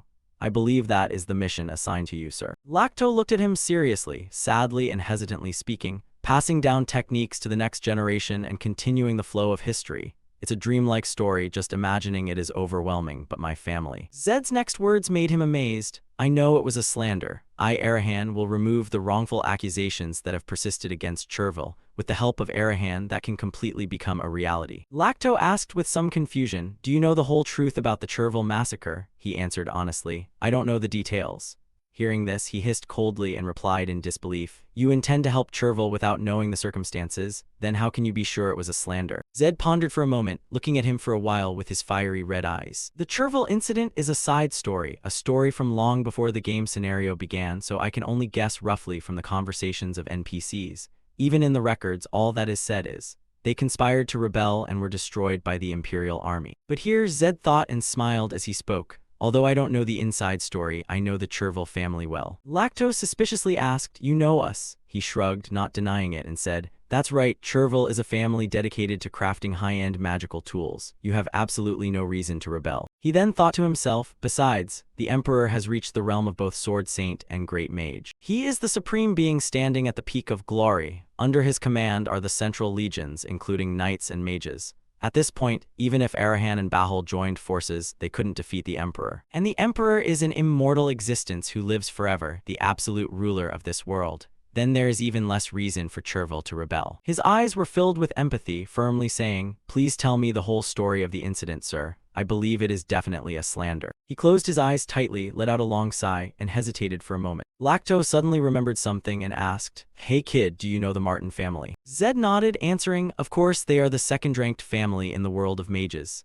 He continued and recounted, that's right, they are also our main business partners. Martin always wants to surpass Arahan. He reached out and said, yes, although in reality that is impossible.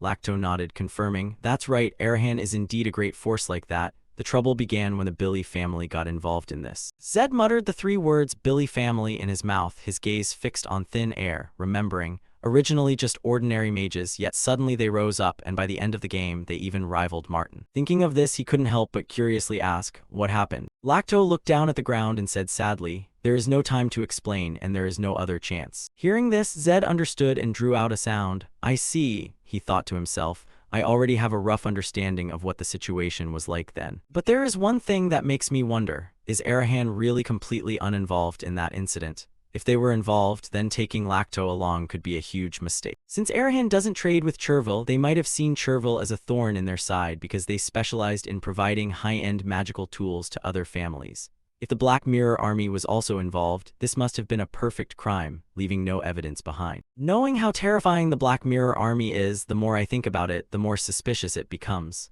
No, maybe I'm jumping to conclusions too quickly. Don't be so quick to judge. Pondering for a moment, Zed spoke. If there were mages involved, Arahan can definitely solve it. Lacto asked seriously, can you take responsibility for those words? He nodded firmly, answering, I will definitely keep that promise. Therefore, please come with me. As he spoke, Zed reached his hand out forward, his lips parted with genuine goodwill to invite the other person. His fiery red eyes glowed, filled with determination within. Noticing that, Lacto gasped in silence for a few seconds, looking at the hand held out before him. He hesitated to reach out and thought to himself, I thought that even if it ended like this, it wouldn't matter. But placing hope one last time isn't a bad thing either. The two hands gripped tightly, forming a friendly partnership between the two sides, and Lacto said, as long as the technology and history of Chervil can continue, I will be willing to go along. After achieving his goal, Zed was extremely happy. He turned around and said, then let's hit the road right away. Now Zed was very happy. He was gradually achieving everything, his first companions. Then there was Bahul's white horse, the investigator's badge, and the priest's seal, along with the last bloodline of Chervil. Everything had been gathered fully in the palm of Zed's hand. He gripped his hand tightly, looked down, and hoped in his heart, what I gained in the south, I wonder how valuable they will be in Arahan. Just thinking about it made him excited. The corners of Zed's mouth curved into a contented smile. Right after that, in the western region, the golden city of Nekka. It was a bustling and wealthy city, so much so that some houses were even made of gold, shining brightly overhead. Ryu walked along the streets, watching the luxury of the golden city and had to exclaim in interest. What is this? Zed's group had traveled a long way together and arrived here. Ryu looked around and exclaimed in amazement, "It's so dazzling, I can't believe a place like this exists." Seeing he looked surprised, Zed turned his head and asked, "You never came to NECA while working for the merchant guilds?" Ryu answered honestly, "No, NECA is strictly controlled by the large merchant guilds. For the small and medium-sized merchant guilds I worked for, this was just a distant dream." Suddenly, Lisa's eyes sparkled. She excitedly pulled her brother, pointing forward and shouting, "Oh, brother, that building over there is all made of gold. Over there, too, and there." Contrary to them, someone as old as Lacto calmly looked around and said, "It's been a while since I returned to NECA. This city is developing at an astonishing speed." Zed lowered his head and curiously asked him, "Have you been here before?" Lacto laughed and recounted, "I came here for a vacation during my final years. Even so, it hasn't even been 10 years and this place has changed to the point where I don't recognize it anymore." Seeing that everyone was surprised by the Golden City, he began to observe everything more carefully. Looking at the glittering buildings, Zed felt and commented, "Although it's colder than the south, this place carries a vibrant and relaxed atmosphere. It looks different, but it feels like I'm coming to Gangnam." Suddenly, the attention of everyone on the street turned to Zed. They gossiped about the horse he was riding. "Isn't that Bahal's white horse? That's impossible, that's impossible. Look closely, those blue eyes." Seeing this, he also had to worryingly think, "Anyway, Bahal's white horse is too eye-catching in the Arahan city." After pondering for a while, Zed decided to find a place to rest and asked, "We should find a place to stay first, right?" Right after that, they found a simple, rustic inn and soon stayed there until the sky gradually turned dark. Inside the simple room, Ryu put his backpack on the bed and questioned Zed, "But weren't we planning to go straight to Arahan?" He changed into new clothes while answering, "There's still a whole week before the deadline. We can't waste any time." Hearing that, he curiously turned to ask Zed, "Are you going out again?" He nodded and continued, "Yeah, there's a place I need to go alone."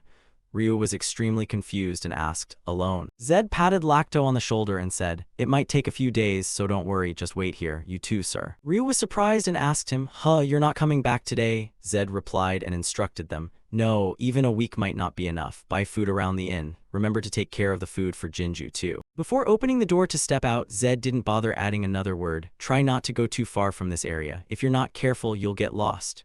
Ryu nodded and replied, "I'm not a child, but it's really easy to get lost in this place." He smiled and said goodbye. "Be careful." Lisa behind him bowed respectfully. Zed looked at them and smiled as if to answer that he understood, then opened the door to leave the inn. He stepped down to the street, which was sparkling with the smell of money and filled with crowds of people walking around. He looked around as if searching for something and muttered to himself, "It feels like the smell of gold and silver coins is blowing in from everywhere." But no matter how radiant a place is, darkness always exists. Those who brought hope of changing their lives to the Golden City, but then failed. I don't know if they are living in places like that. A moment later, Zed dropped by a small shop. As soon as he entered, the shopkeeper had to exclaim, "Oh my god, why would an heir of Arahan come to my small shop like this? Anyway, it's an honor." Not paying attention to him, he pointed at a pair of contact lenses and said, "Give me one with black lenses." Hearing that, the shopkeeper was startled and asked, Why choose the cheapest and most popular color? Isn't that the eye color of commoners?" Zed didn't answer but looked at him with soulless eyes, and the shopkeeper immediately understood and said, Yes, I'll get it right away." Right after that, Zed dropped by a clothing store. Upon entering, he looked around for a while and the shopkeeper ran over to greet him but then stopped.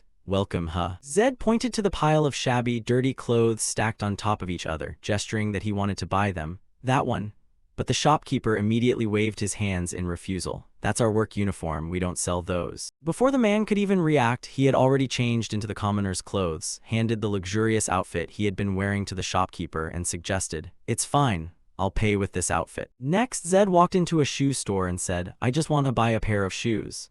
But the shopkeeper there disgustedly chased him away. "You filthy beggar, get out of here right now." After disguising himself as a ragged, miserable beggar, he finally rested his hands on his hips and let out a sigh of satisfaction. Zed looked at his reflection on the yellow wall and remarked, "Perfect, I don't look any different from a beggar."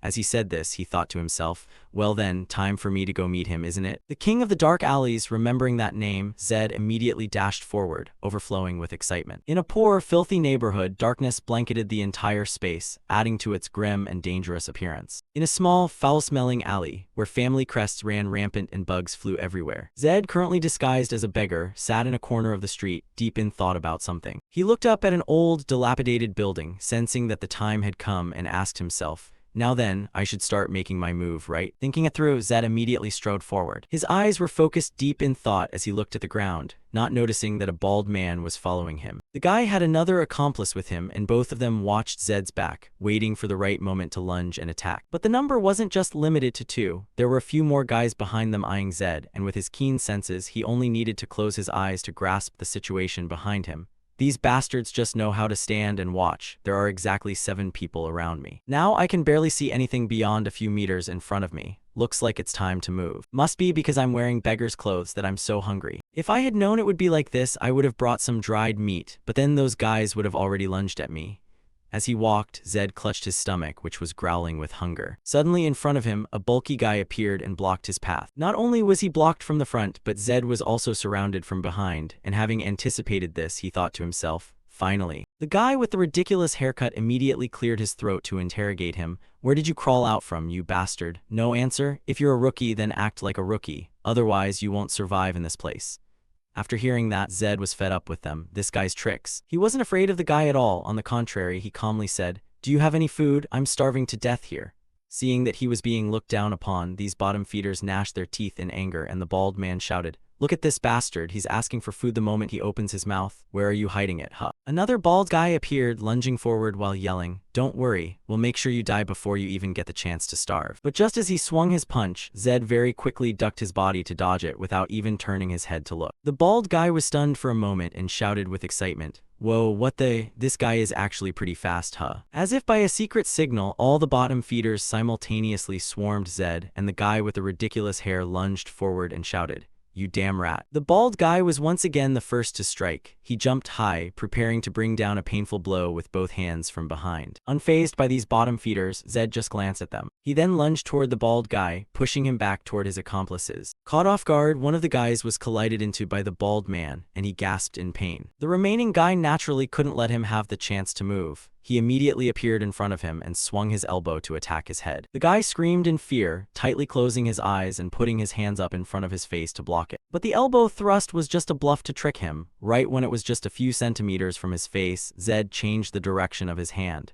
His hand fluidly stretched out and struck the neck of the red-haired guy, a move he couldn't have anticipated. The fluidity and the continuous powerful attacks from Zed left the bottom-feeding brothers gaping in shock. They backed away in fear, realizing that the demon before them was not someone to be messed with. But he couldn't let them off that easily, and Zed's mouth curled into a playful smile. After that, the entire grim alleyway was plunged into the sound of his continuous blows, along with the screams of pain from the bottom-feeding brothers. A moment later, they were all knocked out by Zed, lying scattered on the ground, unconscious. One of them still had enough consciousness left to mutter curses. You damn bastard." Remembering his own stats, he thought to himself, "Now my strength is 70, they're feeling pain even with me just hitting lightly." Thinking this, Zed rested his hands on his hips, looked down at the guy with the ridiculous hair, and asked with concern, "Are you okay? Does it hurt?" The guy struggled to stand up and shouted, "Damn it, what the hell are you? A psychopath." He sighed and taught them a lesson. "That's why I said, don't go looking for trouble everywhere. You could have just given me a piece of bread and been done with it. Because of you, I'm even hungrier now." The bald guy helped his comrade up and threatened him in anger. "A rookie dares to. Do you think you're safe just because you did that? You won't survive in this place. Our organization will kill you without anyone knowing a thing." Hearing that, he just sneered and declared, "Really? Then I'll just take over that organization as well." The guy with the ridiculous hair, lying on the ground, couldn't believe his ears and blurted out, What the hell is this lunatic talking about?" Suddenly, from out of nowhere, a sharp dagger lunged toward him, ambushing Zed from behind. He was quite surprised by this attack, but easily managed to dodge it. A mysterious guy walked over, his mouth curling into a devious smirk as he wondered, "He dodged that move. This guy isn't half bad, is he?" Right when they saw the guy with the bowl cut, all the bottom-feeding brothers were amazed and called out, "Captain." They all moved in unison behind the guy with the bowl cut, appearing to hold him in high regard. Hearing the title Captain, Zed's mouth curled into an intrigued smile, and he thought to himself, "I caught a big fish on the very first day. Maybe my plan will be shortened." The guy with the ridiculous hair was extremely smug and said contemptuously, "Do you know who this is, huh? The legendary assassin who once shook all of Nekka. This is Lord Kinzura. If you want to live, kneel down and beg for your life right now." Facing a complete stranger, Zed got into a defensive stance and sarcastically said, "A legendary assassin? Why is someone like that just a captain for a bunch of beggars?" Hearing that, Kinzura was furious, moved as fast as the wind, and swung his sharp dagger in a wild attack while shouting, "You arrogant bastard. but with his own agility, he once again dodged him. Kinzura swung his dagger while playfully praising him. "He dodged my attack twice already. You have talent for someone so young. If you live long enough, you'll probably become very strong. What a pity." Hearing that, Zed was amused, thinking to himself, "I'm getting a personal review of my talent from the world champion, I see." Suddenly, he changed his tone and said, "But this attack will be different." A dark blue mana surged all over Kinzura's body, thickening and covering the entire alleyway. Seeing the blue mana, Zed was briefly surprised to realize it was mana, and Kinzura stretched himself as if he were preparing to unleash a powerful technique. Observing him, he was amazed and thought, "He's manipulating mana, at least 4th circle or higher. I thought the rumors about a legendary assassin were just bragging, but it turns out it wasn't complete nonsense." Assassins don't belong to official forces, so their limitations are very clear, so to reach the 4th circle in circumstances like that without a hereditary lineage, he deserves to be called a legend. Realizing his different expression, Kinzura smirked and asked, "You seem quite surprised, huh?" This is what happens when you act recklessly without knowing how vast the world is. He finished his sentence and vanished along with the vibrant blue mana. The entire space was filled with Kinzura's barbaric laughter, and at the same time he moved around Zed, making it impossible for him to determine his clear direction. Seeing that he had no special reaction, Kinzura had to shout in surprise, "You're not moved at all. Or are you frozen in place? I'll find out soon enough." He finished his sentence and brought down a blow from above onto Zed's head. Sensing the killing intent above him, he immediately realized, "Above my head." But just a second later, Zed had to gape in shock. No, 3 guys. Sure enough, as he felt, there were 3 Kinzura guys simultaneously attacking him from all sides. Zed nimbly ducked and lunged forward to dodge. His previous position erupted into a small explosion that carried immense power. Immediately after, the sound of metal clashing rang out from the 3 sharp daggers. All 3 looked at Zed, who was landing on the ground, and asked in confusion, "Huh, you dodged our coordinated attack." The guy on the right interrogated him, "Who are you, a knight or a mage?" Zed didn't answer but asked himself, "Triplets, these are the 3 Kinzura assassin brothers." The guy with the cross slash was DKI, the one with the slash over both eyes was Draw, and the one with no marks on his face was G. Observing for a moment, he thought to himself,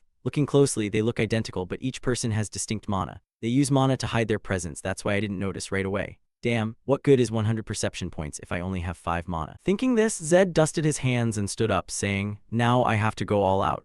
As soon as he finished speaking, the 3 Kinzura brothers simultaneously lunged to attack. Draw smirked, "This guy is just talking big." G contemptuously continued, "The last one was just a lucky break, he can't dodge a second time." Zed put on a stern face and used the lightning enchantment magic, with his entire body erupting in fierce yellow lightning bolts. Immediately after, the system also sent a notification about using magic, and with the power of the lightning, the black contact lenses were incinerated, revealing the fiery red eyes of the Arahan house. The black contact lenses were incinerated, revealing the fiery red eyes of the Arahan house. Seeing that, the 3 Kinzura brothers were terrified and exclaimed, "Red eyes, damn it, why is there an Arahan here?" Standing amidst the fierce lightning of the Arahan, the bottom-feeding crowd hurriedly shouted, "This is a trap, everyone run, hurry." Suddenly, the system board displayed a notification. The Challenger trait S-rank activated, all stats temporarily increased by 10. The stats increased, and at the same time the lightning bolts erupted fiercely, lighting up the entire dark and grim alleyway. The system continued to display the stats: Strength 130, Agility 130, Stamina 100, Perception 100, Magic 5 plus 10, Submagic unlocked, Lightning enchantment, Lightning strike. Zed moved his fiery red eyes to look at the system board appearing before his eye. Then he stretched out his hand and manifested a powerful lightning orb in his hand, while the bottom-feeding brothers shouted to one another, "Scatter fast, staying here means we're all going to die." Before long, the orb in Zed's hand had formed, and the bottom-feeding crowd had almost all fled, though they weren't very far away. Zed clenched his hand, crushing the lightning orb, and the bolts flared up and shot forward. The 3 Kinzura brothers were fleeing on the rooftops, and suddenly the sky lit up. Draw turned his head to look up at the sky and had to gape in shock. Lightning from the high sky descended, striking him directly, and the destructive power caused the rooftop to shatter into many pieces. Zed walked forward coldly. Draw was sent flying by the lightning strike, slamming his face into the ground with a few remaining bolts of electricity still crackling over his body. 2. As he was walking, he suddenly stopped, his eyes fixed on his arms and his entire body, which were emitting fierce electric bolts. Looking at the ruined scene in front of him, Zed strangely asked himself, "Level 2 magic is this powerful? My mana is only 15. Is this the power of lightning aura? And the magic activated when I performed the exact moves from the game. Not needing a chant is a huge advantage. Suddenly, shouts rang out from somewhere. Over here, everyone go this way. Zed quickly realized it and was startled. Damn it, are these city guards? Thinking this, he risked it all and dashed past the guards who were advancing. Zed was clever enough to carry Draw on his back and thought to himself, the destructive power is okay, but the noise is too loud. I have to hide quickly. When the guards came to inspect, they didn't even notice a shirt sleeve flickering out of the alleyway. Immediately after, a magic orb was summoned, illuminating the dark, gloomy alley. After inspecting for a while, a guard was startled and blurted out, "There's blood here." Hearing that, Zed was briefly startled. He looked down at the long trails of strawberry syrup on the ground and was embarrassed. Blood. Don't tell me that bastard left it behind. Zed turned his head to look at Draw on the ground, and sure enough, he had a large wound on his head that was bleeding. The guards were following the blood trails toward his position. Zed tucked himself deep into the edge of the wall and cursed to himself with difficulty. Damn it. If possible, I wanted to settle this quietly. Zed hid far away, observing and contemplating. He had planned to settle this quietly. Immediately after, he calmly stepped out. It couldn't be helped, and the strange faces jumped in surprise, pointed, and asked loudly, "Who's there?" Zed sternly wondered, not planning to clean this place up. One person stepped forward and said, "Are you the heir of Arahan? Please forgive us, we were rude. We heard an explosion during our patrol, so we were searching for the culprit." The guy seemed surprised and said, "But you are not young Master Tunda." Hearing that, Zed suddenly remembered and asked, "Tunda is the 6th heir of Arahan, right?" Then he proudly introduced himself. "I am the 7th heir of Arahan, Zed Arahan, they don't know me." As soon as he finished, Zed muttered to himself, "Of course they don't, I've been imprisoned the whole time." The person suddenly shouted, "No, we sincerely apologize." Zed nimbly pointed and said, "If you are looking for the person who caused the explosion, I saw him running in that direction. Go chase him." Immediately, the group of them turned and said, "Thanks for the tip, we will pursue him immediately." He sighed and said, "A few sentences and it's settled. My status in the Arahan city really carries weight, nice." He turned to look at the Kinzura assassin lying motionless on the ground. After that, Zed gently placed his hand to his nose to see if he was still breathing. He sighed in relief, fortunate that they were still alive, and thought to himself, that lightning bolt was much stronger than expected. Not long after, he carried the Kinzura assassin away into the pitch-black road. Now then, the starry night sky was terrifyingly quiet, and just like that, Zed carried him through the night. Suddenly, someone spoke up, "Heir of Arahan, you finally came." Zed looked up and said bluntly, "Show yourself." Before his eyes now were 2 brothers of the Kinzura assassin. They bowed their heads in apology. "Please forgive our previous rudeness. We truly regret showing hostility toward the heir of Arahan. Could you be generous and spare our brother?" Immediately, the 2 of them dropped their weapons and knelt to beg for mercy. When he saw this, Zed was very surprised and smirked. One of Kinzura's brothers wept and pleaded, "Please, such a thing will never happen again. Please spare our brother." Zed was surprised and thought, assassins actually shed tears. Then he replied, "Funny, assassins with such deep brotherhood, you don't hesitate to take other people's lives, but you want to save your brother's life." The guy countered, "We learned assassination just to survive." The other one, also teary-eyed, shouted, "That's right, we only kill the bastards who oppress ordinary people like us and do evil things. I swear I have never killed an innocent person." Zed said coldly, "But you tried to kill me just a moment ago." One stuttered, "That was because this is our home. Sometimes people want to take over these alleys and many of our comrades have died because of it." The other continued, "That's why we reacted a bit strongly. We have truly committed a terrible sin." Zed was silent and contemplative. Besides me, there must be many others who want to seize the underworld power in Nekka." He quickly asked back, "So, is what you said earlier true, that you have never killed an innocent person?" They confirmed, "That's right, we swear on the lives of our brothers." Zed praised, "If that's true, then it's worth respecting. Contracts like that probably don't pay much." They replied pitifully, "What we truly want is for our family and brothers to live in peace." The 2 of them remembered the moment they were young. Their master always emphasized this while teaching them assassination. Zed thought killing people is indeed evil, but for ordinary people trampled by nobles, the Kinzura brothers must be their only hope. He interrupted, "I have one condition." The 2 of them wondered, "Yes." Without further delay, he went straight to the point. "Lead me to your leader, and then I will help cure your brother." They looked extremely flustered. "What that?" Then they refused, "I'm sorry, but that cannot be. We cannot sell out our comrades just to survive." Zed stepped closer to them and said, "I want to meet your leader to buy information. I don't intend to harm him, so don't worry." The 2 were terrified and gaped. "Everyone approaches us with the exact same words, but our leader has never sold information even once." He calmly replied, "I know." They asked in surprise, you know?" Zed looked at the Kinzura assassin collapsing below him and said, "Even if the trade doesn't go through, I won't harm your comrades. I swear on the name of Arahan." He asked hastily, "What's wrong? You don't believe it because it's not a knight's oath?" The person trembled and worried. It's just that people like us find it very hard to believe the words of nobles. Zed was silent and thought, well, that's fine. If they agreed immediately, I would be suspicious of their sincerity. He placed the Kinzura assassin on the ground. There's no other way then. Then he raised his hands high and requested, tie me up. They were extremely surprised and blurted out, what? Zed held his hands up in surrender and said, you can hold a sword to my neck or blindfold me too. It seems only this way will make you believe me. They hesitated, but Zed saw it wasn't looking promising, so he played his final card. If even after that you still don't believe me, I won't hand this guy over to you either. He sternly said, I have trusted your words, so you should show a little trust too. The two of them looked at each other with worry. Immediately, they made their decision. Understood, we will lead you to the leader, and then we will blindfold you. As soon as he finished speaking, they took a black cloth and tightly blindfolded Zed. He was blindfolded, his hands were tied, and he stood still there. Behind that black cloth, Zed's eyes opened wide. Now is the time to meet the king of the dark alleys. 2 hours later, the sky grew darker and gloomier. Zed walked vigilantly. It feels like we've just been going in circles. Suddenly, he spoke up. You are looking for the Black Mirror Army, right? Zed continued, blocking them. If so, don't waste your effort. Just take me straight there. You think the Black Mirror Army doesn't know the location of your leader? One of them replied. Even the Black Mirror Army cannot know where our leader is. He calmly retorted, it seems you know nothing about Arahan. The Black Mirror Army I once faced didn't just know your leader's hideout, they even knew the limits of your influence. So just lead the way. The person turned back and wondered, don't tell me the Black Mirror Army is nearby. Zed replied, I don't know, but one thing is certain.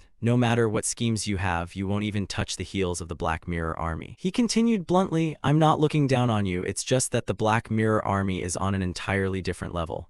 The person replied dejectedly, I see. After that, the person turned his back and walked away. Understood. They gradually entered a place with dim, shimmering lights. They just kept walking without anyone saying another word. And so they silently walked on. Someone opened the cloth covering Zed's face and said, we've arrived. One of the two stepped forward and knelt, shouting, leader. The person calmly flipped through the book and asked, who is he? Eddie was still intently reading his book. You forgot the rules. That is the king of the dark alleys, Eddie. Kinzura's brother bowed his head and explained, I apologize. He said he wants to negotiate with the leader. Zed observed from afar, so he is the king of the dark alleys. He looked angry and ordered, stop talking nonsense, pull him out right now. Kinzura's brother looked back nervously when he saw Zed pull out a blue potion vial. He handed the vial to them and said, wait, give him this. Kinzura's brother gaped in shock. This is, Zed calmly replied, holy water. Giving it to him will make him recover quickly. You kept your word, so I should keep mine. After that, he thought, what a waste, but I couldn't do anything else. It's the only way I can cure him immediately. The person took the vial and bowed. Thank you, sir. Immediately, Zed stepped closer to Eddie and said, I want to negotiate. He cursed uncomfortably. Don't bother me, get lost. Zed irritably snatched the book from Eddie's hand. He went crazy, stood up abruptly and shouted, damn it, what bastard dares? Eddie then fearfully realized, Arahan. He asked sharply, why isn't Arahan here? Eddie turned to question the brothers of the assassin Kinzura. I trusted you, yet you betray me like this. Hearing this, the man jumped up, waving his hands. Betrayal? Absolutely not. This person promised not to harm the leader or our comrades. Eddie snatched the book from Zed's hand. How many times have we heard that nonsense? Nobles are all just pieces of trash. Zed glared at him. King of the dark alley, Eddie, the genius among geniuses, the one who never forgets anything he sees once. Eddie looked up at him uncomfortably and let out a heavy breath. You're young, but you aren't Tunda Arahan, and your face is unfamiliar too. Eddie asked curiously, so, are you the youngest son of Arahan, the one abandoned in that detention zone? Zed answered honestly, that's right. It's surprising that even you know that information. Eddie smiled sinisterly, so you want to negotiate, but what should we do? I don't need anything from you. Zed asked back, you haven't even listened, how can you be so sure? He sneered. The noble mind is truly too easy to predict. Offering a bag of gold or erasing the identity of a commoner, am I wrong? Zed lowered his head sadly and went silent. Eddie immediately lowered his head to read the book. I knew it. He then fell silent, focusing on reading. Despite being more intelligent than others, he had tried many times for government positions, only to be rejected repeatedly due to his low status. Consequently, he developed a twisted personality, hating the nobility and thinking everyone else in the world was stupider than him. Zed smiled lightly, just like I saw in the game. Then he spoke up, the price I will pay for this transaction is not money or cleaning up my identity. Eddie kept reading as if he didn't care. Yeah, I'm not going anywhere. Zed quickly sat down and said nonchalantly, what I'm giving you is information. He smirked sinisterly, I will buy information from you with information. Zed sat straight, looking directly at the person in front of him and said seriously, what I am paying you as compensation is information. Eddie asked him half-jokingly, you are truly an interesting person. Do you intend to use information to buy information? Zed admitted it and asked him back, yes, that is the only thing you want, right? Eddie didn't answer directly but asked back, how do you know that? Finished, he asked him again, you can remember everything after seeing it just once, right? Eddie chuckled, saying vaguely, I am quite smart, but don't be so quick to conclude. Saying that, he flipped the page while staring at Zed. Zed nodded as if he understood his words. Zed then noticed the book Eddie was reading and several books stacked on the table.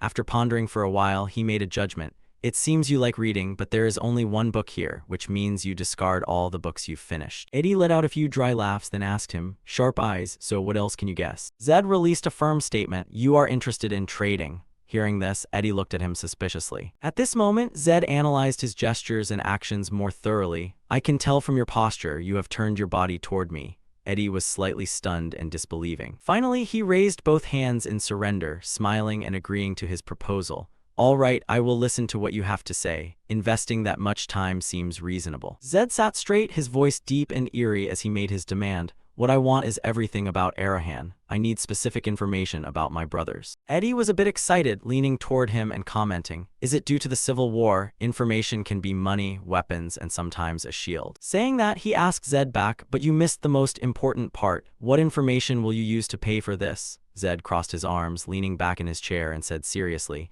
information you don't know yet. Eddie was not very satisfied with this answer. He stubbornly wanted to ask for it. I won't know until I hear it because you see, I know almost everything. But Zed kept a straight face, refusing to reveal even half a word. I won't tell you either. Eddie was frustrated and stubbornly asserted, what kind of deal is this? Your information might be completely worthless. Zed remained calm, nonchalantly asking him back. The same goes for me. Speaking of Arahan, don't I know more than you? Eddie laughed and mocked him. Ridiculous, you came to me out of fear yourself. Zed noticed the rhythmic tapping of Eddie's fingers on the chair, realizing he was wavering between compromising and not. He decided to play hard to get, saying blandly, I came here thinking I might find something I don't know yet, but if you don't accept this way of trading, then forget it. After saying these words, he didn't say anything else, just stared at the tapping of Eddie's fingers, which was becoming hurried. Zed thought, the basis of trading is knowing what the other person wants. I know everything about you, while you know nothing about me. A weirdo obsessed with information, should I apply more pressure? Thinking this, he dropped a dull sentence. It seems you have no interest in trading, so I'm leaving. He then decisively stood up and walked away. Eddie was quite surprised by this action. But he still didn't say a word, just stared at Zed's retreating figure. Zed walked slowly, thinking to himself, not trading right now is fine. Thanks to the three Kinzura brothers, I met him early and saved time. Anyway, he will contact me first, so no need to hurry. Thinking this, he smiled confidently. Suddenly, someone came up behind him and politely said, excuse me, young master. It turned out to be the three Kinzura assassin brothers. They all bowed in unison. The captain was the first to speak, saying gratefully, thanks to the holy water you gave us, our youngest brother recovered immediately. This doesn't seem to be ordinary holy water, thank you very much. The man next to him also added sincerely, thank you for keeping your promise. The captain said regretfully, I am ashamed because I didn't trust you just because you were a noble. Zed glanced at them and reminded them seriously, in the noble world there are good people occasionally. I am not a person who breaks promises. Hearing this, all three brothers were teary-eyed. The captain said emotionally, I have never met a noble like you, young master. If it were any other noble, I'm afraid they wouldn't have cared about our youngest brother's life. The man next to him asked carefully, his voice choked up, if it is not too rude, may I ask your name? Zed answered briefly, Zed Arahan. All three brothers bowed low in unison, saying sincerely, thank you. I will remember this for the rest of my life, young Master Zed. Zed said nothing more. As he turned, he felt moved and thought, perhaps I once had prejudices about assassins. They have deep bonds and loyalty that prevents them from betraying their comrades. Perhaps they are better people than I thought. Thinking this, his eyes welled up. Zed bowed his head in silence. Regaining his composure, he turned back to look at them. Seeing the three brothers still bowing, he thought in surprise, he is still bowing. Finished, he asked them, you are the Kinzura, right? Hearing his question, all three raised their heads. The captain representing them answered honestly, yes, people still call us that. Zed calculated, 4th rank, not a small achievement for assassins, and there are 3 of them. If I make them my own, they will be very useful for future internal struggles. Thinking this, he told them briefly, you, follow me. Not understanding what he meant, all 3 brothers were bewildered and unconsciously gasped. Returning to Eddie's room, Zed sat straight and looked at him seriously. Eddie crossed his arms and looked back at him, asking mockingly, so you're back. Deep down, he confidently thought, of course, for a person like you, it's useless to act tough. Information about your brothers is your lifeline, after all. However, he still teased Zed, so what brings you here? Weren't you pretending not to care and leaving earlier? Zed got straight to the point, I want to buy the 3 Kinzura brothers. Eddie, thinking Zed would follow the script he had predicted, quickly said, right, the one who needs my information. but after regaining his focus and hearing what Zed said, he sat up straight. Kicking the table, he shouted, "What?" Zed seriously laid out the negotiation conditions. "I will pay with information." Eddie waved his hand, adjusting his glasses while cutting him off. "No, wait a second." Then he pointed at the three Kinzura brothers and asked Zed in surprise, "You came back because of those guys, not to get information about your brothers?" Zed said coldly, "I don't need information about my brothers. No matter how I think about it, that would be a huge loss." Hearing this, Eddie frowned and asked him back, "A loss?" At that moment, his hand on the table clenched into a fist. The room suddenly became strangely quiet, with only the sound of the fire in the fireplace audible. After a while, Eddie laughed. "All right." He seriously argued, "You want those Kinzura guys, but the trouble is they are captains in my organization and I am the leader." Zed didn't change his expression, firmly stating, "I am ready to pay any reasonable price." Eddie said provocatively, "Then the reasonable price I am thinking of will be much more expensive than you think." Zed calmly asked him back, "So what price are you thinking of?" Eddie stated his requirement directly. "Everything you have experienced since leaving the detention camp, how you escaped that place, and what you did afterward. I need at least that much information." He thought excitedly. "Money is not important. As long as my curiosity is satisfied, that is information of sufficient value. The return of the young Master Arahan, who was abandoned in the detention camp, is enough to arouse curiosity, but because you have to reveal your embarrassing parts, you won't easily talk." Seeming to understand Eddie's thoughts, Zed sighed and commented blandly, "Your tolerance is lower than I thought." Insulted by his words, Eddie jumped up, pounded the table, and kicked the chair, shouting loudly, "What? Tolerance is low, me?" Ignoring his angry approach, Zed remained nonchalant and provoked him. "I thought you would demand something more grand. People live only within their limits." Eddie went up to Zed, grabbed his collar, and hissed through gritted teeth, "You bastard, I've been patient enough." He ranted at Zed, "Damn it, do you think you're so great? You jerk, you were born into a prestigious family, have no abilities, yet you were gifted with good bloodlines." Hearing his words, Zed didn't change his expression, just stared at him without saying a word. Eddie wanted to vent his feelings. "If you continue to blather with that big mouth." But suddenly, when looking into his fierce red eyes, he unexpectedly stopped. Zed's red eyes were faintly glowing. Eddie unconsciously loosened his grip, thinking fearfully, "What is that gaze?" The three Kinzura assassin brothers saw the tension and anxiously shouted to intervene. "Leader, please stop. He is the heir of Arahan." After regaining his composure, Eddie let go of Zed, cleared his throat, and said politely, "Sorry, I got a little excited." He stepped back, trembling as he asked, "Then, what conditions will you set, sir?" Zed asked, "Who is standing in front of you?" Eddie answered honestly, The heir of Arahan." Finished, he stuttered confusedly, "No, you just apologized, sir. I was wrong, wasn't I?" Zed crossed his arms, looked at him seriously, and went on a manipulative rant. "That's right, Arahan. If it were me, I would have thought about exploiting the nobility from long ago. Now is the right time for it." Eddie was confused by his words and asked blankly, "Exploiting? How should I do that? Are you asking me to exploit you?" Zed continued in a low voice, "I know you have an obsession with information, but the information you can get from the shadows is limited."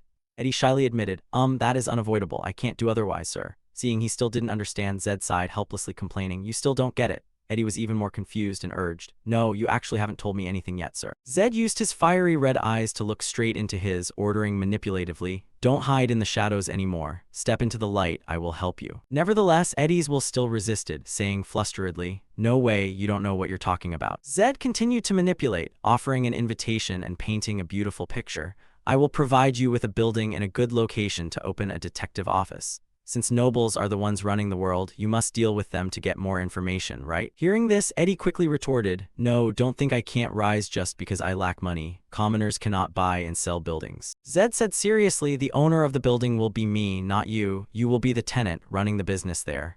Eddie was shocked and unconsciously shouted, "What?" He half offered and half asked, "And I will send the Arahan magic squad to ensure security. Isn't that enough?" Note, the Magic Squad is the elite force of the Mage clans, equivalent to the Night Order of the Night clans. Eddie gasped. Zed stood up and bargained with him. "I'm telling you to become my partner. I will help you do what you want in the light, and you will give me information in return. We will help each other. How wonderful that would be." Deep down, Eddie was moved. He drifted into imagining the future, thinking half happily and half suspiciously, "Is this it?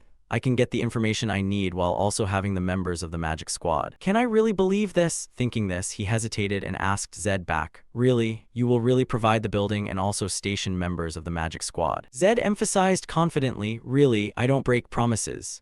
Meanwhile, the three Kinzura assassin brothers behind them also nodded in agreement. Eddie was still conflicted. This is a once-in-a-lifetime opportunity. Great events all happen in the noble world, while information from beggars is mostly trivial. If you station members of the Magic Squad there, Thinking this, he ambitiously told himself, truly a giant diamond fence, I absolutely cannot miss this opportunity. Eddie immediately changed his attitude, took Zed's hand and flatteringly agreed, all right, I will cooperate with you. Zed smiled sinisterly, gave a compliment and then logically asked him, good, you think correctly, but you know that deals always require a deposit first, right? Hearing this, Eddie asked dreamily, a deposit? Zed calmly reminded him, information about my brothers and the 3 Kinzura brothers. Eddie was stunned, humming without knowing what to say. He smiled brightly, his red eyes once again looking straight into his, asserting nonchalantly, that is the deposit you need to provide. After a while of traveling, Zed sighed in relief. Finally, before them was the Arahan mansion. Seeing his complexion was a bit pale, Ryu asked with concern, Zed, you couldn't sleep last night either, could you? Are you okay? Zed couldn't help but tease, you aren't any better, Ryu. He smiled awkwardly, I'm just too excited. Meanwhile, he silently thought, I stayed up all night to memorize all the information I received from Eddie. Every bit of content written down is shocking enough to leave people stunned. The coalition of my brothers in the city, the expenditure books, even the personal information of their servants. He didn't understand one thing, I have absolutely no idea where or how he gathered all these things. If I give him wings, he will fly even more. Truly very reassuring. As for now, what remains is to drag out time to grow stronger in the Arahan territory, while simultaneously surviving the internal struggles of my brothers. Zed himself understood very clearly, today is really important for that. How I handle today will completely change my status. Because of that, he ordered, let's go in. On the pillars inside the mansion, many strange characters were carved. In front of the gate, guards were always standing watch, preventing strange forces outside from rushing in. Seeing the group approach, the guard shouted loudly, stop, get off your horses and identify yourselves. Looking closely, the guard realized, you are young Master Zed, we received the notice earlier. Zed nodded in confirmation, I have returned under the order of the household head. Lead the way. However, the guard stopped him. Wait, but the people behind cannot enter. He stepped up to guarantee, they are my companions, I will vouch for their status. But the guard did not accept. Sorry, but outsiders cannot enter without the permission of the household head. That attitude made Zed feel choked. Damn it, trouble from the very first step. There's a way to force an entry, but he understood the big picture very well. Breaking the law in the Arahan territory is not a wise choice. Because of that, Zed had to give up. Sir, please wait a moment, I will be right back. The old man instructed, don't worry about us, worry about yourself. Parallel to that, the old man was uneasy. The intuition of an old man is not reliable, but I have a bad feeling. He reassured him, don't worry, nothing will happen. Afterward he entrusted, Kinzura, I'm counting on you. Seeing things were settled, the guard urged, let's go young master, the household head is waiting. Zed didn't drag it out, leading the way while thinking to himself, I'm carrying a responsibility. Therefore he told himself, I need to keep a clear head, don't be nervous, I've prepared as much as I can. Zed understood the core issue. What drives mages is pragmatism, let's just focus on that. Perhaps I accidentally entered the body of Arahan, but from now on, I need to act very carefully like an Arahan to survive without making mistakes. Because as everyone knows, the 7th son of Arahan, a mage who values pragmatism, I must play these roles and win the heart of the household head. Finally, even though he didn't want to, Zed had to face it when the door to the household head's room opened. He coldly ordered, come in, youngest son. In front of him was the household head sitting high up, sharply evaluating him. Zed knelt, respectfully bowing his head. Greetings, household head, and advised himself, stop trembling body. He pretended not to see him trembling and asked, indifferently, how does it feel to return to the family after all this time? Zed immediately reported the situation. It's still exactly the same as before. The household head was confused. Exactly the same as before, what do you mean? He specified. The powerful aura of the household head has not changed, and the biting cold is the same. As soon as he finished, he laughed loudly. That booming laughter made everything around vibrate. Zed's inner self was shaken. From just a laugh, it's already vibrating. My ears are ringing and my vision is blurring. The household head looked at him quizzically. It sounds like you're saying you can feel the aura of your father. At this moment, he realized he had been somewhat negligent in saying that. He said leisurely, like a cat playing with a mouse, how can you detect the realm of a great mage? Zed was so nervous that he broke into a sweat, staring at the household head. In front of him was one of the only 2 great mages of the empire, the one who slaughtered his brothers and took the Arahan throne, Zenedin Arahan. Suddenly, Zenedin remarked, you have changed a lot since the last time I saw you. In my memory, you were a weak child. Zed immediately retorted, the word weak is not suitable for an Arahan. This answer pleased him. That's right, exactly. There is no way my child could be a good-for-nothing who couldn't even feel mana. I heard you awakened lightning energy. He immediately became alert, waiting to see what Zenodin would mention next. And he questioned, what do you know about that power? Zed hesitated to say what he knew. I know it is superior to the 4 existing main attributes. Sure enough, Zenodin was quite surprised because, in the history of Arahan, there has never been a precedent for possessing power outside the fire attribute. How did you get the lightning energy? He didn't expect to receive such a question. This interest in lightning energy was outside his expectations. Zed thought and replied, I don't think it's too surprising because the Arahan bloodline has infinite possibilities. This made him suspicious. Are you not surprised even though you awakened lightning energy? He calmly replied, I heard that it is a power that perhaps only appears once in 100 years. Not only that, Zed also believed, a blessed power like that of course must belong to Arahan. Upon hearing this, Zenodin laughed heartily once more. He praised him with interest, you only speak the truth. In his heart, Zed groaned, every time he laughs I feel like my internal organs are being twisted. Please stop laughing. Zenodin instructed, it's been a while since I laughed. I called you here because of the lightning energy, research and develop it.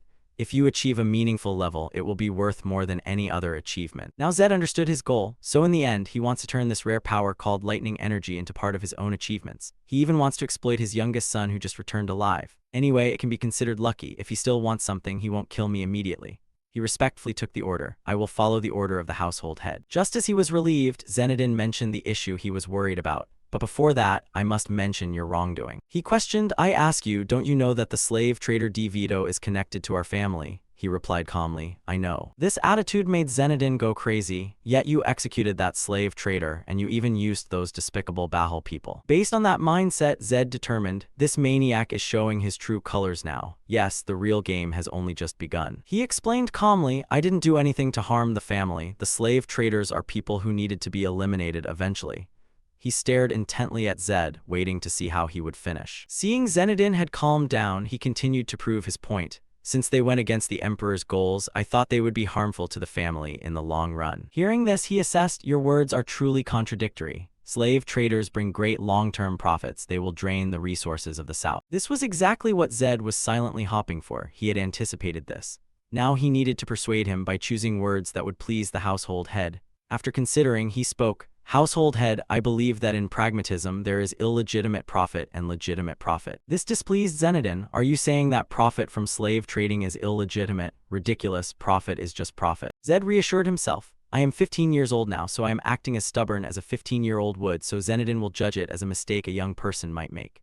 So he stubbornly stood his ground. Why should the top family of the empire accept dirty money? Arahan should only have the most brilliant gold coins, even if they are the same currency. He was silent for a moment and then concluded, true sophistry, and continued to probe, all right, then why did you accept help from Bahal? No matter how young and foolish you are, you must know that Bahal is an enemy of our family. Zed calmly recounted, Bahal came according to the Emperor's decree, our paths coincidentally overlapped. I didn't accept any help. At this point, Zenodin was gradually losing patience. Do you dare to deceive me? You accepted Bahal's invitation and were even gifted a white horse, yet you say you didn't accept help. He clenched his fists, his voice resentful. Household head, I don't understand this situation very well. He was confused. What? Zed refuted the previous statement. I was kidnapped, not invited, and I displayed the pride of Arahan before the head of the Bahal family, and I brought back spoils from the heart of the enemy's lair, not gifts. At the same time, he bitterly asked back, then why do you blame me instead of rewarding me? He proactively mentioned the gift that Zenodin had discussed. They lost the white horse they considered an exclusive asset to me. Not only that, Zed also reasoned. Furthermore, the very act of an Arahan riding Bahal's white horse further enhances the reputation of our family, doesn't it? In his heart he prayed, believe it, believe it. The 15-year-old Zed sincerely thought that this event deserved praise. It seemed as though with just one glance, he had seen through his intention. Because of that, Zenodin threatened, youngest son, don't try to deceive me with your glib tongue. Zed's inner self was completely panicked. Damn it. He glared at Zed, don't try to deceive me with your glib tongue. Seeing that, he became nervous. Damn it, it's not working on him. At this moment, Zenodin added, if you lie one more time, you will pay the price for those lies. Before his stunned expression, he continued, however, you are not entirely wrong. Regarding the matter of being praised instead of reprimanded, you have presented a valid point. At this, Zed was stunned and confused. He knows full well I am deceiving him, yet he overlooks it. Why? Finally, he ended the conversation. All right, let's end this conversation here. Now, tell me what you want. His expression at this moment was still stunned, unable to react in time. Zenodin asked, what is it? Speak clearly about what you desire. Zed thought to himself, this is truly confusing, but all right, there are things I need to take from here. Then he spoke up, I want to receive the entire operating budget that should have been transferred to my small manor by now. He added, additionally, grant permission for those I brought earlier to enter the manor, and finally, grant me manhwa members just like my other siblings. Upon hearing this, he replied, those members will be appointed by you, but from then on, managing them will be entirely your responsibility. Zed quickly replied, yes, I understand. He thought, the manhwa members initially maintained a neutral stance, but as soon as they were assigned to my manor, my siblings would start interfering. There will also be traitors. I guess this is what he meant when saying managing them would be entirely my responsibility, maintaining and protecting my own people. Zenedin said, as for those you brought, you are talking about that old man, the 3 filthy assassins, and the pair of beggar siblings, right? Zed politely replied, that's right. As you surely know, that old man is Lacto Chervil, and the siblings will work as my butlers, and I intend to use the assassins as runners. Hearing this, he rested his chin in his hand and speculated, Chervil will not be allowed to enter. He is a traitor. He will be immediately arrested and sent to the Imperial Palace. He frowned and thought, he doesn't mean that. If he really wanted to send him to the Imperial Palace, he would have done it with the Black Army long ago. He must be testing me, wanting to know how much I really grasp. After a moment of thought, he spoke, Household head, I want to ask you one thing. Is Arahan involved in the rebellion incident of the Chervil family? Upon hearing him say that, he was skeptical. For what reason do you think that way? He calmly presented. I learned that Chervil did not trade with Arahan, but only traded exclusively with the Martin family, so. Zenedin burst out laughing. You mean to say I could be bothered by those bugs? How ridiculous. Martin might be the second ranked of the Motto faction, but he is nothing but a failure, incomparable to even a fraction of Arahan's strength. Is there any reason to be wary of a worm struggling? He whispered. So that means Arahan is not involved at all. Fortunately, it seemed he had not brought Lacto into the enemy's territory. Zed said, then, please accept Lacto Chervil. Zenedin replied bluntly, I refuse. A traitor to the Empire cannot be brought onto the family's land. Zed tried to persuade him, surely you know the truth that they were framed, so please clear the charges for the Chervil family. He said, give me a reason to do that. He began to explain, Lacto Chervil is the greatest master of magical tool crafting. Of course, Arahan must definitely have him. If you accept and clear his name, you will gain a reputation for saving someone who was framed, and at the same time, you can further strengthen the family's power. He thought, I don't know the other details, but Zenedin must be pleased that I found and brought Lacto back from the very beginning. That much is obvious.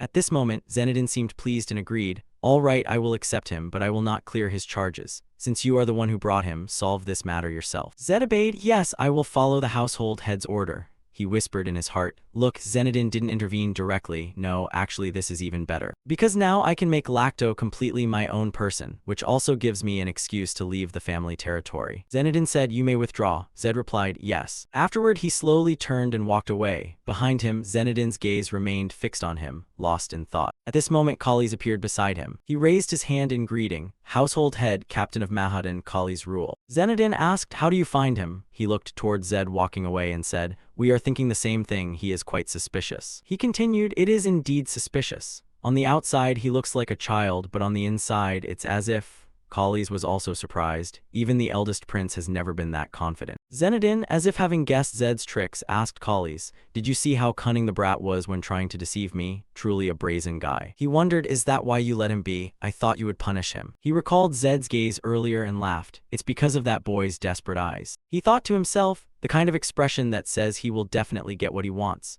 Talent alone is not enough. In the future, only someone who surpasses even a genius can lead Arahan. I am very much looking forward to seeing the youngest son's actions in the future. Perhaps I will have to place him on par with his sibling. Zenedin continued, I must take the youngest son to Yomio, arrange a suitable day. Scene transitioned to Zed's manor, where the sky was gray, the trees bare, and flocks of crows flew about, gloomy and dangerous. Zed's group stood before the dark villa. Jinju seemed scared when arriving at this place. Zed patted its head in comfort. Ryu looked at the villa and spoke up, cleaning this whole place up will certainly be exhausting, huh? The 3 Kinzuro assassin brothers confidently said, Sir, please go rest, we will complete everything here. Zed whispered, no matter how many times I hear them call me sir, I still can't get used to it. Upon entering, everyone helped clean the villa. One person cleaned the glass, another swept. The 3 Kinzura assassin brothers cleaned the floor until it was shiny. Outside, Zed was engrossed in cleaning the glass windows when someone spoke up. Greetings, young master. He turned around in surprise. Manhwa members, 20 of them, very good. He asked them, how long have you been members? One leader replied, We all joined Manhwafan recently, within the last 3 months. Zed speculated, then you must be 5th rank. He replied, yes, that's right. He looked at them and thought, slightly disappointed that they were all recruits, but upon reconsideration it made sense, because other members had already been recruited by his siblings, leaving only recruits. He looked at their worried faces and whispered, it seems everyone thinks something like, we chose the wrong side. He spoke up, anyway, it's a pleasure to meet you. From now on, let's work together well. He replied, yes, but what are you doing, sir? Zed replied, cleaning. The villa is messy, isn't it? He asked confusedly. Yes, but why should the young master do this work himself? Zed replied calmly, I am cleaning my own house. Do you expect me to just sit still and do nothing? He said, yes, but for things like this, the young master should order his subordinates. Before letting him finish, Zed tossed the broom into his hands. By the way, it's just the right time. You all come here and help out. They were surprised. Yes, us too. Zed turned and said, of course. Aren't you all part of this manor now? He wondered, that's true, but how can we? He glared at them with disdain. Ah, so you mean to say you cannot do the work I am doing? I am truly fed up with this noble versus commoner act. He stammered, no sir, we will do it right away. Zed was angry inside. Of course you will do it, you bastards. He loudly asked, who here is a water attribute mage? 2 of them raised their hands. Me too. He commanded, then you clean the floor thoroughly with water. The 2 of them obeyed, yes. Zed continued asking, who is a wind attribute mage? Another person raised their hand. I can use wind magic. He ordered, then you go outside and blow the dust off the roof. Control your power, don't break anything. At this moment, he used wind magic to blow the dust, saying dissatisfiedly, I didn't study magic to do things like this. He growled, shut your mouth, don't you intend to hurry? They were forced to comply in fear. Yes, sir. After a while of cleaning, the villa became clean and shiny like new. From the outside, it looked very tidy and clean like a tall building. Zed assigned rooms to everyone. Leo and Lisa, you 2 can use this room, and Elder, you use that room.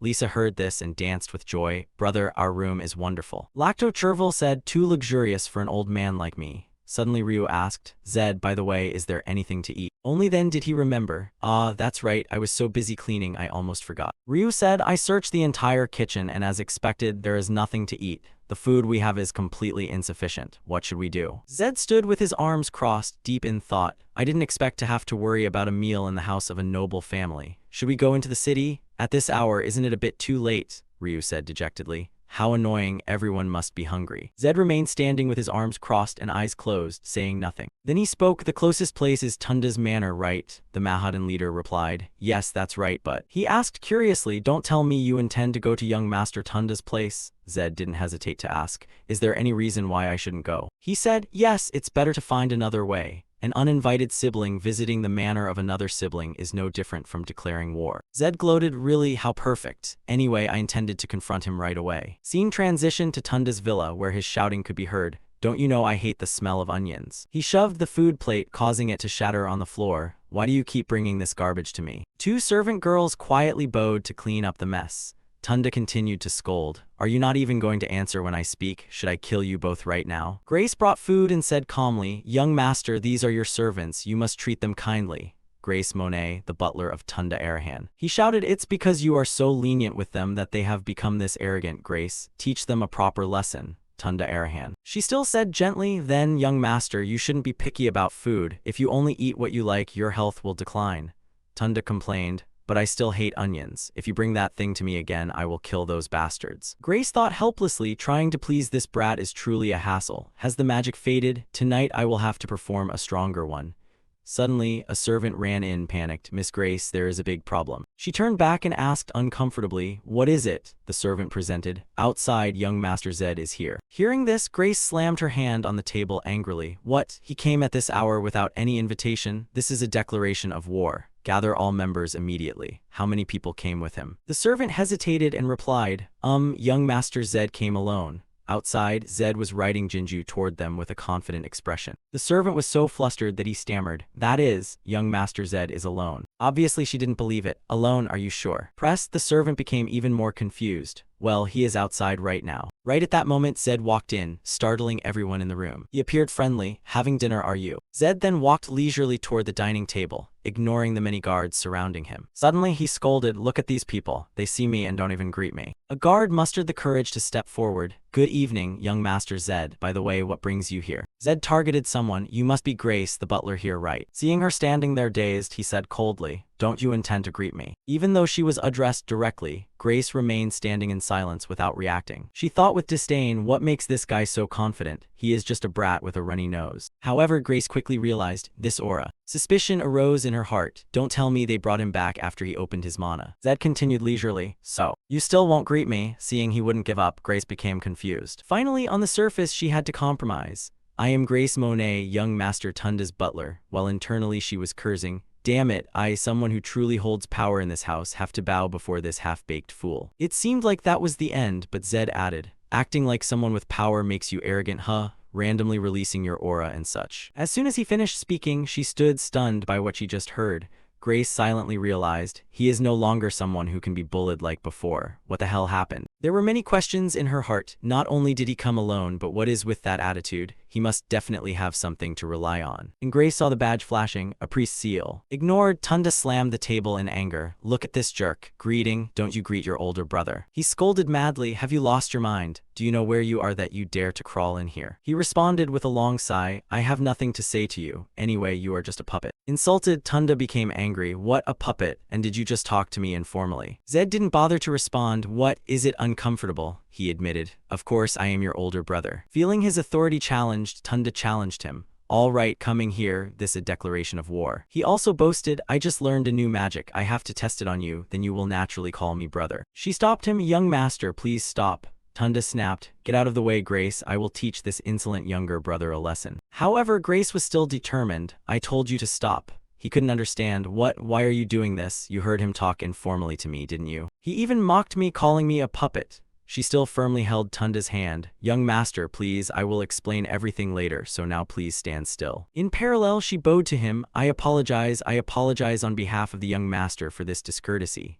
Zed smiled. At least the butler still knows the deal. Grace advised him to restrain himself because she knew clearly, a guarantee from a priest is a guarantee from the emperor. If there is a problem with his status, an investigator will be sent to Arahan according to imperial law. Even more serious was, and if an investigator sets foot on the family land, my mana will also be tightened. That is how much the Arahan household head hates the emperor. Because of that, Grace had to find a way to deal with it. Cannot directly touch him, it's best to send him back gracefully. She asked politely, young Master Zed, why did you come here? He teased, interesting, a lowly butler daring to dream so big. She ignored him. Please clearly state your purpose. Zed did not hesitate to inform. All right, my villa currently has no food. I want you to share some. Zed didn't object, saying, all right, there's no food left in my mansion right now. I'd like you to share some with me. Grace sighed and ordered, bring all the remaining meat and bread here. And the servant acknowledged, yes, Grace. Seeing him prepare to leave, she asked suspiciously, so you're done with your work? He replied nonchalantly, that's enough for today. Just when she thought it was over, Zed added, but starting tomorrow, we'll be seeing each other quite often. Grace gritted her teeth in anger and cursed to herself, damn it, just you wait and see, Zed Arahan. The spoils of war were overflowing with delicacies, from meat and cheese to fruits. At this moment, he assigned the tasks. Earth mages, dig the pit, fire mages, start the fire, and they replied in unison, yes, understood. Looking at the golden, fragrant pieces of meat, everyone drooled. How long has it been since we had an outdoor barbecue like this? Isn't this the first time since joining Arahan? While grilling the meat, they chatted, that's right, as they avoided mentioning something taboo. Come on, lighting a fire to grill meat is a knight's culture. For us mages, it's considered a taboo. Seeing Zed approach, the captain was startled. Sorry, we misspoke. But to their surprise, he was interested in something else. Is it really forbidden for mages to grill meat outdoors? The captain confirmed confusedly. Knights burn a lot of energy so they can eat meat anywhere, and he wondered, so we can't eat this delicacy just because it's a knight's culture? He then thought to himself, what kind of ridiculous nonsense is this? I've never heard of that. I barely played mage characters. Hearing Zed say that, the captain was bewildered. Aren't they naturally very barbaric? We, the noble mages. He didn't answer immediately but reminded them, so, aren't you guys planning to eat? They were flustered, what sir? Oh no, that's not it, but that attitude annoyed Zed. You guys live such tiring lives. Just eat whatever you want, why worry about such trivial matters? Furthermore, he decreed, from now on, stop paying attention to such implied rules or taboos here. At least in my mansion, I don't care about those things. Do whatever you want, eat whatever you like, as long as you do your job well, I won't nitpick.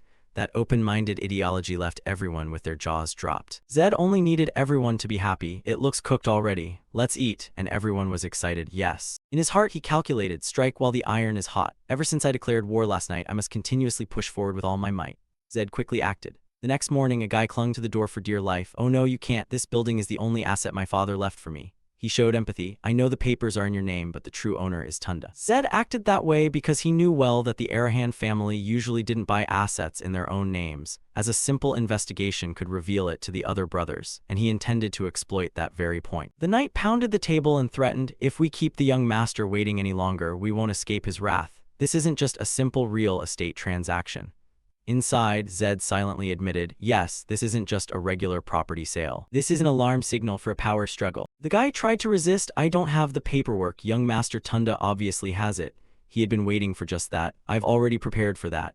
He also demanded, sign here, as long as there is a sales contract. Notarizing it at the city hall will be fine. I will pay double the value of the building and ensure your survival. The terms were very generous, however. If you don't sign, you will die here. Even though it was very tempting, the guy was still hesitant. Are you really guaranteeing my life? Zed assured him. I always keep my promises. I swear on the name of Arahan. The guy let out a sigh and put pen to paper. I have signed. His heart was excited. Good. As of today, I am the owner of this building. Immediately after, at the NECA City Hall office, the papers were submitted. Here is the sales contract. The owner of the Warren Beauty building has confirmed. Zed waited leisurely. Are you processing the notarization right now? He decided. Since this is a legal transaction, there will be no problems once the remaining amount has been paid in full. He applauded. The system is truly wonderful. The person Zed came to meet was the mayor of NECA, Douglas Hooper, who highlighted the advantages of the City Hall office. Yes, the property certificates are the same. Because there are many thefts, we need a dual management system so no one gets cheated. Hearing those boastful words, he thought to himself, someone getting cheated, someone will really be cheated because of this transaction. Douglas Hooper scrutinized him, but young Master Zed is quite special. That statement made Zed curious. Special in what way? He recounted. Usually, Arahan heirs don't buy assets in their own names. Don't you know the reason? He nodded in acknowledgement. Yes, I know, but that's not important to me. Because Zed thought, there's no reason to create a loophole by using an agent.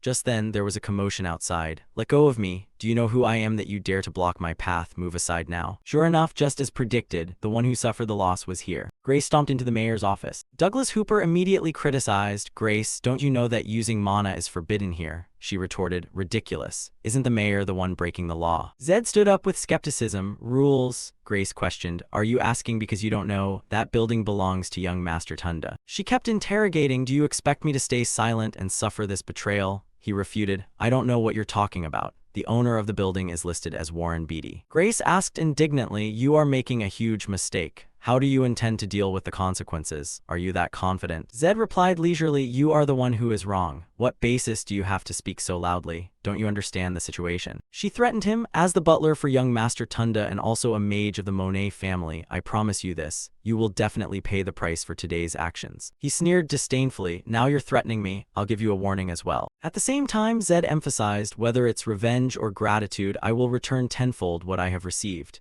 Don't forget the motto of the Arahan family. If you touch me, you will lose everything. Zed, Eddie, and the three guys with ridiculous hair stopped in front of a large mansion. Eddie adjusted his glasses and remarked, is this truly your house, sir? Zed, standing behind him, could only smile helplessly. Yes, and from now on, it will also be where you operate. Eddie suddenly turned around and laughed with interest. Honestly, I had some doubts, but I didn't expect things to be handled so quickly. Your willpower is even more astonishing than I imagined. He held out a piece of paper right in front of him. Here, take it. Zed took it, examined it closely, and then asked in wonder, what is this? He explained immediately. This is a list of mages currently hiding in NECA. He looked up at him with a surprised expression. Mages? Why so suddenly? Eddie retorted with a nonchalant expression. Don't you need a master? His gaze suddenly grew deep, appearing to take the matter seriously. Becoming stronger is the lifelong goal of the Arahan, isn't it? Or did I guess wrong? Eddie then went straight to his point. As far as I know, you still don't have a suitable master. Zed was now staring intently at the paper, rubbing his chin in thought. A master? It's not like I haven't thought about that. Then he broke into a friendly smile, waving the paper in his hand. Thanks for your concern. Eddie appeared very composed. No need. The stronger you are, the better it is for me. We are business partners, aren't we? Zed looked back at the paper and then discovered something. By the way, there isn't a single name I recognize in here. Of course not. He then asked for his opinion. Then among these, who do you think is most worth choosing? Eddie, with a stone-cold face, lunged forward, pointed straight at his name, and asserted, definitely number 1. He was a bit surprised. Krangutra. Eddie stood with a book tucked at his side and calmly assessed. Yeah, actually, no need to look further. Haven't you ever heard of the Gutra family? but he was quite interested, so he kept staring at the paper. No, this is the first time I've heard of them. Zed mentioned the powerful figures in the shadows. The Gutra family used to be very famous mercenaries in the West.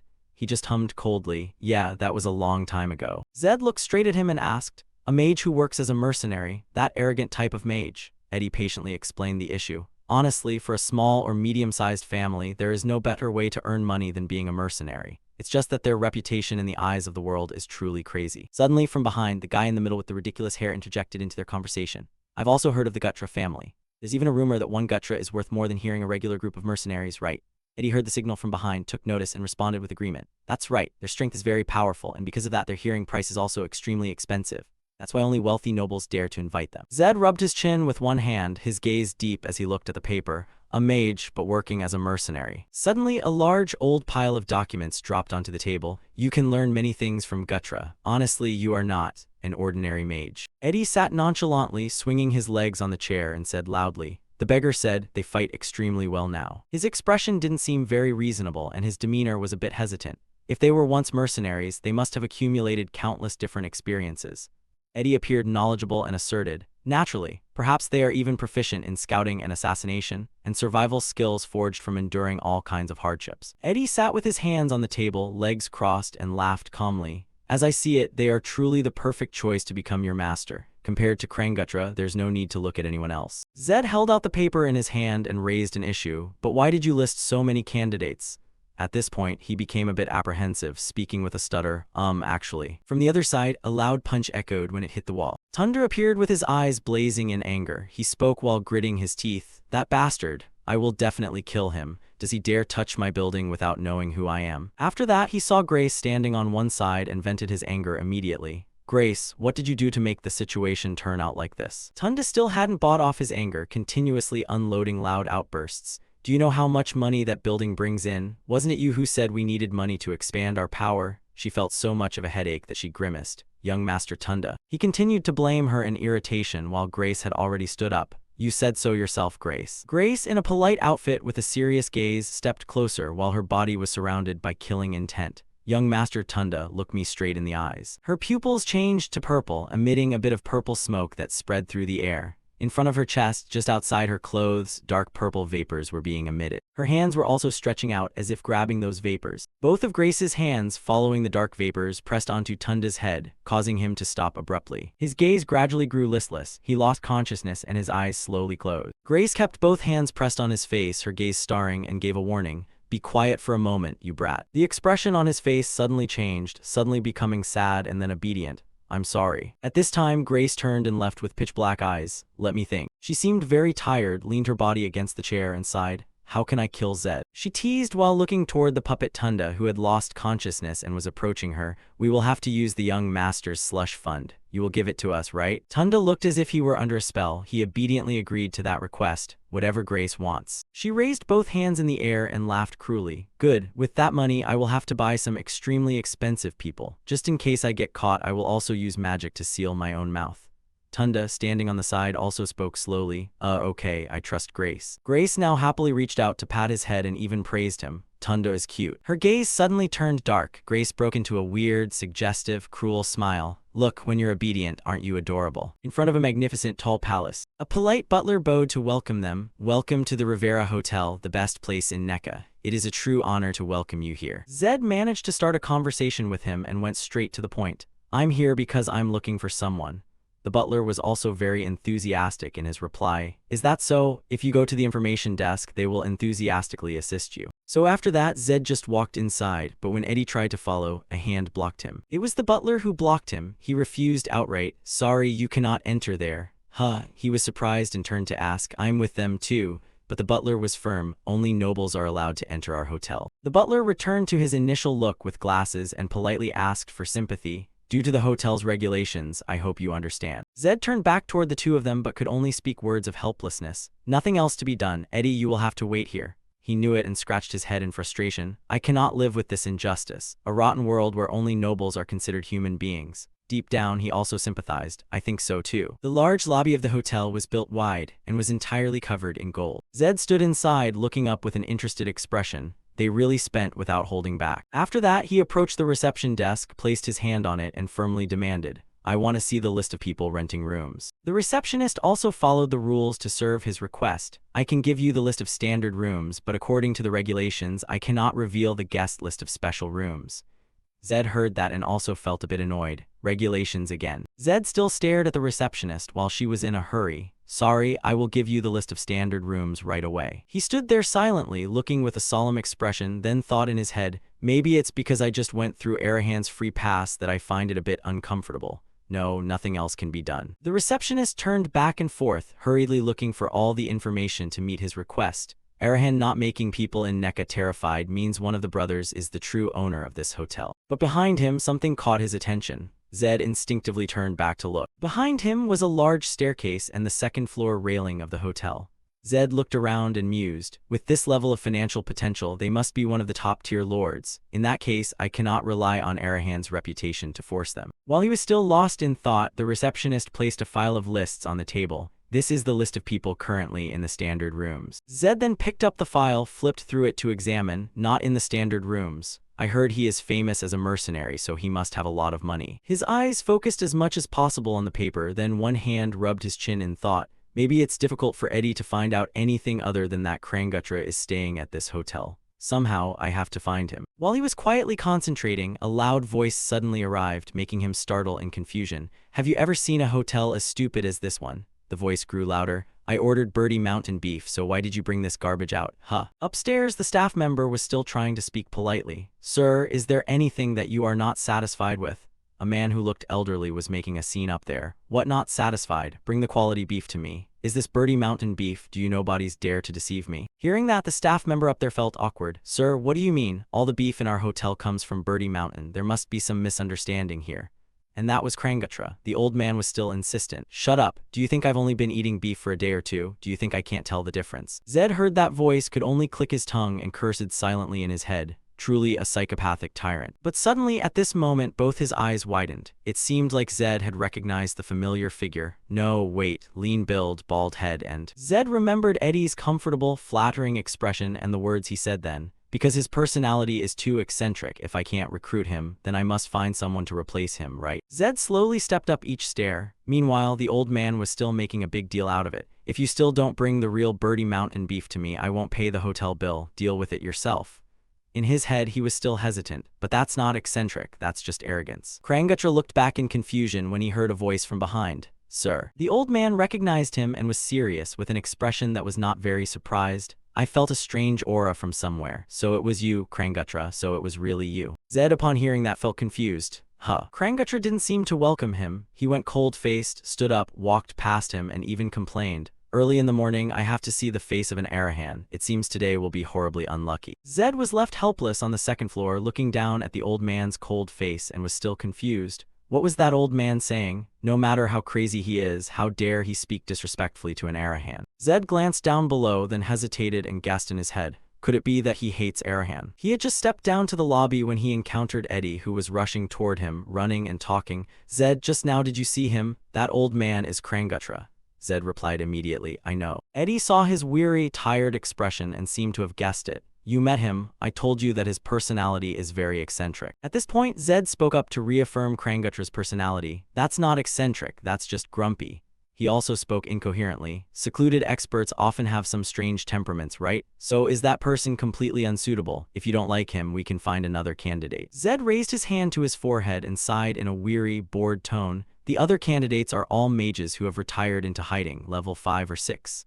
Eddie heard that and also felt sympathetic. Yeah, they are all just regular, stereotypical mages. Zed closed his eyes with difficulty, the wrinkles on his forehead deepening. He felt a bit uncomfortable. I am still training, dieting, yet my magic stat still stays at level 5. I must find a way, but I'm not the type who only knows how to sit in meditation to improve the quality and power of mana. Then, abruptly, Zed turned and dashed off, running quickly forward. I'm going to go crazy. Truly, in which direction did he go? The sky had darkened. Zed seemed to be walking when he suddenly asked. And this, he doesn't have any grudge against Arahan, right? Eddie's voice then sounded. Huh, what do you mean? Eddie was exerting all his effort to follow from behind, breathing heavily and replying, he is indeed a mysterious figure. If he didn't have the tattoo, I wouldn't even know he belonged to the Gutra family.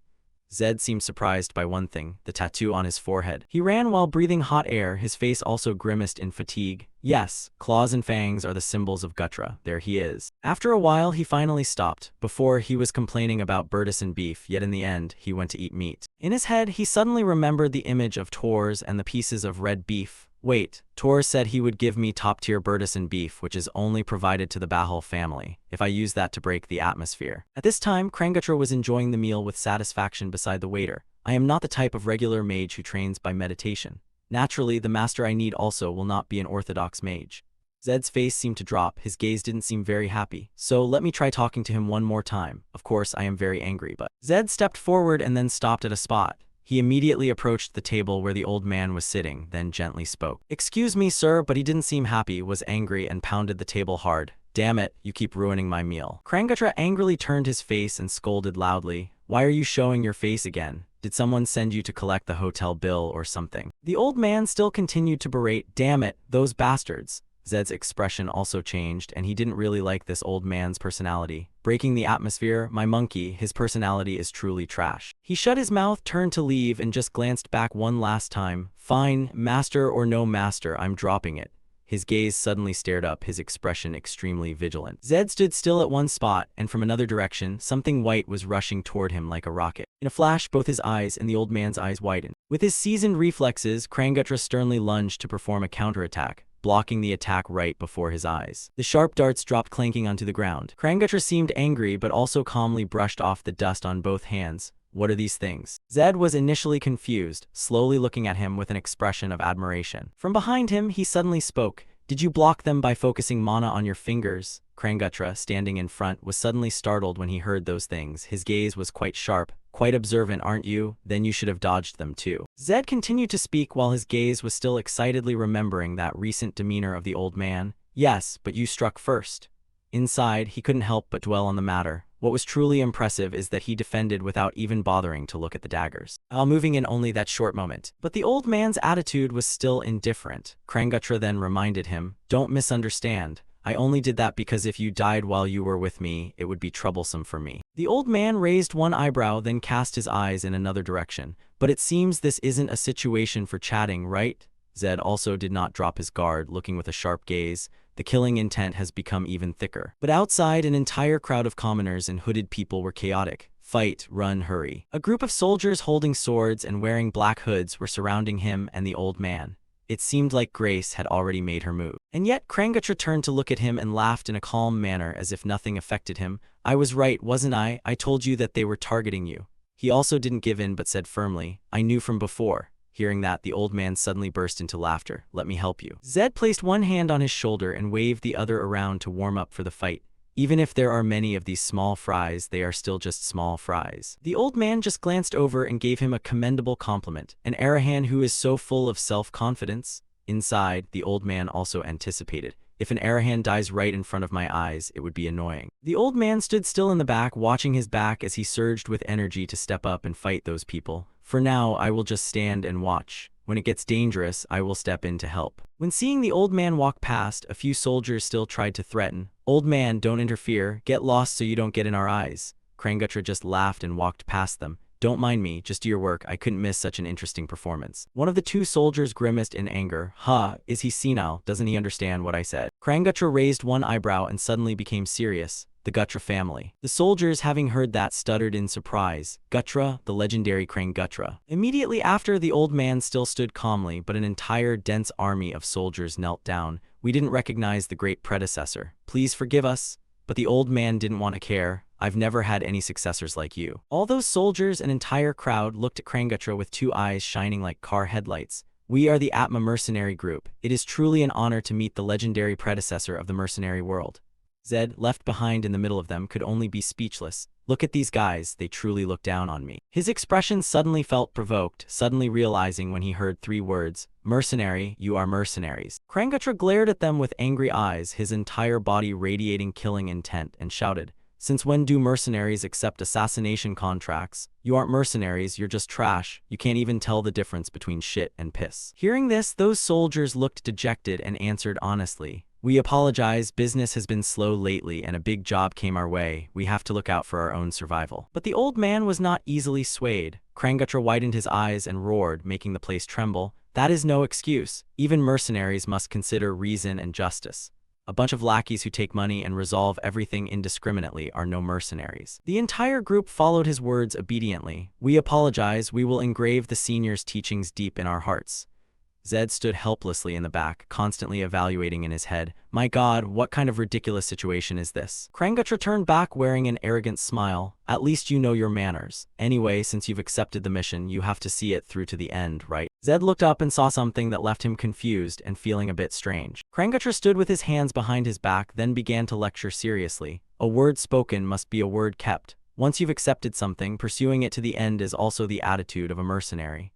"I see, understood. After this mission, we absolutely will not accept any more assassination contracts." Afterward, he sat down on the side of the road and waved his hand dismissively. "Of course you can't, so just go about your business, I won't interfere."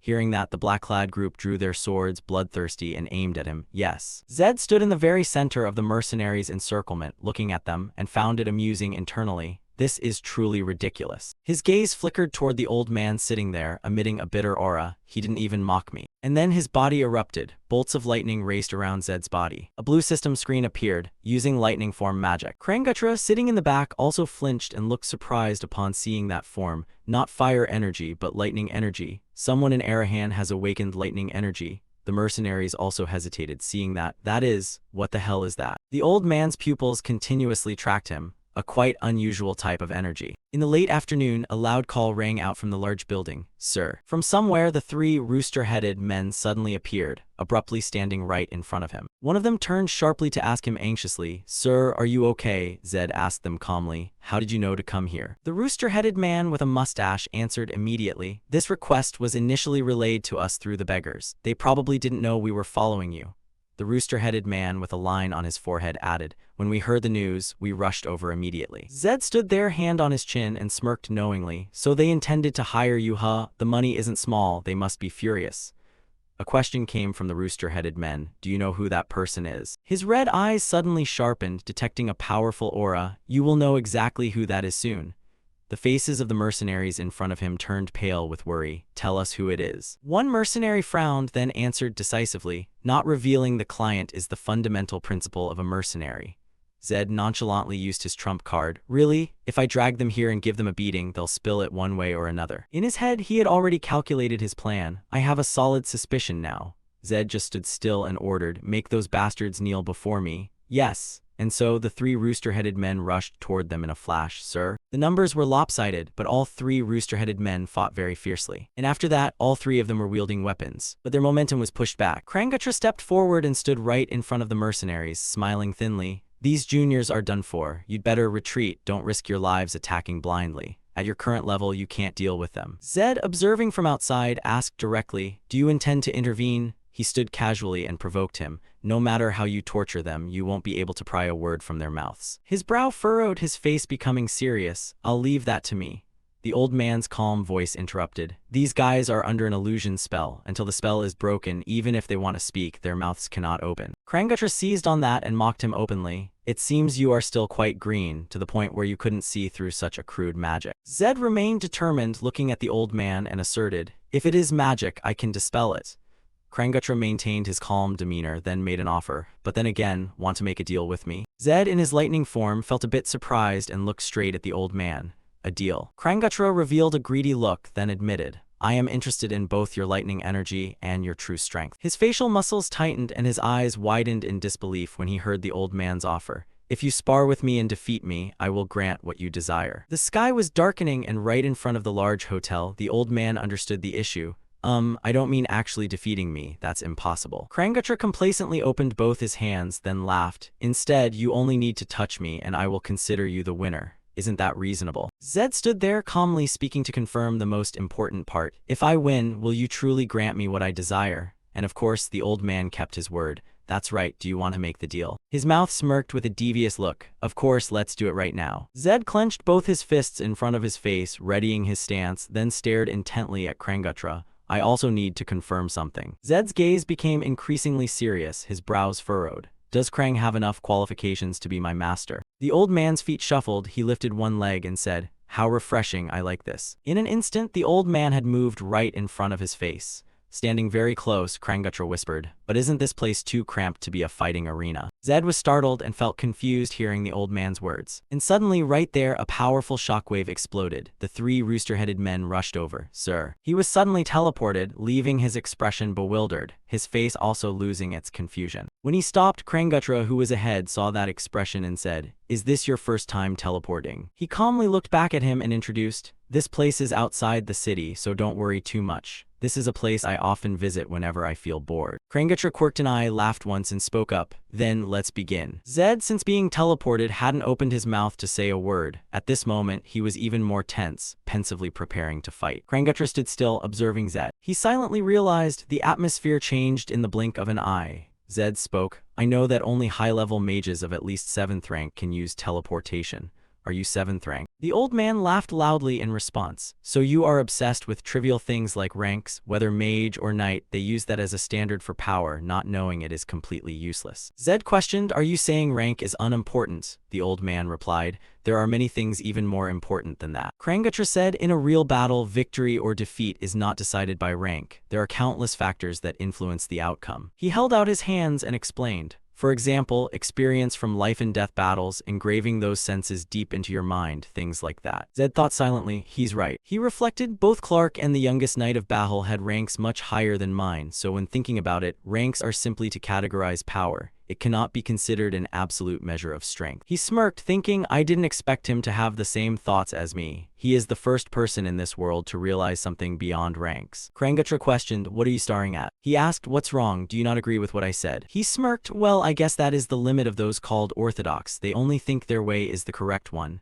Zed countered, "No, I agree, because that is what I felt when fighting various opponents." Krangutra laughed loudly. "Various opponents, this cunning brat really is talking nonsense." Zed clenched his fists and said, "I will show you." He raised his hands to get into position and continued, "That I am not lying." His entire body was covered in golden lightning, the power so great it caused the ground to crack. Krangutra gasped in surprise, looking back, truly an amazing flow of energy. It truly lives up to the reputation of the dream attribute. Zed stared at the old man and declared, "You will have to exert your full effort. I don't want to hear any excuses later." He silently calculated. "First, I will aim at his prejudices. I will exploit the idea that mages always keep their distance. No matter how formidable a 7th rank mage he is, if I close the distance very quickly while he is off guard, I will be able to strike." Krangutra laughed loudly. "Don't worry, a predator, even when catching a rabbit, exerts its full power. Then, let's begin." Immediately, Zed lunged straight toward Krangutra. The ground was shattered by his immense power. Zed furrowed his brows, aiming straight at him. Zed told himself, "I did it, he's within reach." Just as expected, prejudices aren't easily discarded. Krangutra suddenly smiled. Zed swung his hand, an invisible wall abruptly blocked his attacks. Zed froze, his eyes widening in shock. Suddenly, a series of light streams shot straight at Zed, forcing him to step back to dodge. He jumped far away, silently observing Krangutra. The old man laughed loudly. "Sure enough, you have good senses. If you had hesitated for just a second, your body would have been pierced." Zed wondered in shock, if I had been late by even a thousandth of a second, that would have really happened. He just said something about a predator. Did he really intend to exert his full strength? He gritted his teeth, thinking, by the way, I didn't see him chant any spells. As if reading Zed's thoughts, Krangutra laughed loudly and explained, "The more you use something, the more familiar you become. That is natural. And once familiar, you can use it very quickly at any time." He looked at him and said, "Thinking back, you said lightning attribute excels in explosive power. Did you utilize speed after grasping my energy properties? Surprising, you are smarter than you look." Zed was angry and silently cursed. "Damn it." He hesitated and said, "You didn't seem surprised at all." Krangutra laughed loudly in response. "How could I not be surprised when a mage kicks and punches? It's just that I had anticipated it."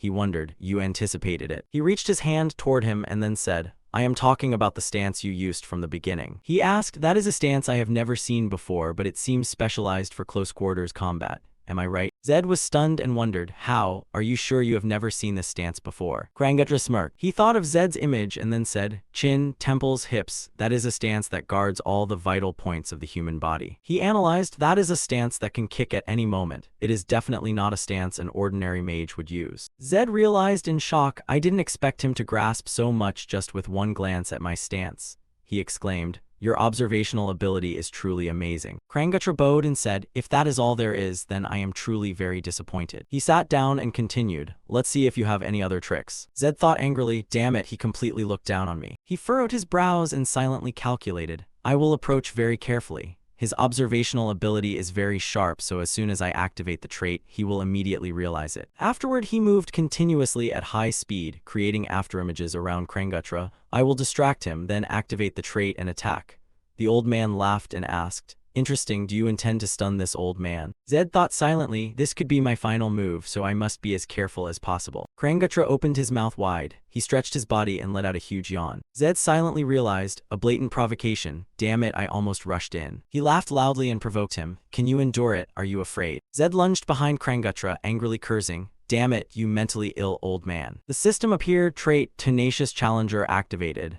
Zed told himself, this time it will definitely succeed. He reached his hand toward him. The system announced all stats temporarily increased by 10. He gritted his teeth and grabbed the old man's shoulder. Zed thought happily, gotcha. He froze and observed carefully, realizing, a clone. Suddenly, the invisible Krangutra grabbed his collar tightly. He laughed loudly, look at this foolish brat. Zed was shocked. What? He continued, lost in focusing on your own move without thinking at all about the opponent's movement. Around his body, silver glittering dust particles suddenly appeared. Zed's entire body was held in one place. He was silently shocked. A magic circle. He remembered the time Krangutra was sitting on the ground. Zed wondered, don't tell me, just now. From midair, a series of white chains appeared. Krangutra said, a predator always crouches before leaping to hunt. Zed gritted his teeth and silently cursed, damn it. Krangutra stood outside, observing the cocoon created by the chains. He laughed loudly, you have been trapped perfectly. He said, admit defeat and I will let you go. Inside the chains, Zed thought uncomfortably, it's hard to breathe. I didn't expect such a big difference between us. Krangutra advised, let go of your stubbornness. If you persist further, you will die. Zed struggled more and more to breathe. He gritted his teeth and wondered, damn it, is it over? He froze. The system suddenly appeared. Trait, tenacious challenger has been disabled. Zed looked at the chains in front of him and recalled, I am a challenger. Since coming to this world, I have always been like this. That is the life I wanted. That's right, this is what I wanted. He thought of the people he had met and told himself, I like this world. A place filled with strong people, where I can live my whole life as a challenger. Zed remembered Krangutra's face and wondered, but why am I like this now, he said. He remembered the old man's words. A predator, even when catching a rabbit, exerts its full power. Zed reflected, perhaps I viewed myself as a rabbit even before the battle began, forgetting the 50% winning chance and the temperament of a challenger, forgetting that victory begins with believing in yourself. This cannot end like this. Zed silently resolved, until the moment I die, I must be the predator. The system continuously announced, trait, tenacious challenger activated. All stats temporarily increased by 10. An available magic has been added, lightning strike. Around the chains, small lightning bolts suddenly appeared. Krangutra asked in surprise, you still have strength. The system announced, trait, lightning strike activated. The sky suddenly turned pitch black, a series of lightning bolts aimed straight at Krangutra. He froze in panic as the lightning bolts descended. Afterward, the lightning bolt struck straight at the chain cocoon detaining Zed. At this moment, a blinding light flashed. The system window displayed, casting magic, lightning strike. He looked up and shouted, you maniac, do you intend to die? Hearing the system's voice continuously announcing, casting magic, lightning strike, he called out anxiously, you reckless fool, you lunatic, stop right now. Those lightning bolts constantly radiated from the iron chains. Above his head, a light burst forth like a flame. At this point, the voice rang out again. I admit it, you are extremely strong and have much to teach. The old man's expression still revealed shock. I have never seen such a stubborn person before. The voice was filled with determination. The lightning strikes kept radiating, but I will definitely win. The chains around Zed Arahan were immediately broken into many pieces. I will win, he smiled confidently, and I will definitely make you my master. Krangutra felt annoyed upon hearing this. What, master, you want me to teach an Arahan brat? I'd rather die than do that at this old age. Zed Arahan's expression did not change. He determinedly said, I will definitely win. I have no intention of giving up. Never. Hearing this, he clicked his tongue. No matter how much this lunatic struggles, he can't even touch my collar. Krangutra's hand reached out and he shouted, let's end this game right here. Krangutra looked straight at Zed Arahan and said, now I understand your intentions clearly. I am forced to crush you thoroughly. He at this moment set a condition. If I win, you will do it even if you don't want to. His voice was full of contempt. Do you really think you can win? Zed Arahan didn't care and immediately got into a fighting stance. 50%. Hearing this, he replied with contempt, 50% you say, how arrogant. Zed still calmly answered, I'm simply exerting my full strength. Krangutra's hands gradually accumulated energy. If you charge at me one more time, I will truly kill you. I don't care if you're an Arahan or anything else. Zed Arahan still smiled and said, go right ahead, you really must kill me. Hearing that, he glared. It seems your mind has truly gone insane. Right after that, a source of white energy continuously emerged, resembling a whirlwind. Then a massive spear gradually took shape above Krangutra's head. Upon seeing that image, Zed Arahan realized in shock, that is, 8th rank magic, Judgment Spear. He thought to himself about this, I know that magic. A magic skill that drew countless players to choose the Mage class.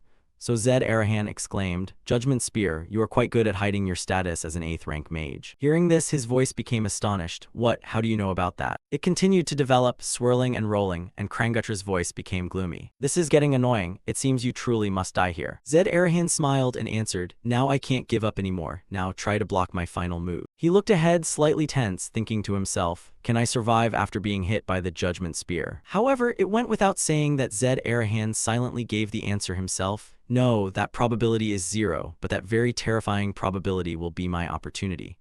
On the other side, Krangutra spoke, then die. Afterward, the spear immediately lunged straight toward him with immense power. On the other side, Krangutra lamented, so foolish, sometimes you have to know when to give up. At this moment, suddenly his eyes snapped open, revealing something strange. Zed Arahan's hand reached out to block that powerful stream of magic. The system notification window popped up, trait, Immortal Challenger S activated. Immediately after that, a blinding light flashed, making it impossible to see anything. Seeing this, Krangutra shouted in panic, what is that? As soon as the light faded, Zed Arahan had unexpectedly closed the distance to the old man.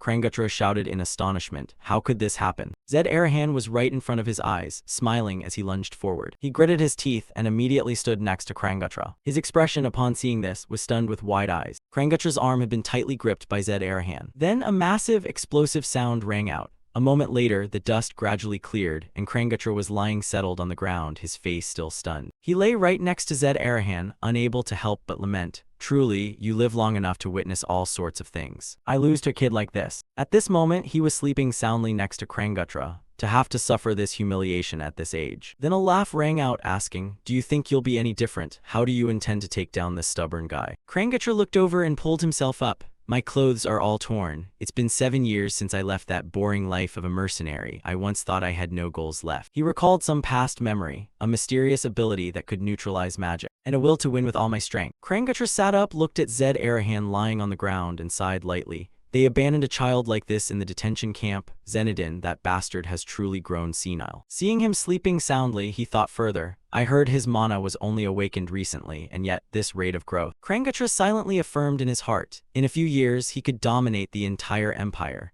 No, he could become a new absolute ruler like that Talmud guy. If someone like that appears in the world, this empire will certainly undergo a great transformation. At this point, he smiled. If this guy is willing to follow obediently, it's not impossible. Afterward, Krangutra kicked Zed Arahan's body rudely. Stop lazing around, get up quickly. Every minute and every second is precious. However, at this moment, he was exhausted and unconscious. How much energy did he drain? His hand placed on Zed Arahan's body to feel. I hope his mana veins weren't twisted. The moment he felt it, Krangutra's eyes went wide with surprise. He began to search deeper. What? He hasn't even reached the 1st rank yet. Krangutra looked up at him, sleeping soundly, and lamented. The mana quality is truly genius, but the conduits are like those of a fool. It's truly unbelievable. Is this possible? No matter if he is a fool or a genius then. Then suddenly he looked up, mouth agape in astonishment. Krangutra felt someone approaching from far away. Who is it? This is a secret place only I know about. Afterward, he understood the reason. The lightning of this brat combined with his own Judgment Spear must have attracted too much attention. Looking up, people in armor appeared and they shouted, my lord. His expression was both fearful and astonished. My lord. Afterward, those soldiers immediately rushed over, fearfully looking at Zed Arahan. You damn old man, what did you do to our lord? Hearing this, Krangutra scolded. Shut your mouth. If you don't want to die, get lost. Those soldiers hearing that angrily shouted, what, this old man? Suddenly, in the far distance, mysterious hooded figures appeared. Those Black Mirror army bastards are everywhere. They didn't reveal their faces, their bodies radiating gloomy magical power. Truly annoying. One of them spoke up, are you Krangutra? Hearing this, he replied, it seems you know me, you must be quite high-ranking. At this moment, the other person's footsteps advanced. The man introduced himself, I am Robin, commander of the Black Mirror army. greetings to the hero of the great magic war. Hearing this, he maintained a calm expression without speaking. Robin continued, we have orders to watch over young Master Zed. Can we check on his condition? His entire body immediately radiated powerful magic. If you can, just try taking him and see. Krangatra stood calmly, attacking with a fierce gale forward, and the man opposite wearing the black scarf narrowed his eyes. He is the heir of Arahan. Are you saying you will oppose Arahan? He flexed his muscles in an instant, his eyes glaring angrily at the other man. I will not kill my own student with my own hands. He only just passed out for a moment, so don't bother me right now and get lost. The Black Mirror army also joined forces to hold their ground. What, student? He became increasingly angry. I told you to get lost. He, behind the purple barrier, was gradually being suppressed, struggling to look through his eyes. He surpasses the processing capability of the Black Mirror army. At least the commander of the Magic Legion, Collies, must come. His eyes narrowed, the wrinkles on his forehead gradually becoming clear. But we cannot just turn back like this. The Black Mirror army retaliated fiercely, striking hard at Krangatra. I am only checking his condition. I will return immediately after checking, so please cooperate. Yet the old man still stood there defiantly and firmly. No. He exerted all his strength to respond to the old man, asserting loudly, no matter how great you are, Krang, you cannot survive if you offend Arahan. You know this clearly, so why did you suddenly appear and interfere? He tilted his head, staring fixedly at the old man. I thought you were satisfied with your secluded life. Krangatra frowned, his eyes glared, and he raised his voice. I had a goal for my old age. You people are the ones interfering. As soon as he finished, both sides exerted their full strength, striking each other, creating a blinding collision. The members of the Black Mirror army turned to look at each other with difficulty. Captain. He ahead still struggled fiercely. The household head has ordered us to retreat temporarily. But the old man opposite still defiantly attacking with one hand, the other on his hip. Of course that should be the case, unless he intended to come himself. His eyes turned pitch black, his face bowed low. However, he said today's events will have consequences later. The wrinkles on his face bunched up, his eyes glared while emitting white killing intent. Stop blathering, get lost. If you continue to babble, I will tear your mouth off. Over his bald head, the Black Mirror army stood there and said in a low voice, Arahan once spoken is kept. I don't know when that day is, but just wait. Krangatra stood silently in place. The entire Black Mirror army unit vanished along with the black aura. We will meet again soon. When they had vanished completely, leaving only a bit of black smoke, he clicked his tongue. Arahan, Arahan, at the end of every sentence. Truly annoying bastards, I really don't like them at all. Left alone, standing with his hands behind his back there, just because of one stubborn act, the price will be quite cruel. An old man's twilight years should be peaceful. At this moment, Krangatra noticed and turned back to look at the people behind. I know my student is not an ordinary mage, that is why they have kept me alive until now. He saw Zed with his eyes closed there and thought, this child had to be born in Arahan. If he had been born somewhere else, he could have lived a much more comfortable life. He thought the final bitter sentence, then walked heavily toward that direction. A family that cheers for fratricide. Krangatra calmly opened his eyes and looked down carefully. He mused, well, this turns out to be better. I will guide him well so he doesn't turn into a monster like that. Zed at this moment still had his eyes closed tightly, unaware of the world. Such a heavy responsibility. Scene transition to gloomy place with only one oil lamp glowing Eddie's hideout. Zed had just woken up. As he opened his eyes, suddenly something moved. As he curiously looked around, he saw a high ceiling in front of him and he wondered, this is Eddie's hideout. Zed suddenly realized and panicked as he jumped up. Suddenly a voice rang out from the other side. Finally, you've woken up. Krangatra had just appeared, sitting imposingly in midair. A young person sleeping so much. Two soldiers below rushed toward him. Sir, are you okay? One of the two soldiers saw him and let out a sigh of relief. What a relief. He sat on the bed and looked toward them, wondering what happened. Krangatra sat in one place, waving his hand while the two soldiers argued. Don't you remember? I heard he is your master. Zed looked toward the old man with a sad expression. Master. At this moment in his head, he recalled the battle back then. Ah, right, I won. There were three rooster-headed soldiers sitting next to his hospital bed. Krangatra sitting at a table opposite, and beside him was another group of soldiers. He glanced at the group kneeling and bowing beside him and asked, why are the Zatma mercenaries here? The rooster-headed soldiers explained. Krang neutralized the illusion. We were just about to interrogate them to see who was behind this. He looked seriously toward his master and spoke up. Krang, earlier you said you wouldn't intervene. The old man sat with his arms crossed, then slowly and leisurely said, did I say that? I don't remember anything at all. When you get old, you tend to be forgetful. Hearing that, he just muttered, ah, right. Suddenly, the chair that was standing still made a noise, causing it to shake and tilt. Zed quickly and suddenly sat on the vibrating chair, then leaned close to a soldier who was kneeling. I don't need to ask to know who is behind this. It's Tunda's butler, Grace. He looked at that person with a sharp gaze from top to bottom, thoughts swirling in his head. Clearly you are shocked. With this appearance, can you still play your role? Then suddenly he spoke out loud, "However, I will not punish you." The middle-aged man leading the group was surprised, flustered, and spoke up, "Really? So you are going to spare us?" He began to use a serious tone, the atmosphere gradually becoming tense. "But there is one condition. Tell Grace that the situation is disadvantageous and this mission has failed." Hearing that, they stammered, "Don't tell me you want us to be double agents." Zed sat with his legs apart right on the chair, looking toward them and praising, "Smart. And next, when that woman gives an order, report it to me." He arrogantly glared down at them and ordered, "You must continue to act as mercenaries, accepting contracts from Grace until the end, understand?" The leading man closed his eyes and replied obediently, "Yes, of course." Zed received the answer he had calculated in his heart. "It's too early to catch Grace now. I'm waiting for the right moment to eliminate that woman and simultaneously absorb Tunda's entire force." Afterward, he smiled very contentedly. "Now go, act skillfully." Afterward, he stood up from the chair after seeing the group leave one by one. "There is a possibility they will betray us." Zed looked toward Kranggutra, who was tiredly yawning, and simultaneously remembered Grace. "If Krang doesn't side with me, between Krang, the legendary mercenary, and Tunda's butler, they will know which side to choose." The room was silent when a rooster-headed soldier ran in to announce, "Sir, Liu said you must hear this." Just hearing that, he had a doubt in his head because now Liu was his butler, so he treated this as family news. Afterward, looking toward the rooster-headed soldier with a serious face, "What is it?" Kranggutra didn't seem to pay much attention, still yawning. "At the beginning of next month, there is a grave ceremony. The butler meeting said it must be prepared thoroughly." Hearing that much, he found it strange. "Grave," the rooster-headed soldier detailed it, his expression extremely tense. "That's right, they will perform some kind of certification ritual there. Before departing, there is also a meeting with the household head." Zed seemed to remember in his head, feeling a bit concerned about it. That grave is to certify pure bloodlines and perform the ritual to obtain eligibility as an heir, right?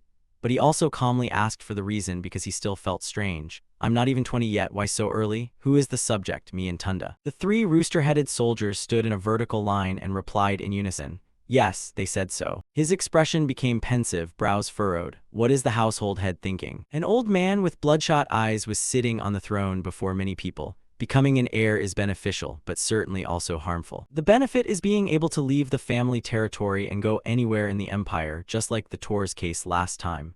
They are usually assigned tasks to resolve family matters. But hidden inside that are beasts with evil natures behind the shadows. However, in that process, intervention from brothers will begin, internal struggles will begin." The papers on the table were gradually torn and coal particles flew nearby. "If the mission cannot be completed, it means you are incompetent, and incompetent children will lose the favor of the household head and the elders." Zed stood there, hand on his chin, thinking many things in his head. At the beginning of next month, not even 10 days away, there will be so much to prepare. Kranggutra sat with his arms crossed and sternly on a bench. He looked toward him and spoke up. "The training will probably have to be postponed until after the grave visit, right?" He was slightly startled, but answered carefully, "Ah, that's right, it will be busily overwhelming for a while." He, with a radiant expression full of hope and energy, turned his head toward him. "That's right, I will teach you as promised, but there is one condition." He didn't hesitate to state the price. "Monthly you must pay 100 gold coins, then I will allow you to call me master." He was slightly startled, but had to accept. "I heard you have a lot of money." Time shifted a bit. 2 days later, at Eddie's hideout, the curly-haired man leading the group suddenly bent his head and sobbed. "That crazy woman ruthlessly killed 5 subordinates, saying that was the price for the failed mission." Zed stood with Eddie, his expression also looking sad when hearing him recount it painfully. "The Legion members were protecting the young master, so we were forced to retreat. We only ask for a little more time." He stood right there and pleaded earnestly, "I apologize, I sincerely apologize." The man was still trembling at his feet. "No, how could the young master be at fault?" The black man raised his face after a moment and cried loudly, "Mr. Gutra was right, that crazy woman looked down on us. Young master, please help us take revenge." Seeing the man collapsed, he put his hand on his shoulder to provide some comfort. Zed crouched down on one leg, then face to face with the man, firmly stating one thing: "Grace will certainly die at your hands. I swear by the Arahan name and by my own name." The black man's face hollowed, his eyes still teary, continuously sobbing. Afterward, he respectfully bowed to the ground to thank him. "Thank you, truly thank you." In the dungeon, with the faint light of the oil lamp, suddenly a voice rang out. "Eddie, how many of Tunda's forces are left?" Eddie sat comfortably with his legs crossed on the chair and announced one thing: 2 buildings on the outskirts of the city and a pathetic intelligence organization. Arahan heard this and felt a bit shaken. "An intelligence organization?" Eddie adjusted his transparent glasses and confidently asserted, then provided some other information. "Yes, an organization disguised as a trading company. They seem to move freely throughout the city, collecting all sorts of news." He heard it and only replied coldly, I understand. Zed wore a smile as if he had calculated it beforehand, then spoke up to request, Eddie Kinzura, I have a favor to ask of you. Both people addressed were thrilled. Oh, anything is fine. Yes, please assign it to us, sir. At this moment, he was sitting next to the black man, then turned to settle things for him. As for the Zatma mercenaries, I will temporarily take care of you. Stay at the building where Eddie is currently living. Don't worry about money. The black man looked toward him with glistening eyes. Really? Thank you, sir. How can we repay you? After just taking his eyes off him, the black man suddenly remembered something. He hurriedly looked toward him and announced one thing. Young Master Zed, beware of that woman. Those are not human eyes. He heard it and immediately asked back to be sure. You mean Grace? The eyes that glared, emitting purple killing intent from Grace in the black man's memory, emerged. That's right, the aura at that time was truly filled with killing intent. She has an aura as if she could cause a great disaster at any moment. His expression suddenly became somber upon hearing the final words of the black man. Therefore, please be extremely careful. Krangutra was standing leisurely looking at the night sky with Zed. Is it tomorrow, the grave ceremony? He heard it and replied politely. Yes, master. His gaze became sharp, his face became very serious. Preparing one thing after another, time passes so quickly. His brow furrowed, he looked up at the sky, feeling somewhat worried inside. The items I asked Mr. Lacto to craft just finished today. I have also continuously monitored Grace's actions. She will definitely cause trouble during tomorrow's grave ceremony. Krangutra suddenly turned toward him with a cheerful expression. What do you think of my new hideout? You can see the whole panorama of Nekka in a blink of an eye, can't you? Zed stood right next to his master, replying with a teasing yet respectful tone. You didn't call me here just to show off the night view, did you? I'm actually very busy. The old man clicked his tongue and joked back. This brat has no sense of aesthetics at all. What on earth is inside your head, huh? Deep in the forest, there were archery targets set up evenly in a row. A small dagger, a coiled rope, and a red wallet lay scattered on the floor. In the darkness of the night, 4 tables were arranged, covered with white cloths and topped with 4 spherical orbs of different colors. Zed stood with his master in front of those 4 tables, looking over with a smile. You've really prepared quite a lot over this time. The old man crossed his arms with a serious expression. Once I set my mind to something, I do it properly. You'd better prepare yourself mentally before returning from that tomb. He looked at the old man's face and laughed with interest. That's what I've been expecting.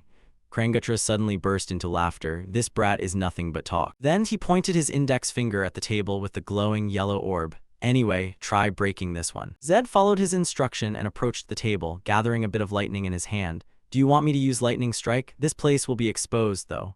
But before he could do anything, the old man stopped him. Don't use lightning strike or any other chaotic magic. Just break it with your fist. Krangutra watched him intently as he made the lightning in his hand disappear, then teased him. This guy daring to treat his master like this. Suddenly, a blue system screen appeared with the text, Lightning Enchantment Activated. The yellow orb on the table was glowing. It cast a shadow of him with his hair standing on end and a fist ready.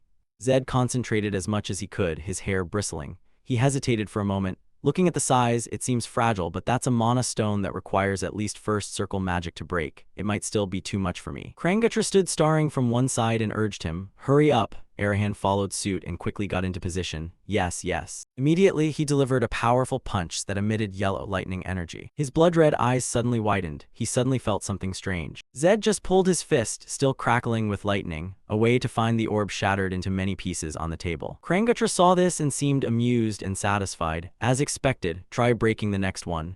He listened to his master and complied, yes. Next, he focused his energy on the purple orb at another table. He used astonishing speed to deliver a lightning punch straight into the purple orb. But when he looked back, the purple orb had only broken into 2 large pieces with 2 small fragments on the side. No, how? Zed paused for a moment and stared intently at the stone. It was then that he realized, is this mana stone meant for second circle? Krangutra, while imagining it, went to the trouble of explaining for him to understand. Those who manipulate mana have circles. They reside in the heart. If you have 1 circle, it's called first circle. 2 circles is second circle. Zed placed a hand on his chest and learned diligently. Yes, I know that now. But the old man's expression turned dark. But you haven't even completed 1 circle. You only have about half. He stood there, placing a hand on his chest, closing his eyes to slowly feel it. Since the max stat of a laser is 100, every 10 units is 1 circle. So with my magic stat of 5, Krangutra stood with his arms crossed by his side and sternly instructed him. In other words, you are only at 0.5 circles, not even first circle yet. The old man continued, calmly asking his opinion. Normally, when mana is opened, a circle forms simultaneously. Can you guess what this means? but he answered bluntly right away, I don't know. Krangatra glanced to one side and sure enough, he received a scolding from the old man. You idiot, it means you really are a moron. The circle that everyone else can't form completely has appeared inside you. He could only grumble in his stomach. Oh, this old man, he really is. Suddenly, his white eyebrows and boots touched down near his eyes. His gaze also turned sharp. But do you know what's funny? A fool with half a circle managed to break a second circle mana stone. The purple stone, which had been struck in two, still lay motionless on the white cloth. Zed didn't think twice and asked insolently, so what?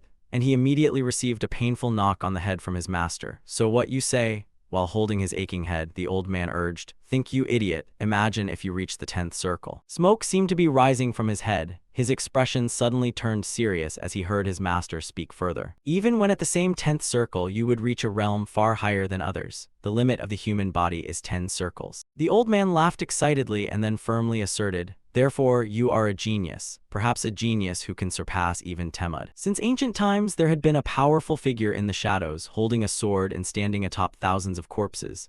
Temud Arahan could be seen as the starting character of the final savior. One was a king, the other was a black-hooded force leader standing back to back. The official world of the game was created after the death of Temud, who once stood shoulder to shoulder with the emperor with a human body, the strongest in the world's setting. One day, the body of the black-hooded figure lay motionless on the ground. His mysterious death was the main storyline running from the beginning to the end of the game. In his head, Zed suddenly thought of Temud's masked face and suddenly called out the name, Temud. Krangatra was a bit curious about his expression. What's wrong? Are you surprised? The old man had a cheerful look when mentioning Temud. He was a unique existence in the history of the Empire. I think you can reach that level too. Zed was still standing in front of the table with the purple stone, suddenly startled and flustered. Do you rate me that highly? His expression was deep in thought. Zed then called up the system screen. Breaking a second circle mana stone with a magic stat of 5 is truly not normal. Perhaps it's thanks to that trait. The blue system screen only displayed one short line of text, Blessing of the Archmage S. He brought his eyes close to the screen and rubbed his chin in thought. As expected.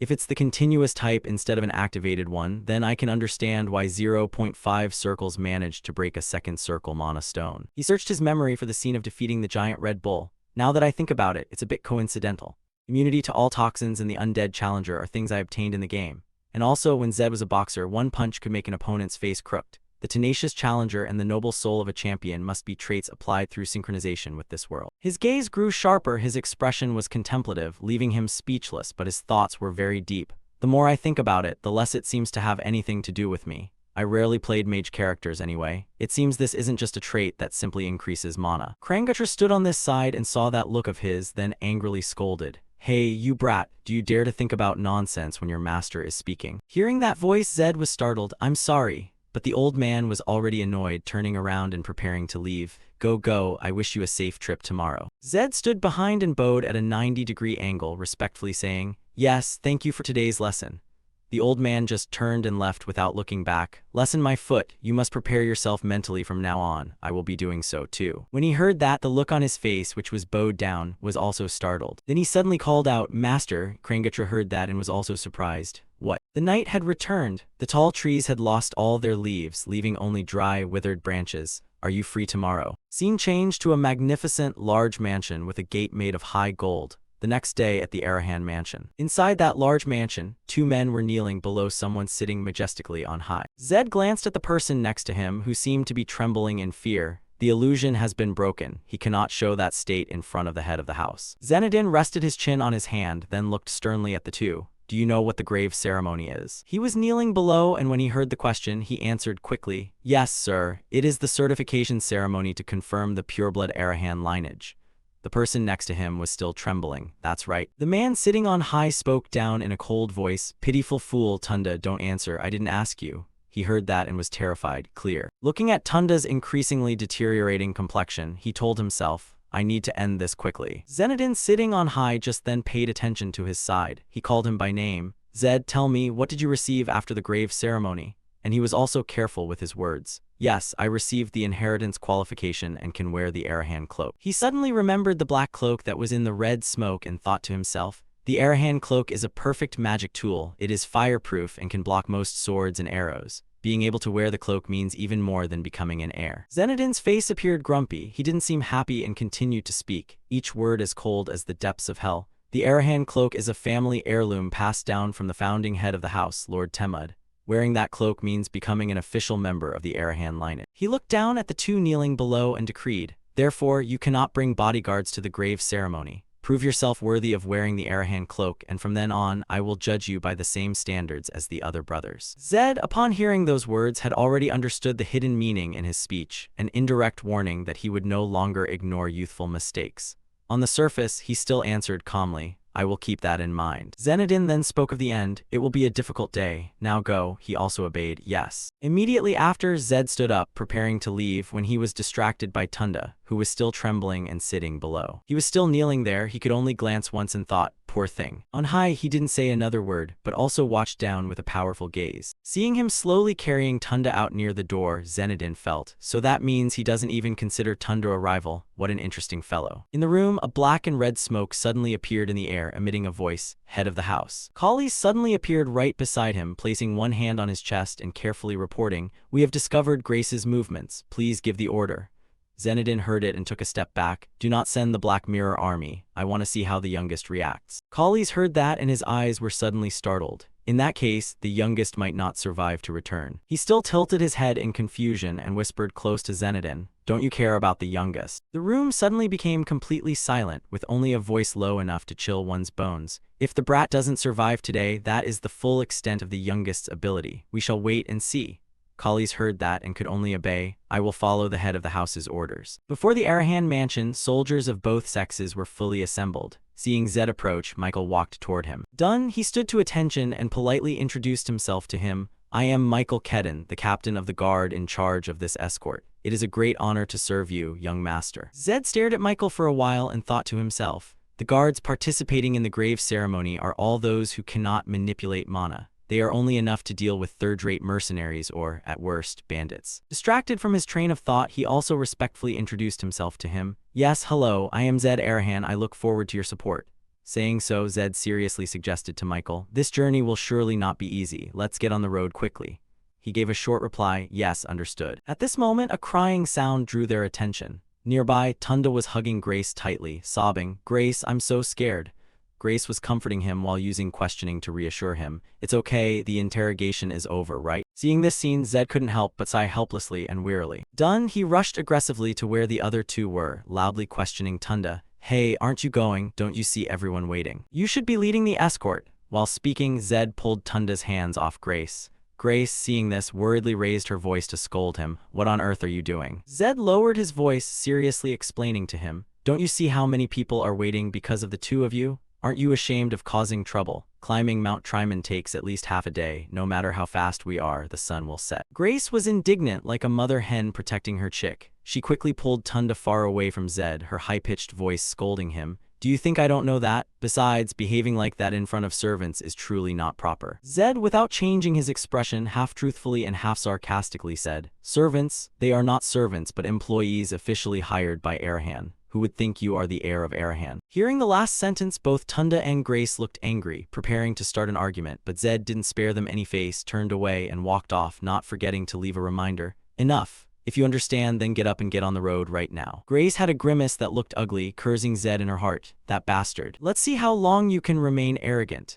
Thinking that, she glared at his back as he left and swore to herself, "I will make you kneel down and beg for your life before letting you suffer a painful death." On Mount Triman, the path was winding and rugged with scattered rocks. The clear blue sky contrasted with the pristine landscape here. Trees without leaves had no life left, and the dry, cracked rocks. Zed was the one leading, his steady footsteps pressing down on the ground here. Following were thousands of soldiers, stepping on the winding, steep path, all of them exhausted, gasping for air. Just then, Tunda, with his weak strength, had only managed to climb a section before being exhausted, clutching at the cliff, panting and complaining. "How can anyone climb this?" Regaining a bit of strength, he turned to look at Grace behind, shouting to blame her. "Grace, we should have brought a carriage in case of need. Is it reasonable to ask me to climb this?" Zed heard his scream and stopped to look back. He clicked his tongue once, muttering to himself, "What's so difficult about it?" Saying that, he looked over everyone once, seeing that everyone was drenched in sweat, breathing hard, and finally he silently made a decision. "Anyway, everyone looks tired. We should rest for a moment." Thinking that, Zed informed all the soldiers, "Let's rest for a moment."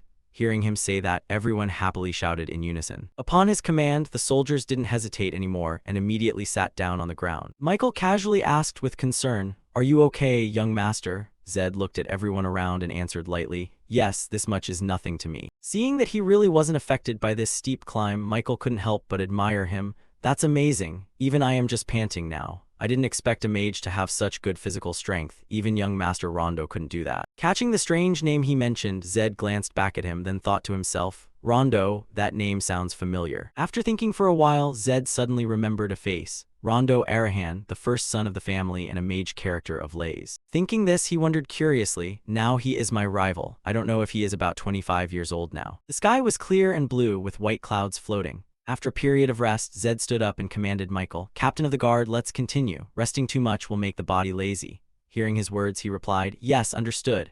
Then he returned to inform all the soldiers, "Let's start moving again. Everyone keep going." While everyone was standing up, ready to continue, Grace, among the crowd, petulantly shouted, "What are you doing? Our young master is not ready yet." Tunda also grumbled, "We're going already. I still wanted to rest more." Fearing that Zed would be displeased, Michael gave in and negotiated with him. "I will soothe him and bring him along. Young master, please lead the group." Saying so, he resignedly pushed through the crowd down to where Tunda was, but couldn't help but sigh. Just an immature person is enough to make everyone tired. The sky grew softer as the sun set, the rugged mountain path filled with the rhythmic footsteps of the army. On this stretch, Zed was also a bit tired, but he still cheerfully encouraged himself. "Perhaps because I haven't done cardio for a long time, my body feels full of energy." Thinking that, he wondered, thinking back, we have climbed quite high. Why is it so quiet? Zed instinctively turned back to look. Discovering the scene before him, he frowned, pausing. Seeing Michael having to carry Tunda, he got angry, shouted, and scolded. "That mindless bastard." Done, Zed turned around and sped up, running toward him. He quickly reached the side of Michael and Tunda. He firmly pulled Tunda off Michael's back. Then he coldly scolded him to his face. "Even if you can't help, at least don't cause trouble, you bastard." "Is that so hard?" While speaking, Zed's two eyes glowed brightly, staring intently at Tunda. Although that terrifying look made him a bit scared, he still stubbornly questioned him back. Why did you do that to me? You volunteered to carry me before," Zed aggressively asked, as if scolding him. "He surely had no other choice because you were whining like a child. Don't you know you have to climb the grave yourself?" Tunda pushed his hand away, acting wildly and scolding Zed back. "Whether I get carried or not, what does it have to do with you? Mind your own business." Zed didn't bother wasting words with him, just coldly warned the remaining people. "From now on, if anyone helps Tunda, I will make that person take responsibility." Hearing him say that, the others all turned to look at them.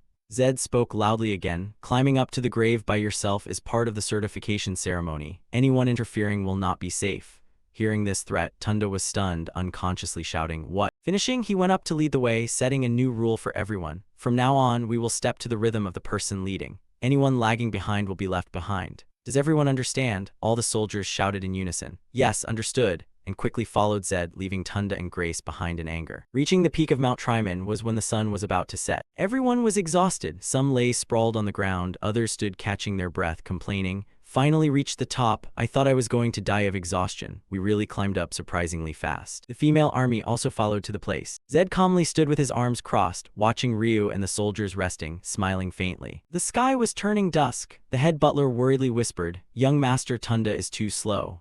Zed also paid attention to this, pondering in his heart. Tunda, Grace, and the captain of the guard are still nowhere to be seen. The sun is about to set too. We can't just wait forever like this. While speaking, he looked at the beams of light gradually fading behind the mountain. The sky was a mix of light and dark. Zed couldn't help but sigh. A few seconds later, he told the head butler, "Start the certification ceremony with me first." The head butler hesitated, wondering, "But young Master Tunda is the sixth heir and you are the youngest." Hearing that, Zed just seriously reasoned, "Is there a rule on order? We just follow whoever arrives first. No need to waste time in vain." At this moment, the head butler was still hesitant, looking back at the path behind and not seeing anyone. She agreed to his words. "That's right." Seeing her hesitant attitude, Zed persuaded her again. "This is also the first time the head butler is participating in a joint certification, right? There is no law stating that Tunda must be the one performing first."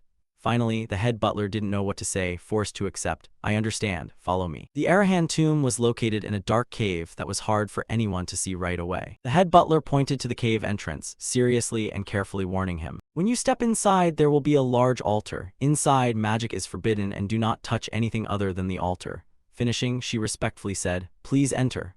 Zed stared at the pitch-black cave, feeling a bit anxious. "Now that I'm standing here, I'm starting to feel nervous." But then he still decisively stepped inside. His arms passed through the thin screen layer, one arm and then both. Feeling the energy from that screen, Zed silently marveled. So warm. After he passed completely through the screen, what awaited him was not a dark place but a peaceful one. Looking at the scene before him, Zed's eyes rounded in surprise, stunned. This is the Arahan tomb. A blue sky and lush green grass, with strange columns floating in the air. Standing in the middle of this vast, quiet place, Zed thought to himself, it is truly wide. It seems like this place connects to another dimension. Just then, the head butler also stepped in. Seeing her, Zed was a bit bewildered. The head butler immediately explained to him, only those bearing the Arahan bloodline or those chosen can enter here. Among the servants, only I can step in. Done, she pointed to a box nearby, warning seriously again. Do you see the altar ahead? You will receive the pureblood certification there. Both walked to the side of the altar. Zed was tense, slowly reaching his hand out. Touching the altar, he couldn't help but worry. Wait, what if they find out I'm not really Zed Arahan? The more he thought, the more tense Zed became until he started sweating. Yet looking at the seal on the altar suddenly lighting up, he was afraid.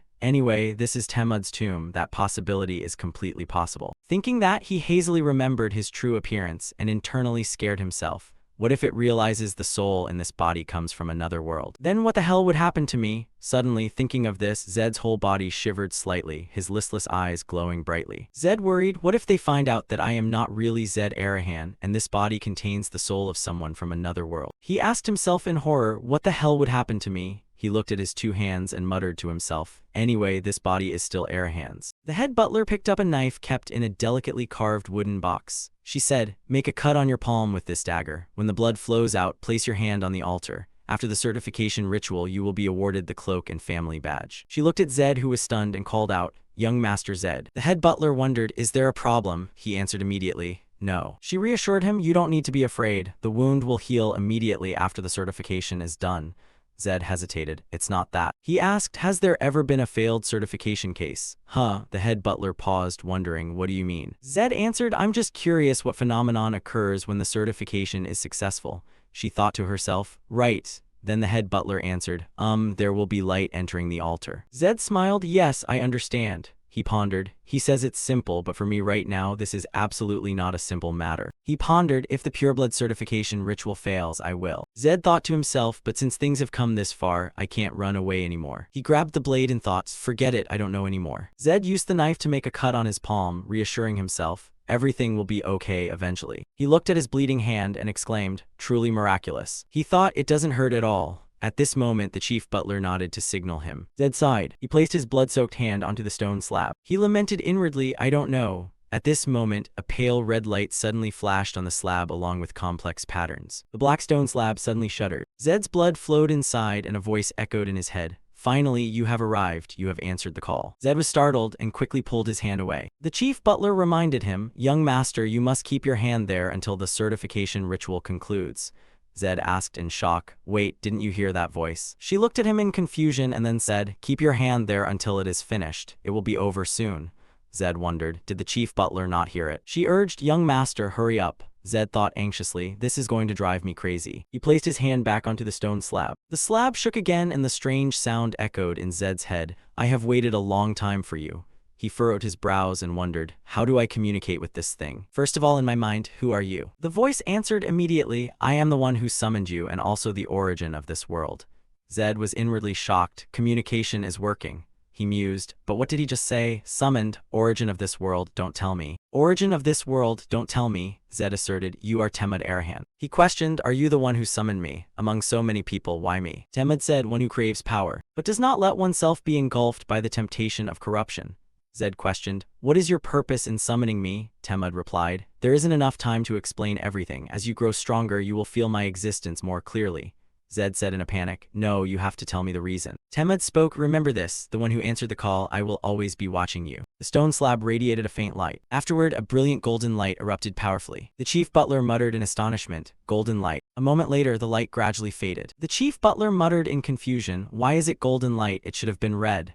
Zed wondered, is the certification ritual over? She hesitated. Strange, there has never been light of a different color before. Why is it gold? Zed asked, the other siblings all have fire energy, right? I possess lightning energy, so perhaps that's why the light turned golden. He continued, anyway, the light has appeared. Hasn't the certification ritual been completed? The chief butler hesitated, perhaps so, no, it must be correct. she told herself. I absolutely cannot let the secret of this golden light be revealed. Zed sighed to himself. If others find out that Temud's soul is residing within me, they will all go mad trying to devour me. Just thinking about it is enough to make me shudder. The chief butler was silent for a moment, then said, Young Master Zed's pure bloodline certification ritual is complete. I will now present your cloak and badge. Afterwards, she handed the red cloak and the badge to Zed. He took them and draped the cloak over his shoulders. The chief butler announced, with this, young Master Zed has earned the status of an heir. From now on, you are the 7th generation heir of Arahan. That evening, Zed pensively stared at the status board that appeared. He furrowed his brows and pondered. The stats and skills haven't changed. They say he is an extraordinary person, but nothing has changed. I had expected. He sighed. Anyway, Tunda hasn't arrived yet. It's already midnight. That pathetic bastard. In the distance, 2 servants peeked at Zed. A while later, Tunda arrived and immediately argued with his attendant. Take your hands off me, you lowly creature. Zed walked over and said, now that you're here, stop causing trouble. Hurry and perform your certification ritual. He said, I completed mine a long time ago. Tunda looked at him and shouted in astonishment, you, that cloak. He yelled furiously, you're done already. How dare you go before me? Zed questioned. Of course. Did you think I would sit around waiting for you? Tunda shouted arrogantly, you heartless wretch. I am the 6th generation heir. Obviously, I should have gone first.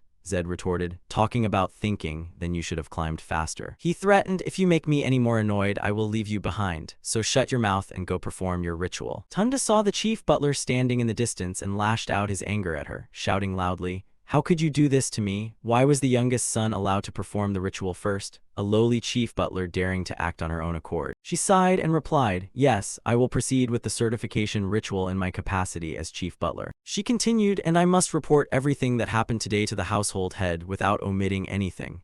Tunda muttered in a panic, household head. He chased after the chief butler and called out, I apologize, please don't report this to the household head.